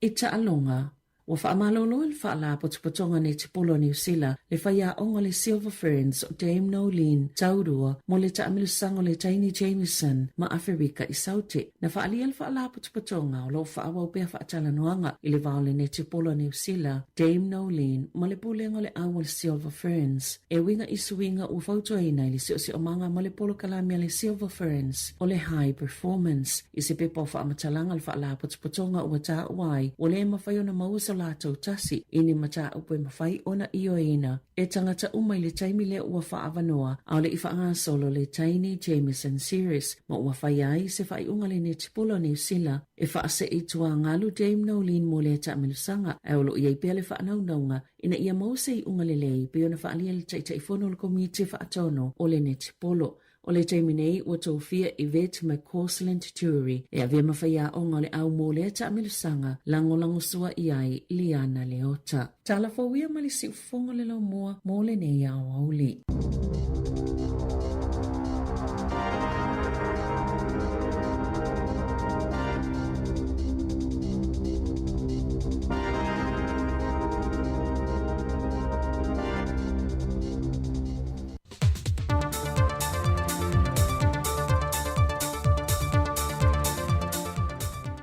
Toi whātana whātu le tātua tunu o le wha o poponga o tala whau mai Samoa o se mai le whaafonga. Mō wha mai le isi whasoa tēne māloni o sila mō Samoa, e ta wala mai le mtanga luenga o le soifua māloni wina, e le tale atua I a whianga o le pepesi o le wha mai o le whiwa po nā iwi le atunu. O whainga wha anga lava I a tunu e lua o māsani e lava, o le soaswani mai ai o New Zealand I tūlanga tū ngā e o iai Samoa e maisel soifua māloloina o tūlanga tau ia awa onga mātina e te tele. O le lima ile nei o vai aso talu na amataina le ngā luenga le ne New Zealand whate seim fo mai a Samoa. E le leofo ina mai e o nisi o masini e soaswani fo mai le tūsalo tau au whai ma le tōtu se la wafeta la. A toi manisi o fo mai se tō wha mai le malo Australia O lo ngā lulue whaatase o fwoi nātu le fiso swani le mtanga luengo le soifo malo lo ina. O whainga māsani lawa nei a tunu o lo whaipa anga ma Samoa e fiso swani mai la vai temi o vai tau whainga tā. Mai o le wha mausali ina i fwoi lea o whainga pa anga ma so tanga mautu a Samoa New Zealand ma au se tā lia.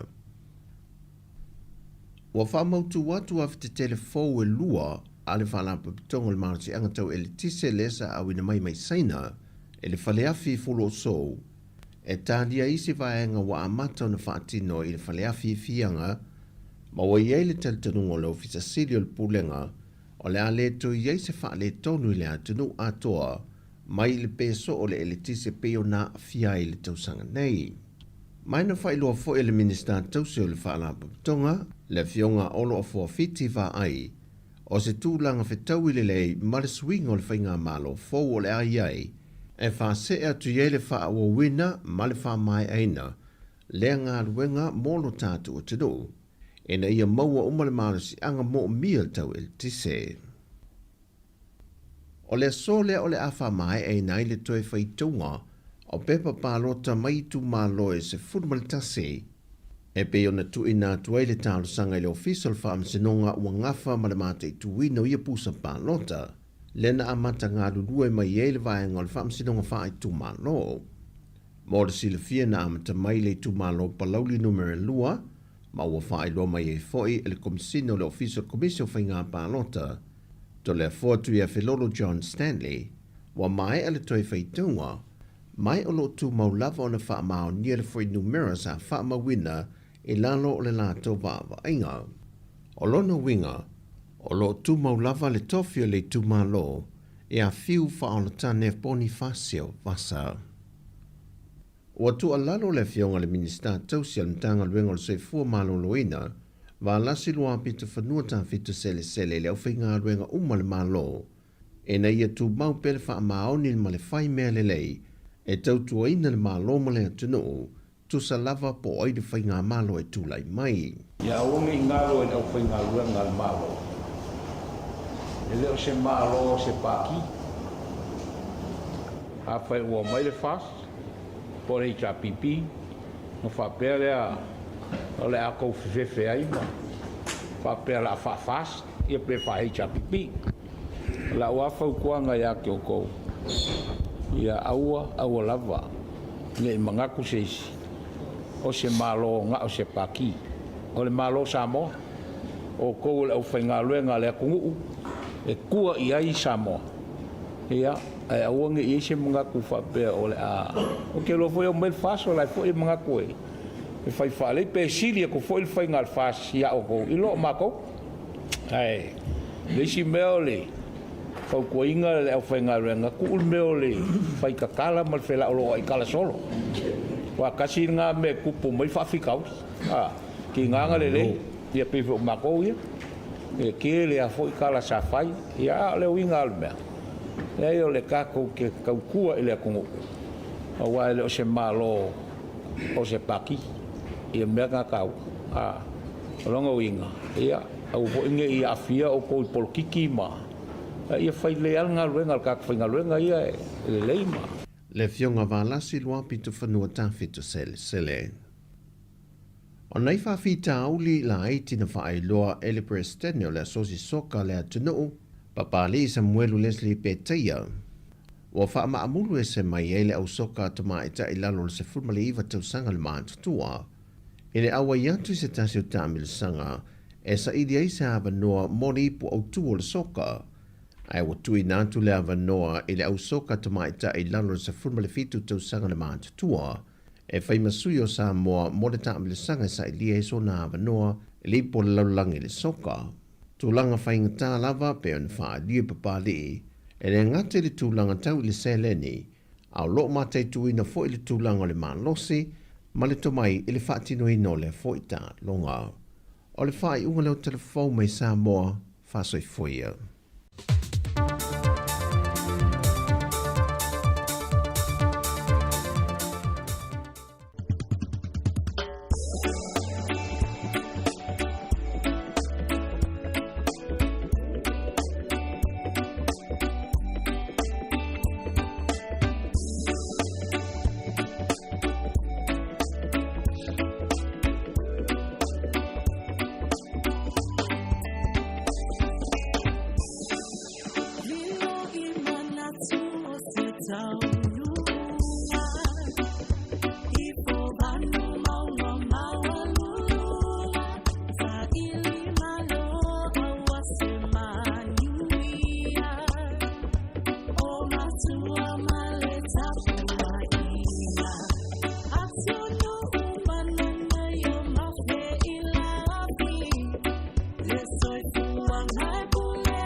Fianga se fifilongi o le awa uri mai tātou telefou te whafonga tae au pe au lia i tātou telefou mō lantou i maua e te maua lunga o le tātou Facebook, ma le YouTube, ma le tātou website a tātou telefou o ni aso. Le whatunga mai le sunga ia Ricky Masoe, ia usuina siona whaletua ia Masalina Masoe, ia le pese o whaingo ina le aitau malele. E le ua whailo mai le aua ni usila le tālonga le whaingo le vaso nei. O props numele tasi Ethan T. Crute, numero tolu Tyrell Lomax, o le numero lua Samisoni Tau Kei Aho. O loka Scott Barrett o le kapteni Tupou Vai, ia o le numero lima. Numero ono Simon Parker, numero fitu Adi Savea o le sui kapteni, numero valu Wallace Sititi. O le numero iva Noah Hothman, o se fulu Borden Barrett, se fulu tasi tamafoula lea mai le au le Chiefs, se leua Piki le o peleki Leroy Kata. Sfuru ma le lua Chori Barrett e o le suika lesi fo ile suika kapteni. Numele sfuru ma le tolu Billy Proctor. Sfuru fa Will Jordan. Sfuru lima Damien Mackenzie. E o le au le na New Zealand le ua whaelo mai. Ma le au whaeleo leo Brody McAllister, Tamaiti Williams, Fletcher Newell, Fabian Holland, Tu Belesis Kirifi, o Finlay Christie, Quinn Tupaya, ma Ruben Love. Ia o la tau ele o avanoa o no manuanga ia o fiai e Moni Naurawa, Cody Taylor, Patrick Tuipulotu, ko Tess Ratima, Timosi Tavatava na wai, Cam Roycard. Ia o la tau na ele o avanoa o no manuanga. Ia, na nau whaafonga mai le tātou au, i le tālonga ma le o Afrika Saute, i le whae unga le vai a so nei le asto na i le tea le titi o le whetu taimini usila. Ana ia, mahalo ale. Ia le ta alo i tamai e ta ule tātou awa i tangata no fwene usila au ia Afrika. Ia FCD ato i e whamai o no i ala tō pito i o i Afrika Saute. Ia le se meo ia manu ia fwole tā pena ato e au mau i Afrika Saute.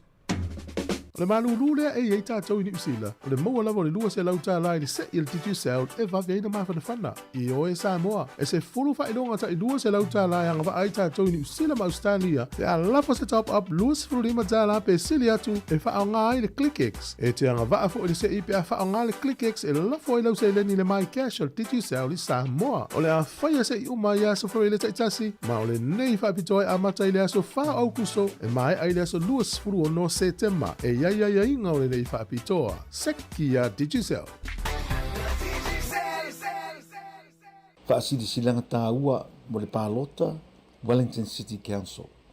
Le mamalu o Samoa lo o lala i le Eastern Ward. E iaina unei, Gilberni, Rongotai, Ataitai, Rose Neath, Melrose, Lyle Bay, Houghton Bay, Maupuia, Miramar, Strathmore, Karaka Bay, Moore Point, ma Breaker Bay. E talosanga atu, mo lau Pālota, mo wa'u le suitau vātu o tasi o Samoa, ma le Pasifika le Eastern Ward. Mana o mia lau Pālota, a waso tātou no fōa i whainga nua Wellingtone, Wellington City Council. O le so iwo se te mai lafo tuai pepa Pālota i lo utua tusi. E te talai ona e Pālota e whaangata i le aso sefulu tasi o ke topa i le sefulu lua le awauli. A mai ona tusi nu mela o lau Pālota, ona tuule le teu tusi o saunia ma lafo i le whalemeli, post office. Pe tu i kālone lanu mori o saunia i supermarketi po whale tusi. Mana tua e whaangata uma Pālota i le aso sefulu tasi o ke topa i le utula e sefulu lua le awauli. O le Eastern Ward e sefulu tasi sui tau vā, ai na o le tolu no foa e avanoa. O le fautuanga, Pālota lava na o le tolu tangata e te mana o iai, e te le tau Pālota i tangata uma e sefulu tasi o lo iai le lisi. Tusi le numera tasi i talane o le ingoa o le tangata e te maasani, maua e filifilia e numera tasi iai lau lango. Wha solo i le lua ma le tolu, mo isi tangata e te ilua ma lango ina. O lau Pālota mo wau, o lau sao fo ile na ili whale lei o pūlenga le council. Wha ititia rates ma rents, tupi tutongi o whale, whale leia au wala, whale leia no whanga whai tele, e pe o paka swimming pools, whale tusi. Wha tele ni awa noa, mano whanga mo tamaiti ma tupulanga ta aloai, whale leia pasi lau pāsese i taimi, mano whanga tala whea ngai, mo tangata mātutua. Wha ititia tangata mo moi fafo whale loa, ma a isi tupe ai, o nei a fia ipisi nisi, ma le saunga le mo tangata whaatau. Pālota, no mera tasi mo kena akui. E tā ua lau Pālota mo wau, o wai e tā ua lau leo, o lau sau mo Wellingtone, mo le numa nai o tanto uma. Whaafitai, kena akui, sui tau vā Eastern Ward, mo tukairangi.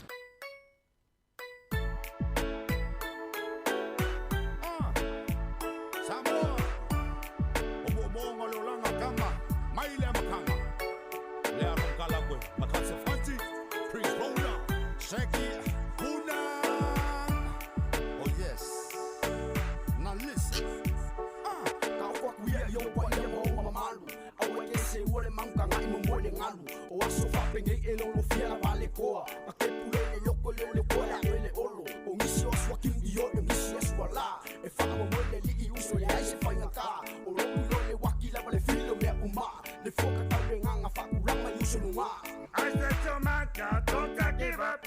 I said to my God, better look up. There's hope in heaven, so you better rise up. Drink every water, but never lose a cup. I said to my God, don't give up. I said up. There's hope in heaven, so you better rise up.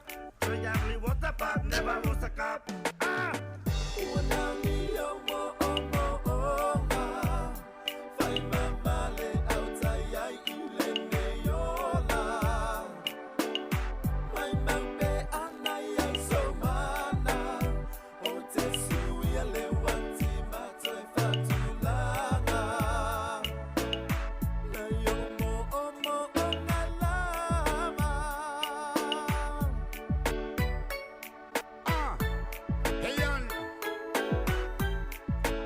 About my life now.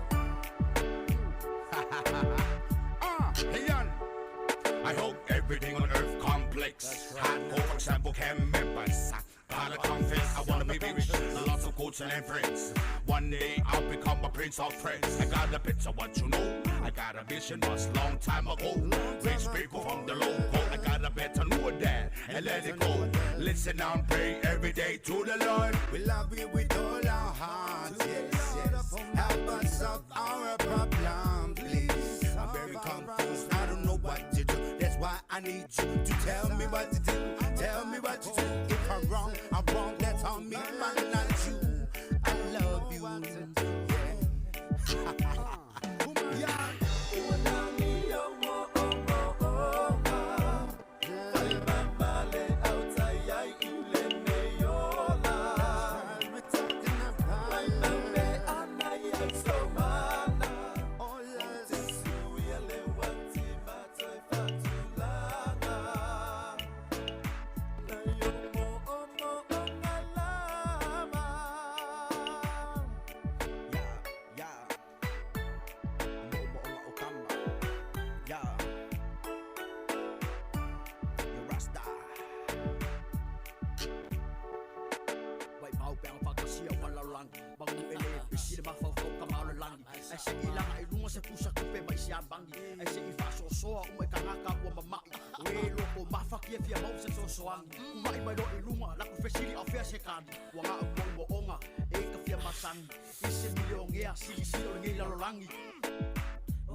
O le tautua le si ufafonga o le laumua o lo iai fo i le langolango a le New Zealand On Air.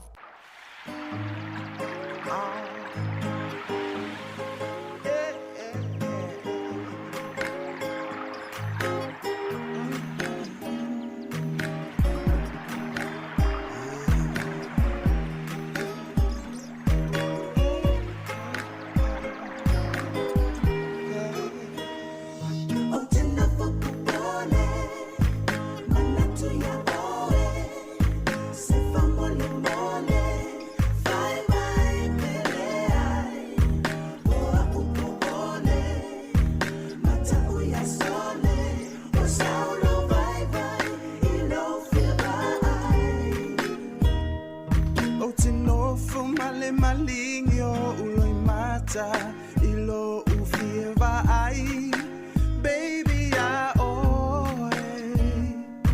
Se tali lo una fa maoni e tu mau pe ama olo o totoe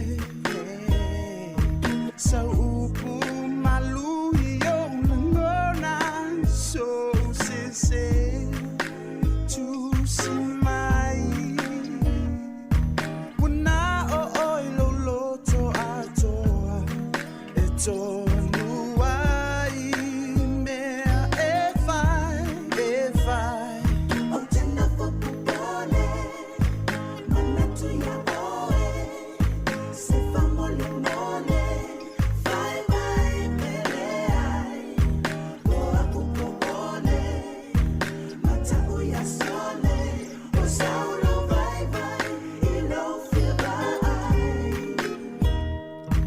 Masalo wayai o se mea u fai e sea ilo tava e fai ma vai ne fule manino le mafutanga I asu uma tatalo e ia o se aso fa atau nuina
Ya, ole no fo pole ne yaso.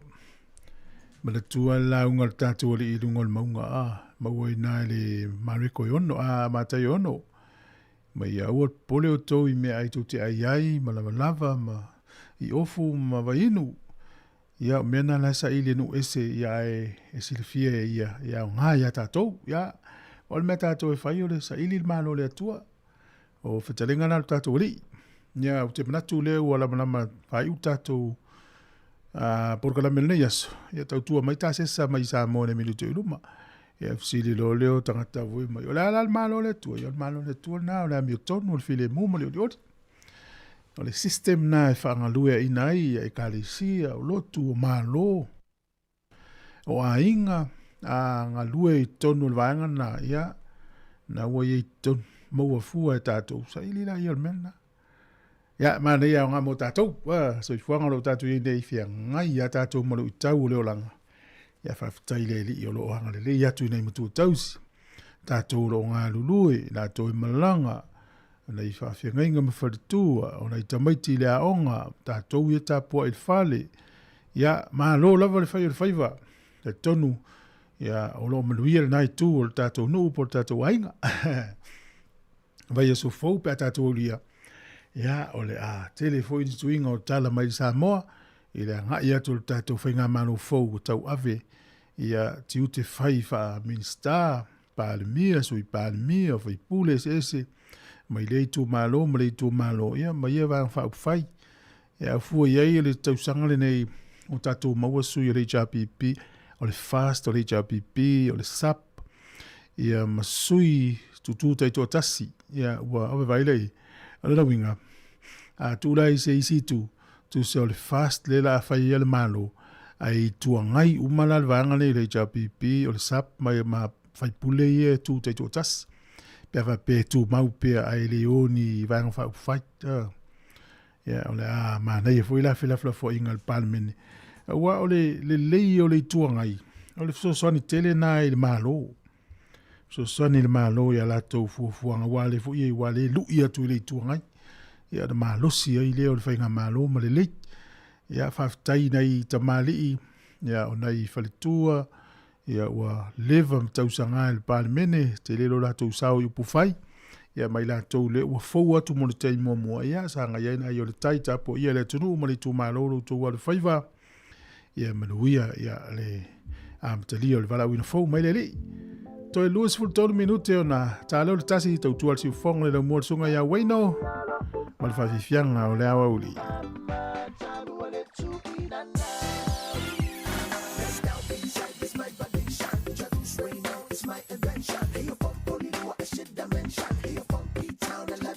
Come on and do it because I'll be on the track. I wanna mash it, beat up, mash it like that. Come on and run it to the way from the back. I wanna run it to the way from the back. God bless you, baby, I can see it on your face. I'm still amused that you would even look this way. So I'ma sing until the sunrise for the day. 'Cause baby, you got me at hello, sister.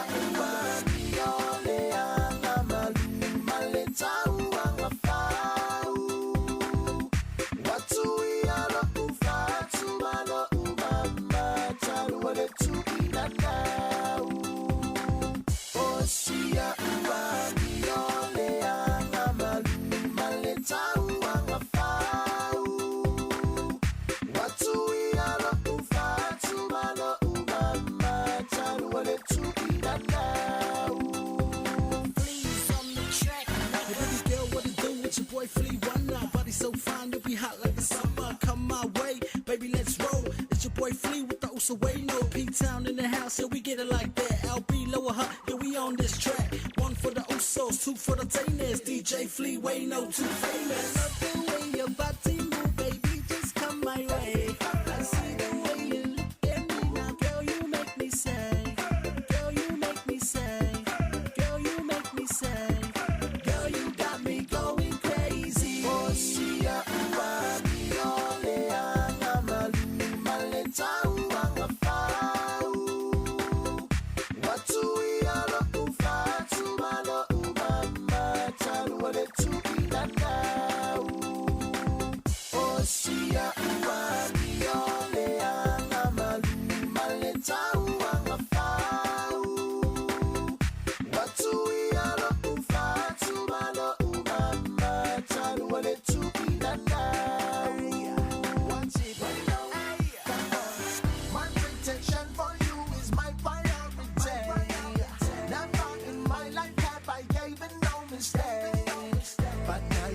Let me see you drop it low.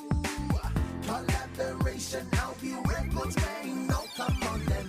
Your beauty, baby, I adore. I ain't getting none of them anymore. So keep searching me. You can explore stronger danger. Enter come my door. So let me in forevermore. You're so gentle, back up carnivore. I will cherish you like 24/7. Oh, see ya, I don't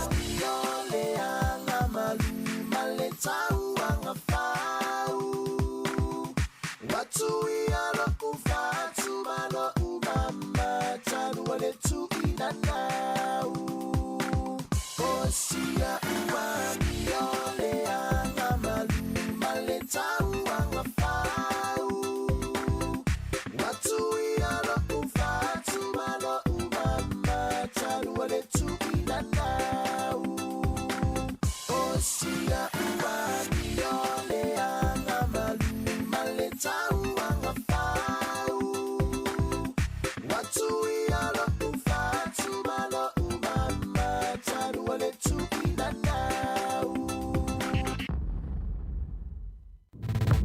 sika o malo longa ma tau mafutanga o leo au li si ufofonga o le laumua.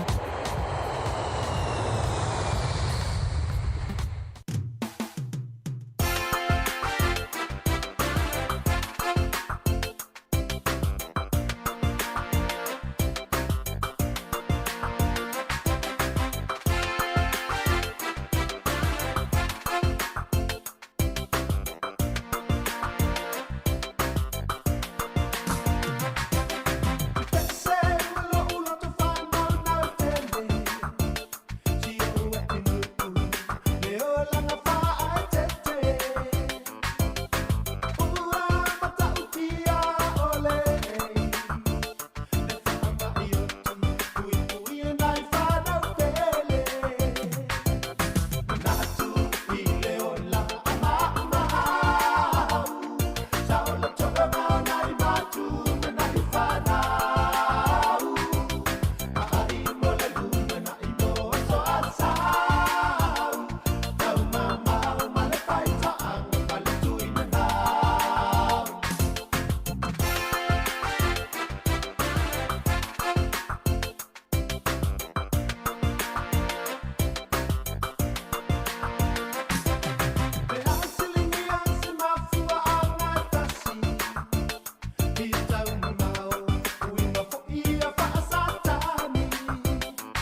tele upu matala ua ina mai le ana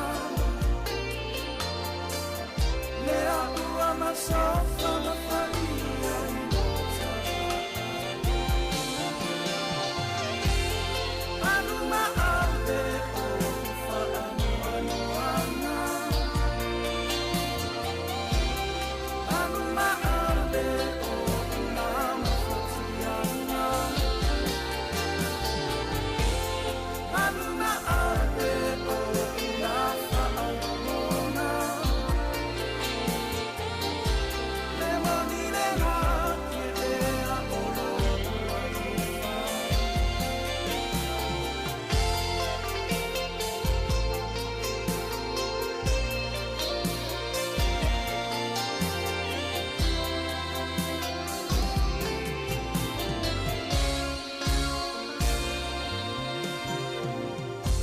mama mole loto mafatia no uangana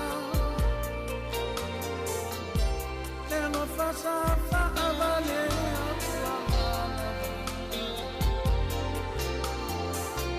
upusu amali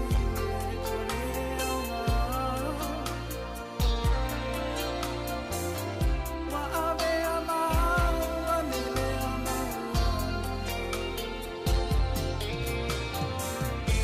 mama mole loto mafatia no uangana le no fasa fa avale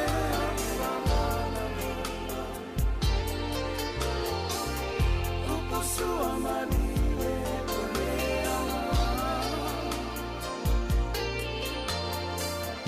wa ave amau anele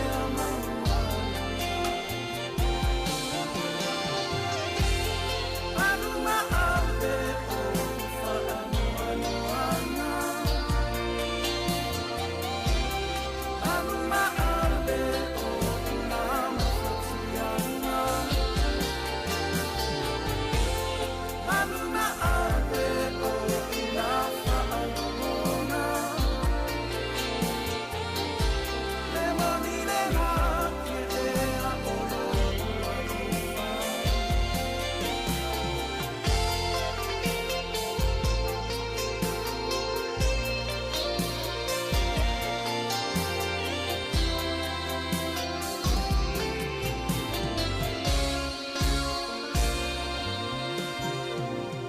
ua se puau toa oe ia tumauna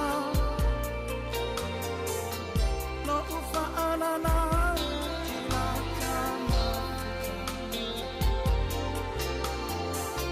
le manga se mo mafotia lotoe i lo ua lo farua o misia ua se puau toa oe ia tumauna lo ufa anana i la tama le manga se mo mafotia lotoe i lo ua lo farua o misia anuma ave o fa anuana anuma ave o una mafotiana anuma ave o una faamona le moni le hake e a olo Ale fianga mai le pese le eva mai mo tele sala fai na ua toe iwa minuti ona tale o le tasi.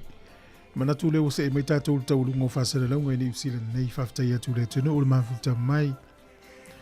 Ia pe ona vatfoi tatou telefone i le awa uli le maliu fasia stasi o li tau te ua i Amerika e suafa ia Charlie Kirk. Ia ona le talanoa sao i mata upu e le fifia i le tele o tangata i le nei vai tau. I le mele o le whanoina o maitanga o tinamta maitai Ia lai fi nau mai le isi vaenga le latoa ia te tau.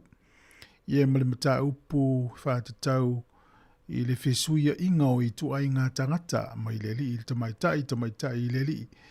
Ia male mefo le tau le talutala, ia o le tala noa i mata upu e tupu le pisa. Ia e longa tele le tangata nei i Amerika ma lalangi i le talinga o fesili whainga tama mateine a o universite. Ia e le fie i to tele. Masalo te watu le fiafi wa tau lunga so isu engale malo Amerika. Na i loa le po ina wha o le o ti le nei i Tautua. O le se furu valu ona tausanga nei a matalia i le whala tonga le na le watolu sfutasi tausanga o lona soifua to o lua si ana whanau. Ia masiona whaletua pe o le whātausanga te ruaito a whaipoipo misiona to o lua. Tala vo wa si ana whanau to o lua ia le umai maule olo si o la tautama. O le ingoa o le whala tonga na o le Turning Point USA. Ia a tala noa le tangata lea i le tele universite o le tūmu ia. Whainga tā ofisili a tama mateini universite ia tali ia le tangata lea o se le ike wisiano ia talo whai nei tamaiti. Maliusi o la tautama le nei whaala velawe. Ia o le mana ia alme volele o le mafutanga fia le tina matua por ta matua msiana whanau o whanau waile i loa le taimi ia le i loa le tangata. Ia matua whail mafutanga fia ia i fwasisi o te leo fia ia whaangalo mwhamangalo a tato anga i luma ia whaisi amatanga fau o ani fia se inga ia o leo ranga nei ele umi te ua malanga seisi ia ele i whaisi le inga maris tangata. Ai whato whāturu nei taimi whamangalo le Tautua i Wellington porirua nei ia sunga tā sesa leo tāpena mai me Tautua mai Samoa whiro i tai au fitu le tai au